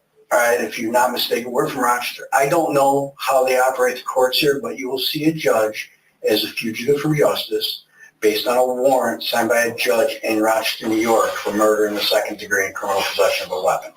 That's what you're going to be charged with. No, so there's going to be, huh? No, I'm not. Yes, you are. No, I'm not. Oh, yeah. You're not playing games. Nope. No, we don't play games. So you're going to be here. Hold on. Well, listen, we're going to. No, you're right. It make no sense. Well, I think you really got to expect this. So I've been expecting nothing. I've been on the way to move. I've been going to Houston. You see that thing? Yeah, we know your whole life, man. We've been nonstop looking at Houston for 23rd since she killed that girl. Yo, you been bugged out. Oh, all right. So let's get. All right, so how do I go with attorney? How do you let somebody just get out for murder? Because we just did it. And they are showing me pictures saying that to me like, oh, we got a lot of stuff. That's just, but we asked you to explain it. You didn't want to, so that's fine. You had the floor to explain whatever you wanted to. You had the floor to explain whatever you wanted to say where you were, to say how you got down here, to say why you were here, to give us any ample opportunity to say that it wasn't you, and you didn't take any of those opportunities. So that is what it is. It wasn't me? Yeah. Explain how it wasn't you, and you didn't take that, all right? So, I just explained to you how it wasn't me. You didn't make no sense. You tricked me with this question. I want you to take it. No. You can take your jack out, please? So when I go back home, how's that go? Well, once they'll see you here, do an extradition hearing. If you choose to fight extradition or you waive extradition, that's up to you. You get extradited to Rochester. What's extradition? It means they take you up on the charge. The marshals or somebody will come down, get you, take you back home. Then you see a judge in Rochester. Take me on the charge? Yeah. So they will bring you back up to Rochester to process you on the charge. All right. It's not going to happen tonight, but it'll happen. All right. So once they do that, then you'll be provided an attorney up there. And you can explain that, and you can go from there. Okay, but right now, you'll see whenever they bring you in front of a judge for fugitive warrant. It might not be around. I don't know how they work it here. All right, I can ask. Be here for a while. No, it's usually like between 10 and 30 days. We got to come and get you. Good, that's a while. Well. Not when you're talking about 25. So 25 for what? I'm not to life for murder. You crazy? Not crazy, bro. In the end, Amenra would be sent back to New York to face his murder charge. He would be found guilty of second-degree murder, and he was sentenced to 25 to life in prison. Amenra didn't even know the woman he killed. She just happened to walk by his unlocked vehicle, looking for something to steal. Amenra Felton, a 32-year-old man convicted of murder in Rochester, sentenced to 25 years to life in prison. On January 23rd, 2022, Felton shot and killed Charlotte Thomas on the corner of Lyle Ave and Child Street. Felton fled to Texas, where he was later taken into custody. The district attorney's office tells us Thomas had no relation to Felton. What are your thoughts on this case? Please share them in the comments below.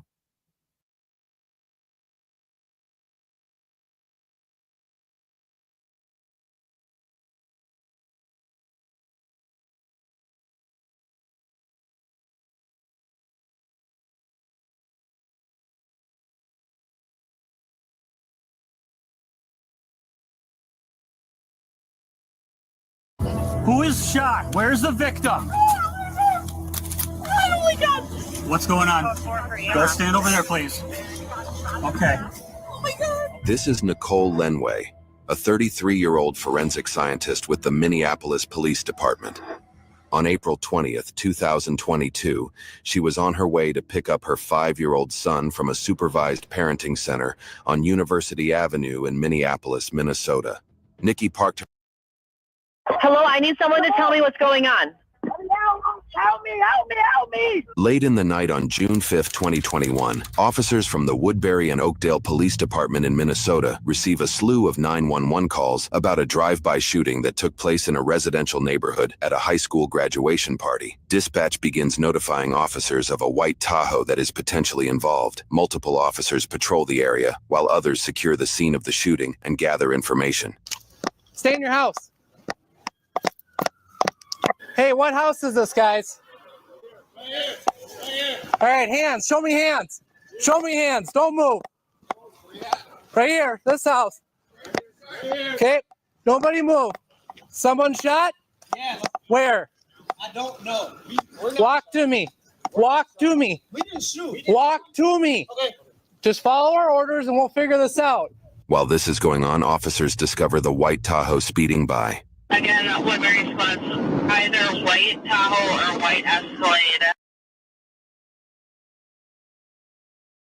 Back in 2016, Corey Borwick, Carlton Lamar, and Aisha McGaster were all arrested for kidnapping with a weapon, carjacking, robbery, and aggravated battery. All three suspects assaulted a victim, then forced him to get into his own vehicle so they could go to his place of employment and get some more money. While they were driving, the victim jumped out of the moving vehicle and ran to a nearby patrol car. The victim described his attackers, and soon the police had all three suspects in custody. Detectives decide to start with Aisha while they wait for the victim to return from the hospital. All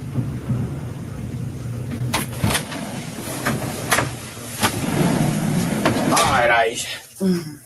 You good on your water? Okay. I know you're tired. I need you to wake up just a little bit for me so we can try to get through all this, okay? You do that for me? Well, I didn't really introduce myself yet. I know I got your numbers and all that, and name and everything, but I didn't introduce myself. My name's Investigator Kevin Stimmel, okay? Obviously, you haven't figured out yet. You're at the Escambia County Sheriff's Office. I'm an investigator with Escambia County. I guess there was a incident last night, and it's led us to here, so I'd like to talk with you about this incident, but before we get started, I'll read you some things, okay? And then we'll go from there. All right, so you understood all those rights, right? Okay. Obviously, it's been a long night. You're tired. Y'all had it's probably just been chaotic through the night, which is what led up to law enforcement being involved. And I really want to understand what led to all this, because I don't believe it was just random or anything like that. I think that there were some events that probably led up to this, and that you probably shine a little light on the whole thing for me so that I understand, okay? Are you willing to explain all that to me so that I can understand what all occurred? I mean, can I get out of the way here? If you're requesting a lawyer, are you requesting a lawyer? Because you can do that. There's just different sides of the story, and I wanted to give everybody the opportunity to tell me their side of the story before somebody else tells me their side. That's all. But if you're requesting a lawyer, you can't have a lawyer. Okay. You're requesting a lawyer? Okay. All righty, hang tight. Because Aisha requested a lawyer, the detective decides to move on to Corey. All right, buddy. How you need water or anything? I'm good. You sure? All right, man. I just want to give you the opportunity. I had to get my coffee, man. It's early. Damn, coffee sounds good. I hear you, man. I had to get a cup on the way in. Can I call you Corey, or you want me to call you Mr. Bowie? Nah, Corey, man. All right, Corey. All right. Yes, sir. I've been trying to ask someone, like, okay. Sure, come on. What's we're up? being detained. Yeah. But nobody told us what for. Well, that's why I'm here. I'm an investigator with the sheriff's office. We're going to get all that. He just mentioned something saying somebody got hurt. Okay. And that's what I want to get to. But we got to follow some steps to get there so we can talk about it, okay? Okay. So, based on... I made sure I remembered that. But like, no, yeah. I totally understand that. I paid so, attention to detail. I got you, man. Well, write my name on here. You know you like that handwriting. That's nice handwriting, man. I got crappy handwriting. All right, buddy. You understand all your rights. I'd like to know what happened last night, and I'd like to get your side of everything, because there's always 3 sides, 4 sides, as many sides as involved in the story. As far as I can tell already, there's 4 people involved in this at least. Yeah. And who knows, as the day goes on, how many people else will come forward and say, yes, I actually knew some knowledge of this, or had some knowledge of this. So I don't want to ask you questions right now. I want you to tell me what led you to being in police custody tonight. What all started that led you to being in police custody? Well, we was on the way coming back home, and it just put us over. It started with 2 of them following us. Okay. and then one was parked off in the side in the parking lot. They just all put us over. Okay. Uninsured and Where everything. was y'all coming home from? No, we live in Foley. We was in going Foley. back home. I just wanted to go home, take a shower, get these clothes, and get I bet, man. So, what happens when you get little man? What happens then? As soon as we crossing, well, no, Fairfield is the long road. Well, yeah. See, I know where y'all were stopped at. So- Y'all were stopped at Fairfield by the Home Depot. That's where Yeah. they stopped at. All right, Were y'all so, traveling? Were y'all traveling back westbound when they stopped you? I'm guessing. Yeah, the Like, car was facing that way. Yeah, coming So the house that y'all went to had to be further back. Further back. Okay. But like one pulled behind us and another one pulled behind us. And you know where the road splits, I don't know what highway that is, but you can go straight or curve out to the left. One was sitting on the right in the parking lot. So they just all stopped us once we crossed the light. And why do you think that? I mean, that's not routine procedure for law enforcement. Why do you think 3 law enforcement officers, deputy sheriffs, would be following behind this vehicle and then stopping this vehicle? Coincidence, maybe. I don't know. I'm trying to figure Coincidence. it out. I don't know. Okay. All right. Well, tell me more about people you were with tonight. My girlfriend and just my friend. What's your friend's name? Carlton Lamar. Carlton Lamar. A good friend of mine. Went to school with him. The detective is about to try and bluff Corey by telling him he has already spoken with Aisha and Carlton. He is hoping that Corey will think the other two have already confessed to everything. So we've already talked to Carlton a little bit. Yeah, he's supposed to be staying the night with me. He was just down for the ride. Not Gotcha. going to leave him at our house by himself. Well, that's this thing. We've already talked to Carlton a lot, and I've been talking to Aisha, and her story didn't really jive with yours, man. So I really need you to be honest with me, Corey, because I really I already know you're not being totally honest, but I'm trying to work with you, okay? Because the fact of the matter is that some serious crimes occurred tonight that y'all were involved in. I've heard faintly about it. Okay, right. And at this point in time now, you're kind of in it. And the only thing you can do right now is help yourself, because I don't know how many of these cases I've worked where everybody beforehand says, I ain't no snitch. I ain't never going to be no snitch. Blah, blah, blah, blah. People start talking about getting life, fed time life, day for day. I don't nobody care about nobody but themselves. Yeah. I mean, that's real life. Everybody says that until it's time to. Because I watched First 48. Yeah, so you know, the First 48 snitches. Everybody snitches when it comes down to the fact that they're looking at the rest of their life, or maybe even heavier sentence. I mean, is it serious? Whatever. Very, very, very serious. Very serious. I mean, I know that you totally know what's going on. I'm trying to figure out. Because you were picked out by a victim. I mean, I was asking the officer what was going on, but he just really wouldn't tell me. Okay. So I'm gonna do some more research. I'll be right back with you in a second, Corey. I'm gonna give you some chance to think, talk about with other people I'm talking to too. I'm going to sleep. That's fine, but you need to think about. Well, you do, because you got some victims that have picked you out in a crime that I really want you to tell me the truth about. But I'm gonna give you a second to think about it and think about your life and where it's going if you continue to not tell me the whole It's truth. going on the right track. All right, man.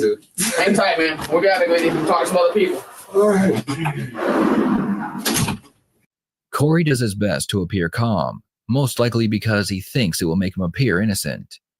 The problem is, an innocent person would not be calm if they were just arrested for something they didn't do. Imagine if you, an innocent person, was just arrested and told the crime you were being charged with could be a life sentence. How would you react? I'm gonna be like more a little. Well, I'm not gonna keep you anything until you start giving me stuff, because I've already got a victim that has identified you, your buddy Carlton, and said that y'all are the suspects in the crime that have been committed. But like, what to? Well, I'll tell you what. I'll tell you how this works. It's a give and take. When you start giving me the truth about what occurred tonight that I know occurred, I know due to facts and evidence that this occurred. And I know you were there, and I know you were a willing participant in it.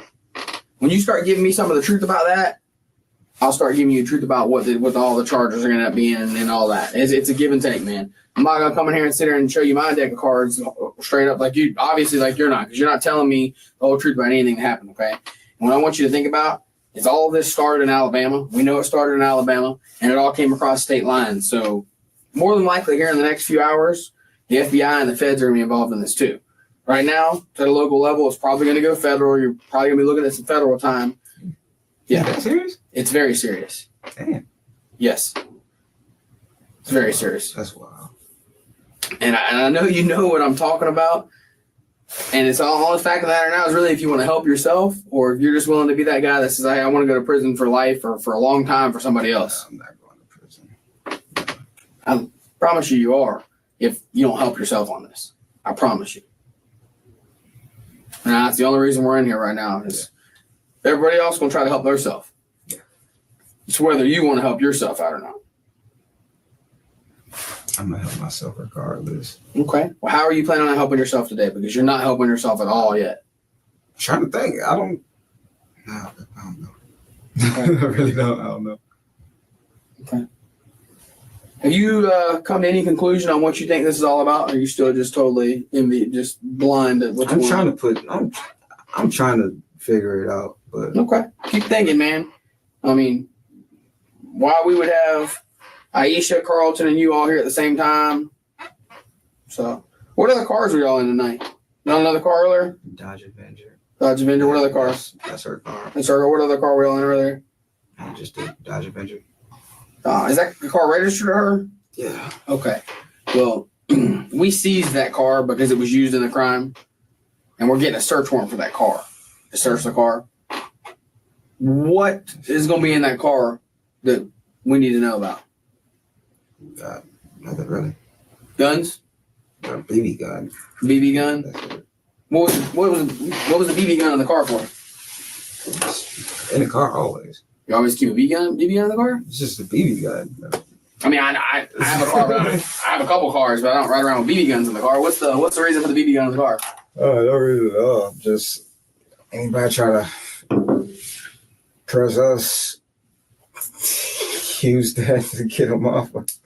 Okay. But, I mean, is that a normal occurrence? Are y'all getting pressed a lot? No, but if so, I mean, I'm hoping that would work. I hear you. If not, where in the car do y'all normally keep the BB gun?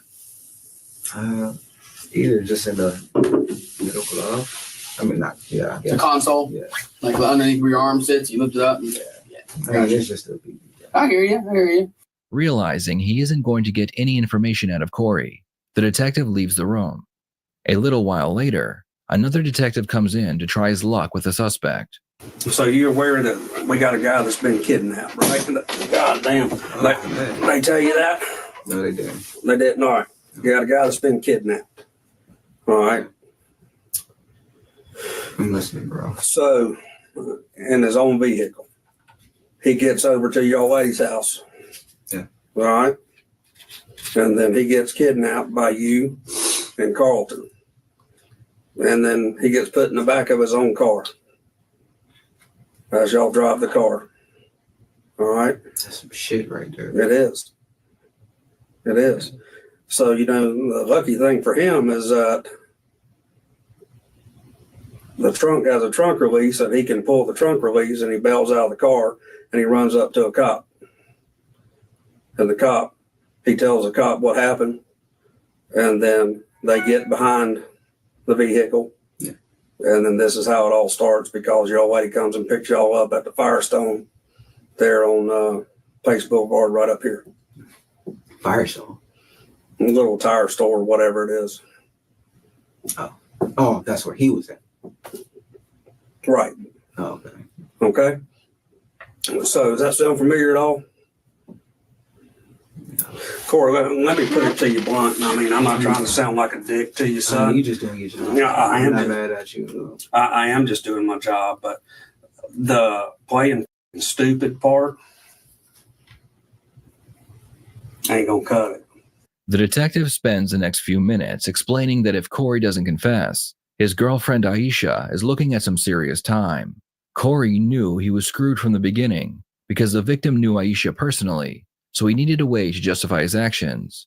Corey suddenly realizes that if he can make himself look like the hero, maybe he can minimize his punishment. You know what? Fuck it. All right. He's her mom ex-boyfriend. He is her mom's ex-boyfriend. Yeah, he's like okay. 35 years old. Okay. He supposedly looked at her like a stepdaughter. Okay. All right. He was in town, apparently. And so she like, why not see him? You know, he was with my mom or whatnot. Apparently, he act like I'm not making this up. All right. Apparently, he actually tried to rape her. Okay. While little man was there. When? I guess this happened yesterday. Okay.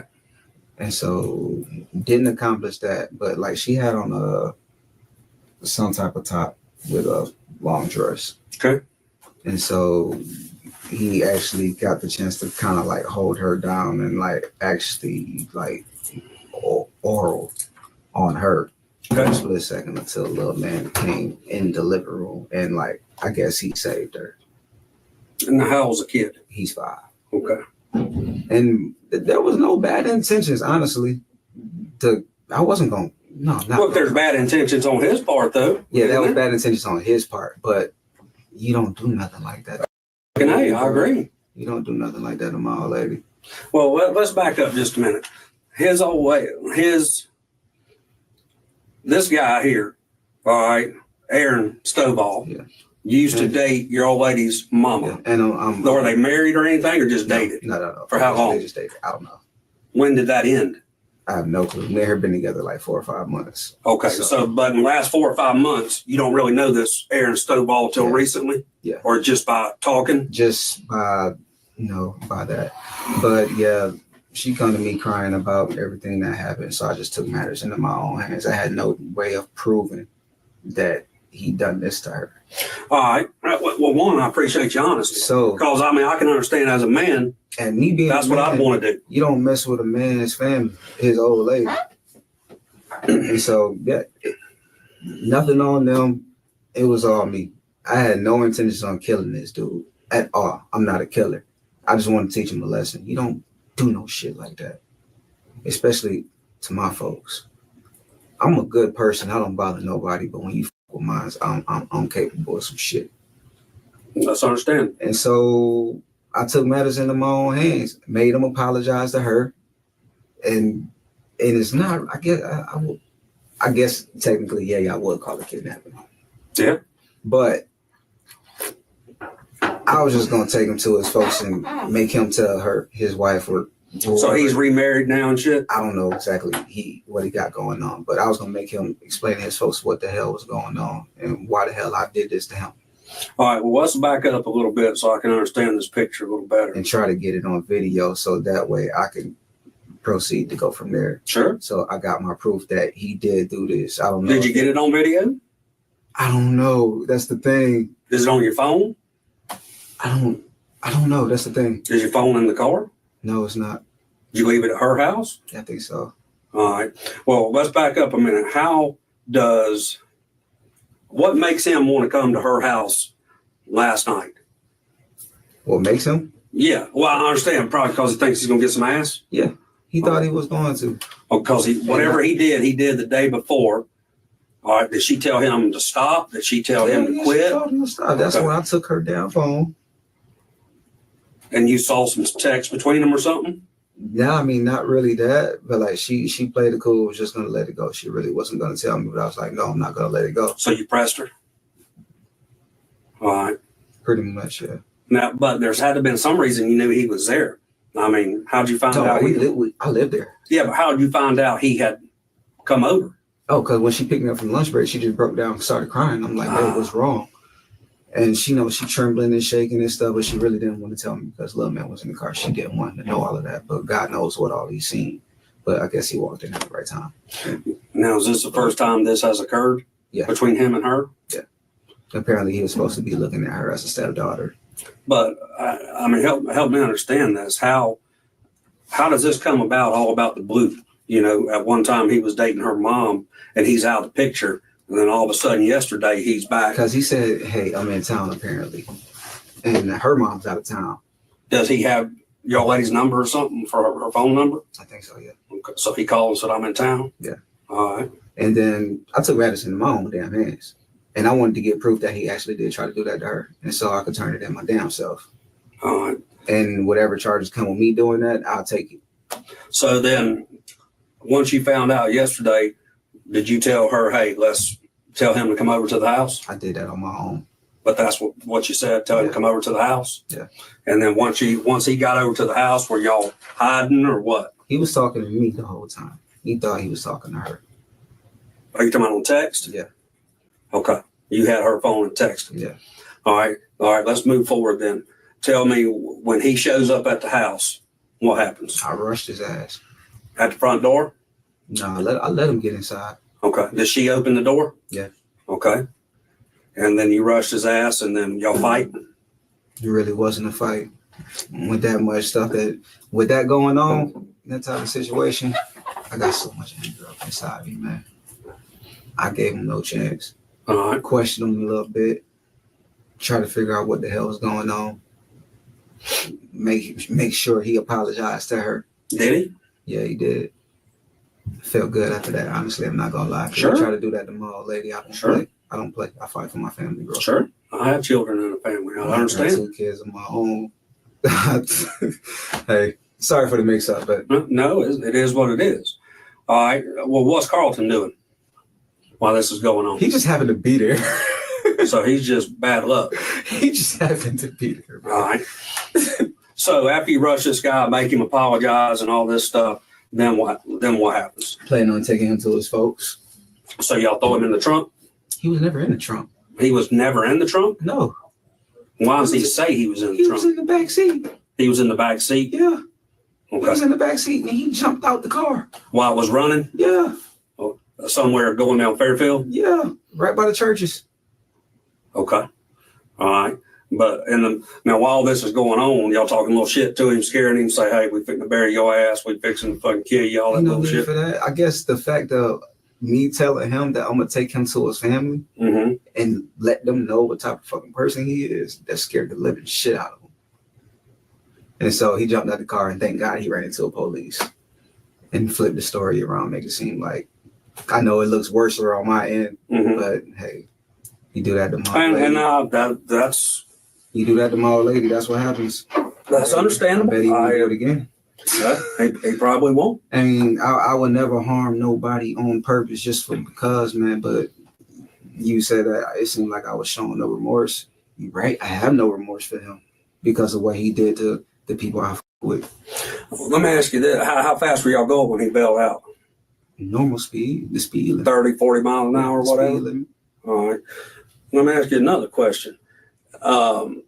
I was never going to kill this dude.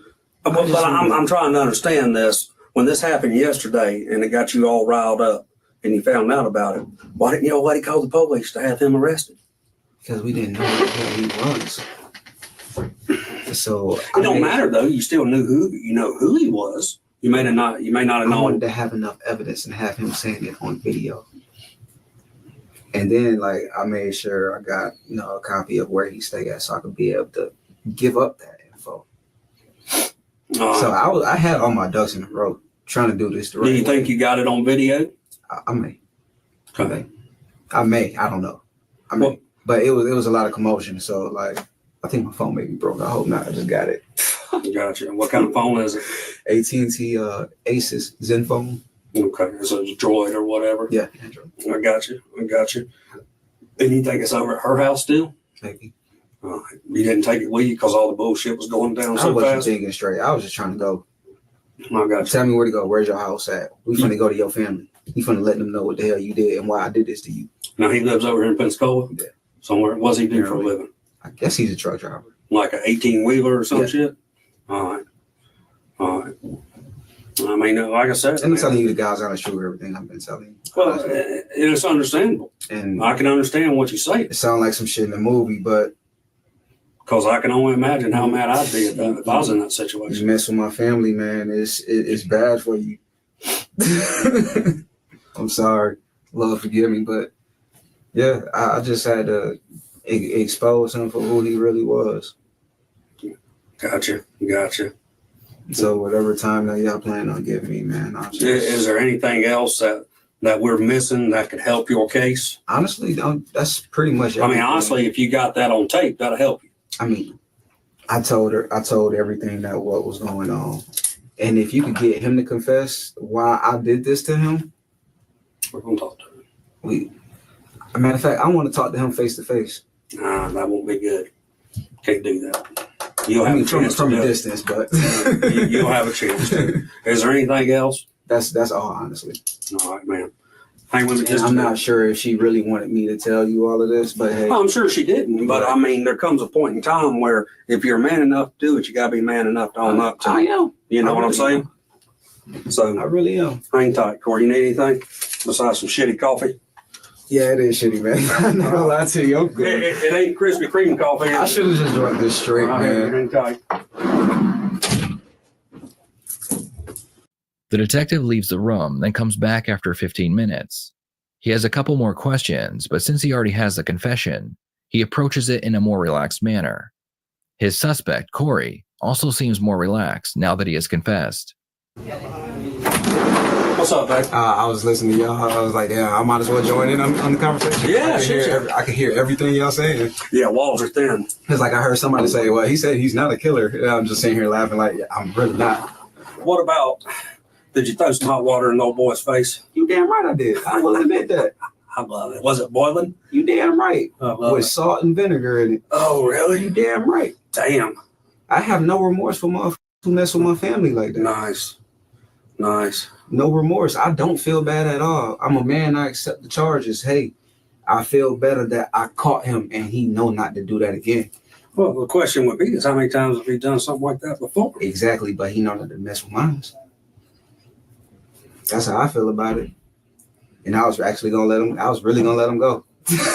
Well, I wish your lady, when she told you about it, y'all would have called the police then and there. Yeah, but because he was could warrant already a sexual battery charge. Yeah, but he was like already long gone. So is he lives in Pensacola, dude. It's one county. Had to find the address on him though. So we the police. True, but I'm gonna be honest with you. I wasn't thinking about that. I'm from the hood. Retaliation is a must. No, I understand. I'm from New York.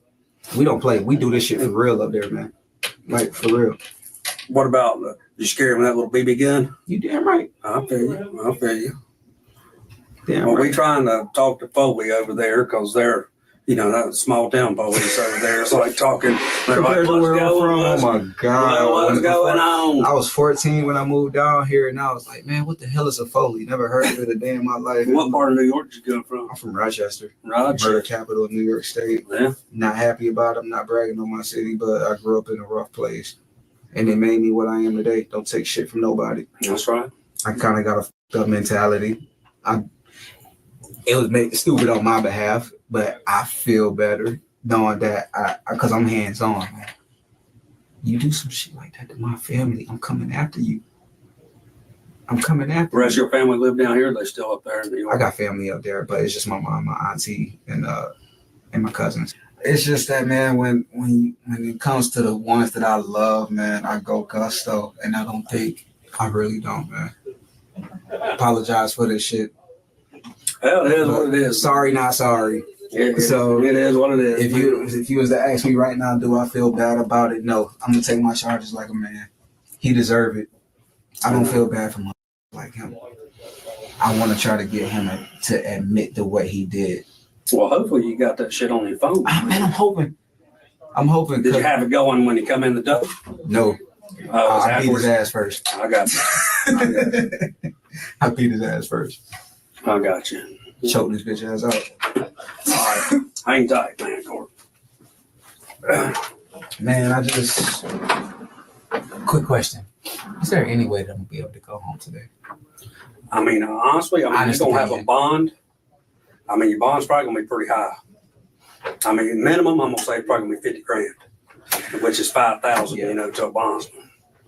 So that's just what our bond schedule is based upon the charge. But you know what I'm saying? What about like crime of passion. Well, you'll go to first appearance in the morning. The judge can muller it then. Getting him to admit to it and explaining my side. Well, that's what we're trying to follow up on what you said, so it gives you It's all true, man. credence to what you're saying. You see what I'm saying? Bring me a Bible right now. I don't play with Jesus, bro. I'll put my hand on it. Hang tight, bro.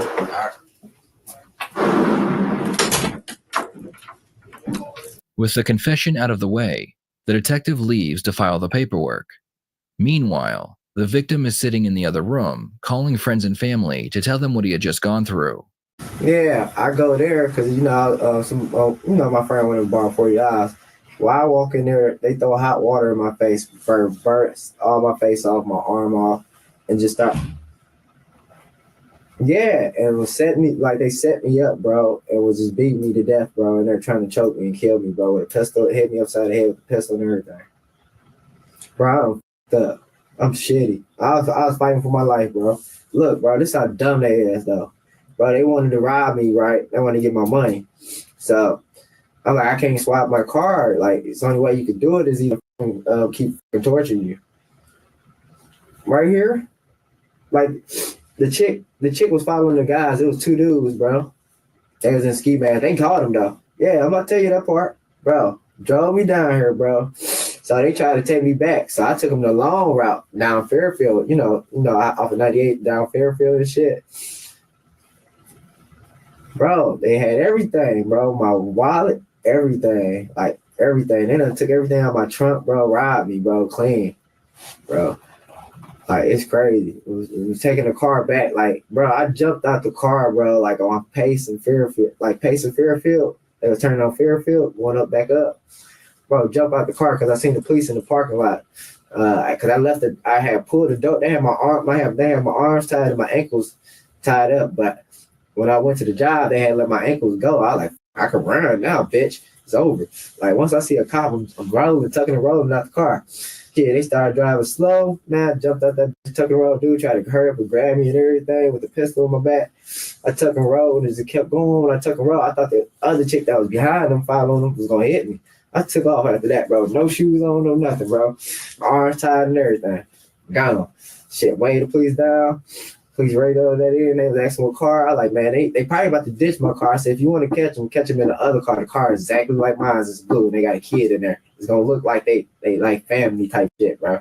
They caught them just right there on Mobile Highway, Fairfield Mobile Highway. I only had $40, like $60. They stole that. That's all they stole. Then they had seen my credit card, saying I was a truck driver. They're like, we know you got more money and stuff like that. It was because of the chick. Because the girl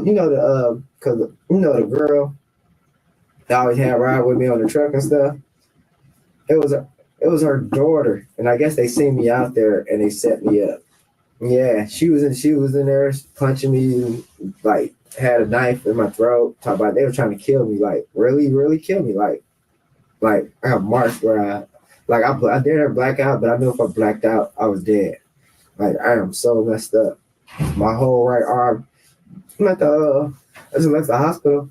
In the end, Corey's story of revenge would be proven false, and all the suspects would be charged with kidnapping, carjacking, robbery, and aggravated battery. Both Corey and Aisha were sentenced to 20 years in prison, and Carlton received 15 years for his part in the crime.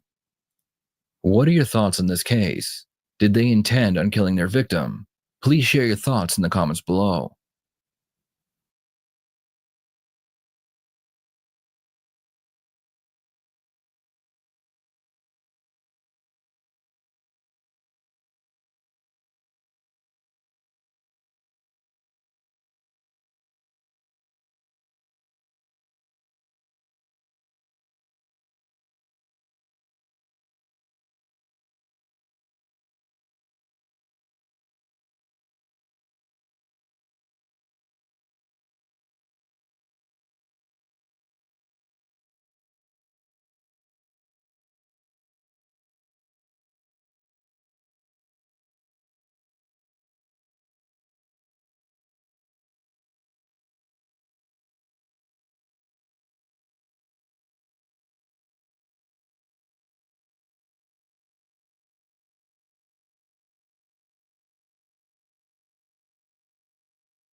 The FBI is working to learn if 4 men arrested for a robbery at a local jewelry store are tied to similar crimes across the country. Why you don't fuck with me? Oh, you stole my shit! What I steal from you, bro? I'm about to send you your money back. Police say these 3 men walked into this Jarrett near a busy shopping area Tuesday night around 7 with hammers. That's crazy. I just can't believe that happened here. We checked their backgrounds and all 4 men are from Detroit. All right, so somebody's life story that I've always appreciated was T Grizzly. Consistently good rapper. I always look forward to hearing one of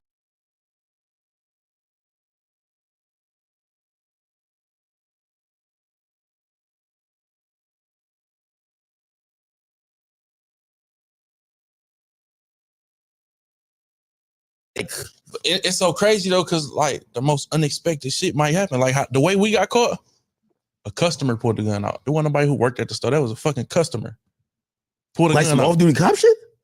Wasn't no off-duty cop, a regular civilian that was in there buying some fucking golf clubs, bro. Oh hell! Well, see, I would assume the niggas buying golf clubs got the blicky. Like you know what I mean? Like See, I wasn't a white dude. Yes, of course. And I saw it in his eyes, bro. Listen, you saw in his eyes he was ready to go. I saw it in his eyes. He wanted to so bad, bro. He wanted to so bad, bro. So wait, y'all do what y'all doing. He pulls the gun. We walk in the jury store. We in Kentucky, hot as fuck, bro. We got on hoodies and shit. They're like, damn, what y'all? Everybody look at us in the store. Why y'all got them hoodies on? Like, y'all like. Is it mad people in the store? Like, wouldn't y'all wait till there's nobody there? Bro, we went as soon as it opened, bro. That shit was just popping. I guess it was a popping ass shop. You feel me? So I'm like, we boxers, we got to lose weight for this fight we got coming up. Wait, did niggas ask y'all like, yo, why y'all got on hoodies? Yeah. And I told them we box, we trying to lose weight. We got a fight coming up. You know what I'm saying? So my man's just supposed to hit the glass. He taking way too long. I'm trying to get the fuck on. I'm like, bro. So y'all got no masks? No mask, nothing. So y'all trying to act normal. It's the glass, right? Niggas touching that shit like, damn, how much is that one? Trying to distract people and shit. Like, bro, these niggas touching shit, no mask, talking to people. You feel? I'm like, bro, do that shit. Fingerprints everywhere. Fuck. I'm like, bro, do that shit. I'm looking at him. I ain't saying it loud, though. I'm like, do that shit. Is this a college student? No, this is another nigga. I was about to be like, you can't give the college student the fucking sledgehammer, my nigga. Like, yo. This nigga was the furthest thing from a college student. Oh, okay. I'm gonna do that shit, right? All right, bet. He's taking all day. I do this shit.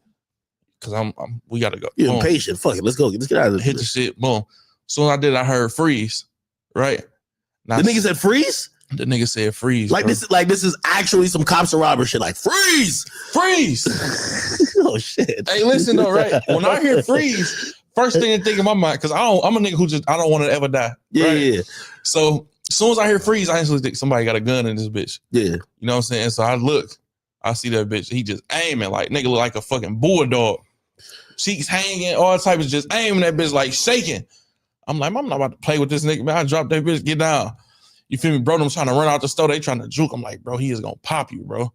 You feel me? He cocked that bitch back. Get down. Bro, get down. They call the police. Police pull up in like an hour and a half.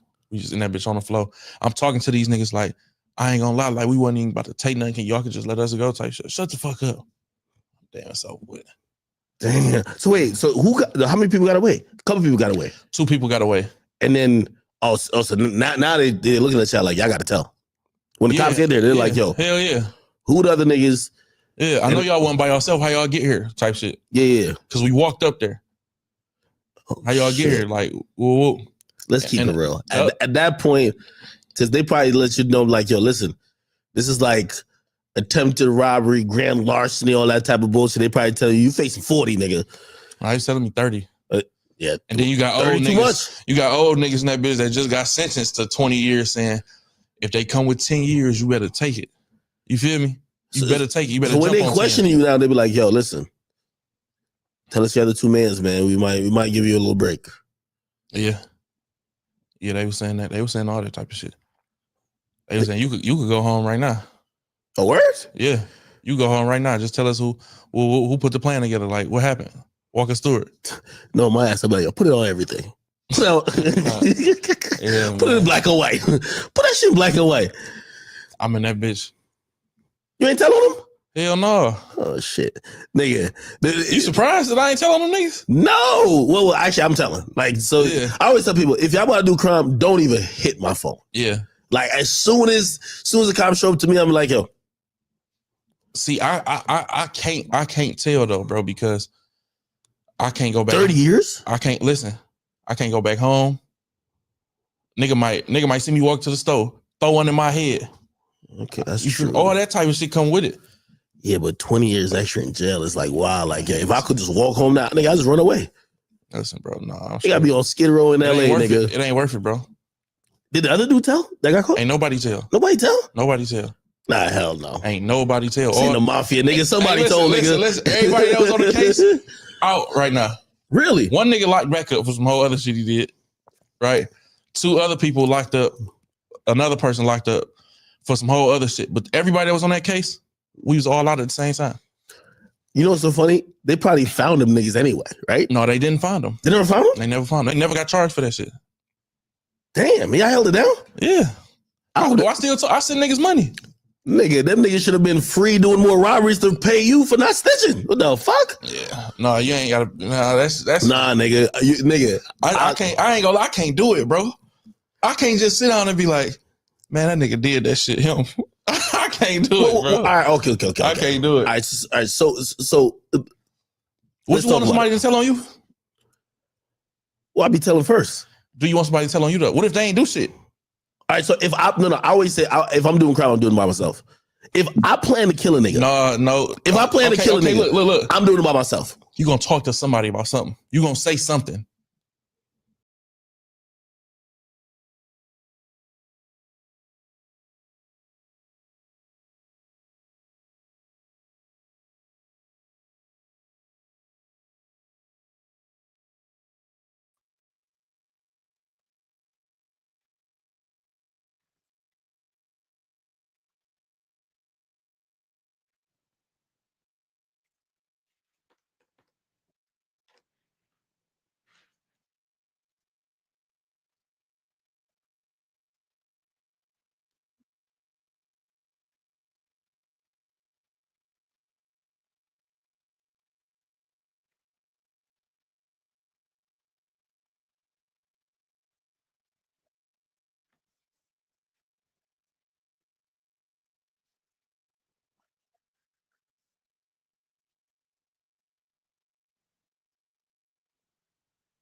The FBI is working to learn if 4 men arrested for a robbery at a local jewelry store are tied to similar crimes across the country. Why you don't fuck with me?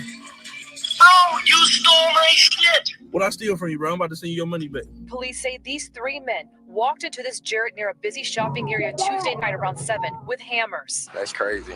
I just can't believe that happened here. We checked their backgrounds, and all 4 men are from Detroit. All right, so somebody's life story that I've always appreciated was T Grizzly's. Consistently good rapper. I always look forward to hearing one of his verses, but a lot of people I don't think know his full story. This is a man who was destined for university, but somehow ended up in Kentucky on the floor with a gun pointed to his head in the middle of a jewelry heist, right? He was trying to pull off. So this particular story covers his younger days when he was casing out robberies spanning across multiple different states, and this iconic moment when a dude confronted him after the fact to yell at him for stealing his Xbox back in the day. You stole my fucking Xbox One, my fucking MacBook, my fucking iPhone. I had a wallet, had about $190 in that bitch. Now we're gonna get into all this, but first, let me show you my song of the day. This is Oreo J. Check him out.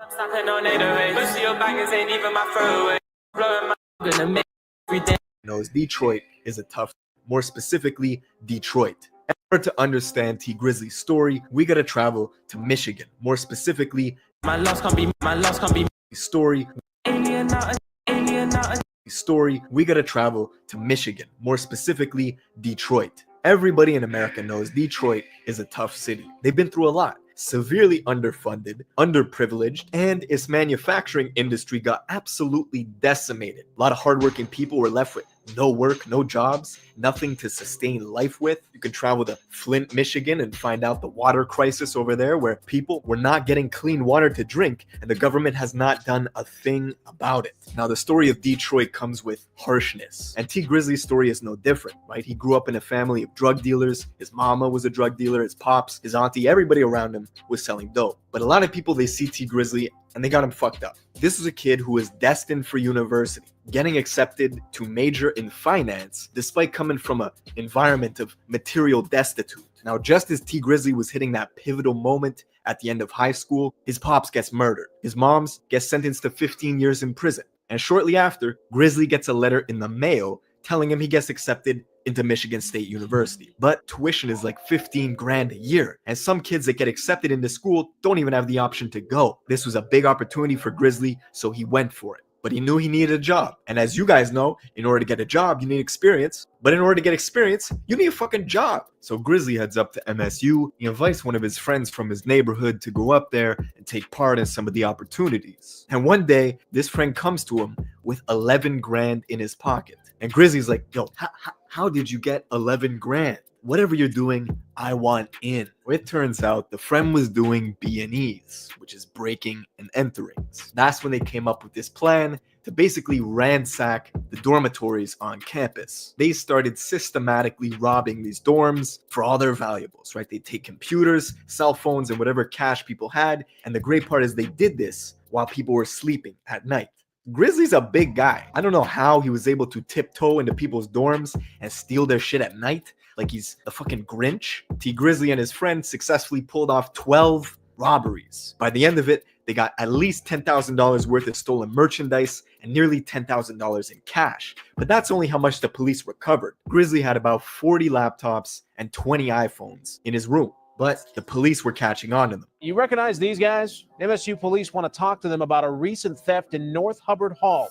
If you have any information that can help, call MSU police, or you can go to their Facebook page to leave an anonymous tip. Unfortunately, as they were planning to leave, the police intercepted them. Word got out quick that Grizzly was apprehended, so one of his friends ran to his dorm in order to grab the stuff that was stolen and move it somewhere else so the police would get off their trail. He moved all the stuff that Grizzly had stolen into his own dorm. This actually hurt the cops' case because it was tampering with evidence. So the police had to let Grizzly go and take a couple months to actually build a case and get some evidence. That's when his friends came to him with this plan for a jewelry heist. A smash and grab over in Kentucky. Now, for those of you who don't know, a smash and grab is exactly what it sounds like. You go to a jewelry store, you bust the display cases, you grab the loot, and you run for your fucking life. At the time of this story, jewelry store robberies in the States resulted in losses of $66.5 million just that year alone. God damn, sounds like it works. So Grizzly, who already had an arrest warrant for his prior burglaries, decided, fuck it, I'm probably gonna need some lawyer money. If this goes well, I'll be able to pay for that, and financially I won't be ruined. So his plan was to go with his friend to Kentucky. They set up in these apartments, they stole a car, and the place that they were targeting was called the Castle. Now at the time they thought it was a jewelry store. Turns out it was actually a pawn shop, but they had this whole thing planned out. They made a call to the police in the area and they told them there was a shooting over at a school to get them moved and away from the area. With the police headed in that direction, Grizzly and the boys in the stolen car, they went up to the Castle, which they thought was a jewelry store, but it was actually a pawn shop. When they get there, they've got hammers in their pockets. They go in, and this is Kentucky. It's like 90 degrees out, and they're wearing hoodies. So the owner immediately confronts them and says, why are you wearing hoodies? He tells them, oh, we're boxers, right? We're trying to lose weight. Smart move, quick thinking. Now, after a minute or two, nobody's doing any action. So Grizzly immediately grabs the hammer, smashes some of the display case, and says, let's grab these Rolexes and let's get the fuck out of here. But just as they're gathering the loot, they hear, freeze. One of the customers had a gun pointed directly at T Grizzly. Now, don't forget, this is Kentucky. So of course the customer had a gun, right? Of course he did. Now it takes the police over an hour to come to this scene because they thought there was a shooting going on at the campus because Grizzly and them called them to tell them that. Now Grizzly was found guilty of the botched robbery and they had to sit down and do some time in Kentucky, which by the way, the prison in Kentucky is terrible, bro. It's one of the worst prisons in the US. And after he served time there, he had to go do time in Michigan for the dormitory burglaries. This made Grizzly into the man he is. He took this life story and he made First Day Out, the track that basically gave him a career. And I don't know if you guys have noticed this, is Grizzly's got some of the best jewelry right now. The grizzly bear piece, the Cuban links that he has, and that illustration of his downfall being because of a botched jewelry heist. And then now he's got some of the best jewelry in the game. I just think that's a beautiful illustration. But yeah, man, that's it for this video. Let me know what you guys think in the comments below. Make sure you subscribe with notifications on, and I'll see you in the next one.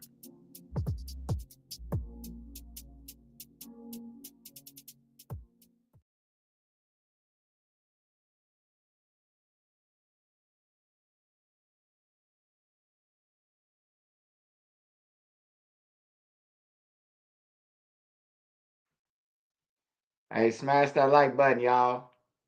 Smash that like button. I'm finna go over to TK one more time. And I'm finna get up out of here. I got class in the afternoon.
Good afternoon, I'm Sarah Fergani, and happening today, sentencing continues for Texas rapper Tamor McIntyre, also known as Tay-K. Yesterday, a jury found him guilty of murder in the death of 23-year-old Mark Anthony Saldivar in April 2017. GANS 5's Earl Stoudemire explains from the Bexar County Courthouse where the case stands today. Judge Stephanie Boyd told the court this morning to expect the sentencing for Tamor McIntyre, also known as Tay-K, by the end of the day. After 2 weeks on trial, McIntyre was found guilty Monday in the murder of 23-year-old Mark Anthony Saldivar. The shooting happened in 2017 in the parking lot of a Chick-fil-A on Loop 410. McIntyre was facing a capital murder charge, but the jury opted for a lesser charge of murder. McIntyre is already serving a 55-year sentence.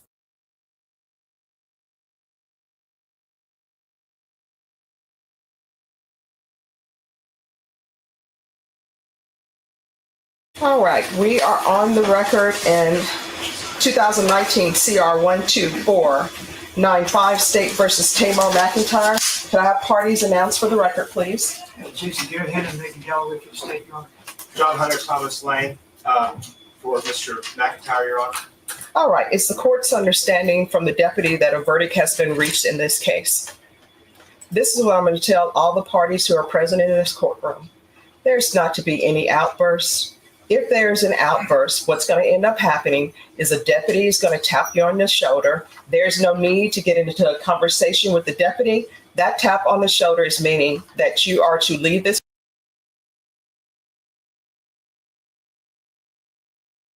In the last few minutes, a jury has decided the punishment for a Texas rapper. Right now, our camera is in the 187th courtroom where rapper TK was just sentenced to 80 years in prison after being found guilty of murder yesterday. A Bexar County jury found the rapper guilty of murder, not capital murder, in the 2017 deadly shooting death of Mark Anthony Saldivar. The rapper was previously convicted in the killing of a man in Tarrant County in 2016, where he received a 55-year prison sentence. Now, these two sentences will run at the same time. Again, this is a live look inside the courtroom. Victim impact statements, we're told, are next. An advocate will read a statement from the victim's mother. Again, TK was just sentenced to 80 years in prison. We'll, of course, have the full updates at kins5.com.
WGN investigates the push for an earlier curfew downtown. As summer approaches, some aldermen are voicing concerns. A vote could happen as early as tomorrow. And it comes after recent mass gatherings led to several shootings. But as investigative reporter Ben Bradley found, the city's current curfew laws enforce less than it used to be. Teen takeovers terrorizing downtown some nights. 2 people have been shot this year, including a 15-year-old and an adult tourist. We begin tonight with breaking news. WFAA has confirmed the person suspected of shooting students inside that high school just turned himself in. 4 students are being treated for non-life-threatening injuries tonight at 2 hospitals in Dallas. And officials have canceled classes at Wilmer Hutchins High School the rest of this week. It's in southeast Dallas, right near I-20 and Langdon Road. And this is the second time in a year there's been a shooting at that school. Earlier tonight, police searched several locations for the suspect, and they've been investigating how the weapon got inside the school. All students in the building were reunited with parents and guardians by 5 p.m. We've had reporters covering this story from the moment we heard the active shooter call. Let's start with Cindy Percy with the major developments in the past hour. Well, Chris, Izzy, as you mentioned, in the last hour, we know that suspect turned himself in here at the Lucerne jail on Commerce Street behind me. We do know from the DISD police chief that that suspect is a student at the high school. We are still working to confirm his identity right now. We do know, though, from our sources that he is charged with aggravated assault. That suspect turning himself in, that news comes after a nearly 8-hour-long search for him.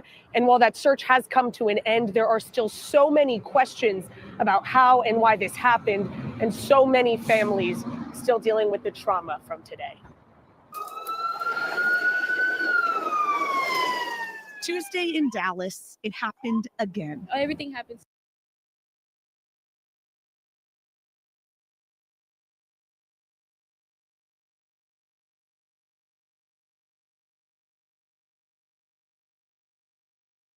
So fast. Students heard it again. We heard a few gunshots, saw a few students run in, heard a few screams. Police ran toward it again. So many polices, and it was ambulances over here. And parents felt it again. I was about to pass out because my son was screaming and hollering like he was in a range of fire. 3 students we now know were shot inside Wilmer Hutchins High School. 1 more grazed by a bullet. So I don't have any information regarding what led up to the shooting. Police also would not reveal how the gun got inside, but did say it did not come through regular intake when students passed through metal detectors. It was not a failure of our staff, of our protocols, or of the machinery that we have. In an earlier interview, the deputy mayor told WFAA someone let the suspect in through a side door. Quite frankly, this is just becoming way too familiar, and it should not be familiar. The superintendent acknowledged what so many already know. This is familiar, not just in our country or in our city, but at this school. There was another shooting at Wilmer Hutchins a year ago this week. It's really scary because this isn't the first time it happened. And the people who lived this on Tuesday again have no reason to trust it will be the last. It's very bad that we have to keep going through this. It's sad. And again, that search lasted nearly 8 hours. It spanned several cities from Dallas to Waxahachie. Our Matt Howerton was following developments all throughout the day, and he joins us now live. Matt. Yeah, Sydney, we've been following police from Dallas to Waxahachie across the Metroplex, actually, as they started the hunt for this young man. WFAA sources say that the suspect had planned to turn himself in earlier in the evening at a substation in Dallas, but never showed up. Then police came to a home behind me in Waxahachie in a neighborhood along 287, thinking that the suspect might be here at a family member's home, but no luck. And then obviously just before we came on the air, we learned that the suspect had turned himself in at the Dallas County Jail. Police still here, though, at this home that they arrived at earlier in the night. Dallas ISD police also on scene. They just showed up here shortly ago. When we got here, neighbors approaching us, sharing that it's been a wild afternoon, showing us photos they took of SWAT team members surrounding that house they're at now when they did, in fact, think that the suspect might be here. Heavy police gear on those officers, but no luck finding the suspect, as we mentioned. Yet officers, they never left. And we're told by sources that they've been working a search warrant at this home connected to the suspect, as we mentioned, a family member's home of the suspect. And all this very fresh and very sudden for those living in this neighborhood. It's always been quiet here. That's why I moved here. I was in Irving. I moved out here because it was a lot quieter and a lot safer out here. But now I don't know what to think now since this is going on. Not here, not in this neighborhood. So it was very alarming, very scary. Not, especially with our school being right in our backyard, very frightening. And as we mentioned, DISD police just arriving to this home before we came on the air. It's likely that they are in the early stages of building their case against the suspect now that he has been captured. In Waxahachie, I'm Matt Howerton. And again, some of these same families rushed to Wilmer Hutchins on April 12th of last year. In that case, another 17-year-old student bypassed the school's security measures and got a gun in the building. He shot a classmate in the leg and tried to escape, but police quickly caught him near the school. Authorities told us the metal detector did go off when the student passed through, but staff members failed to properly search his bag. Governor Abbott is in contact with local officials right now and released a statement on the shooting. He says, quote, "Our hearts go out to the victims of this senseless act of violence at Wilmer Hutchins High School." Now, I spoke with Dallas ISD Superintendent Stephanie Elizalde and Dallas ISD Chief Albert Martinez. I offered to support the school district families, students, and staff, and to provide law enforcement with the tools they need to arrest the criminals involved and bring them to justice. Down in Austin, state lawmakers paused for a moment of silence shortly after the shooting. Aisha Davis represents the district that includes Wilmer Hutchins and spoke on the House floor. Humbly ask for prayers for those students, the families, the staff at the schools, the first responders, and everybody else.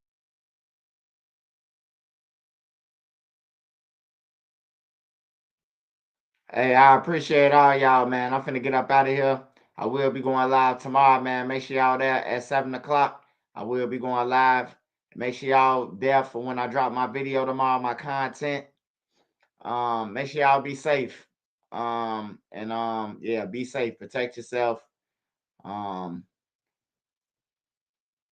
everybody, man. The world is weird, man. I don't know, bro. I don't know what to tell you, man. Just try to stay alive. Hey, shout out to Akeem Kenner. I appreciate it. I appreciate it. Shout out to Badface.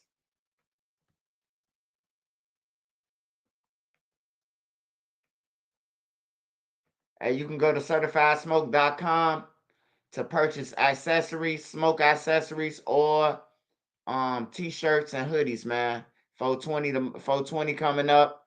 It's called CertifiedSmoke.com, man. Make sure y'all go and check it out.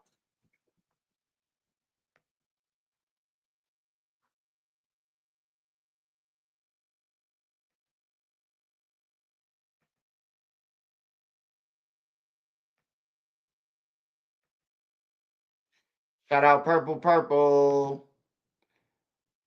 Daya Adia. Willie Joseph. Shout out CJ100. He say, what would have be your advice for C-Day, TK, and Rondo, number 9? They was teens. Shit. Don't kill nobody and drop your phone. Don't kill nobody and use your phone to kill them. To use your phone to get to them or to lure them. What else they did wrong? Don't touch the car when you running up to the car to kill somebody.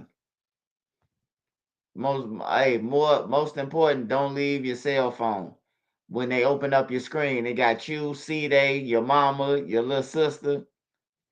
Like, that's crazy, man. Just don't do it, man. You're going to get caught. Shout out CJ100.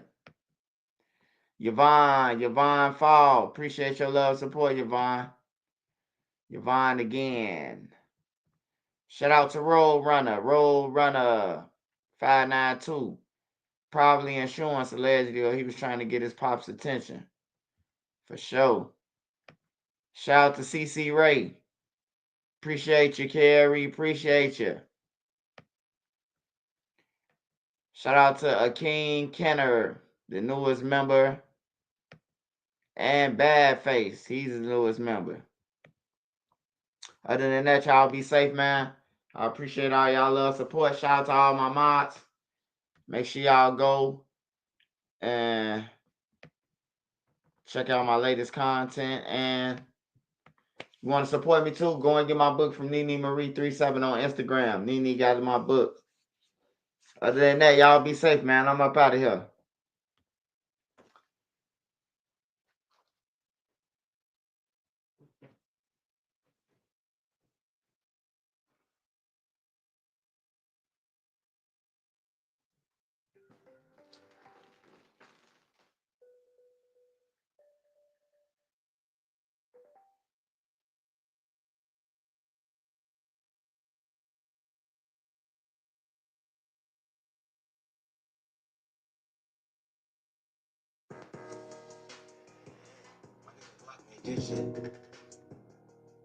Real Mod Squad shit.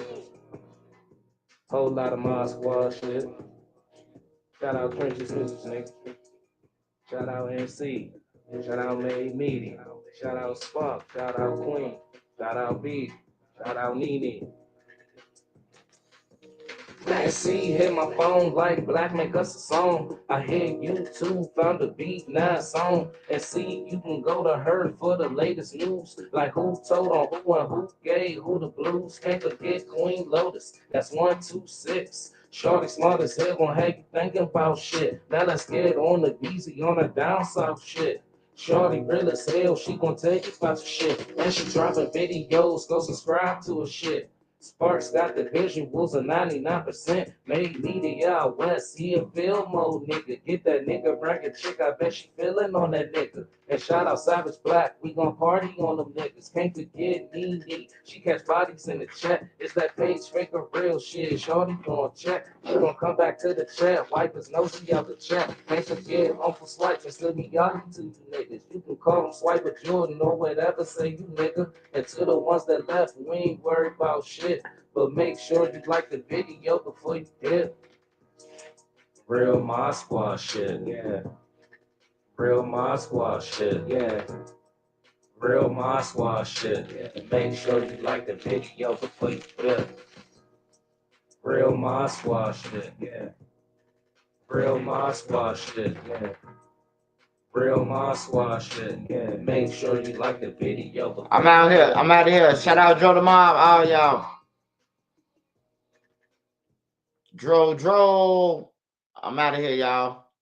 Appreciate everybody love support.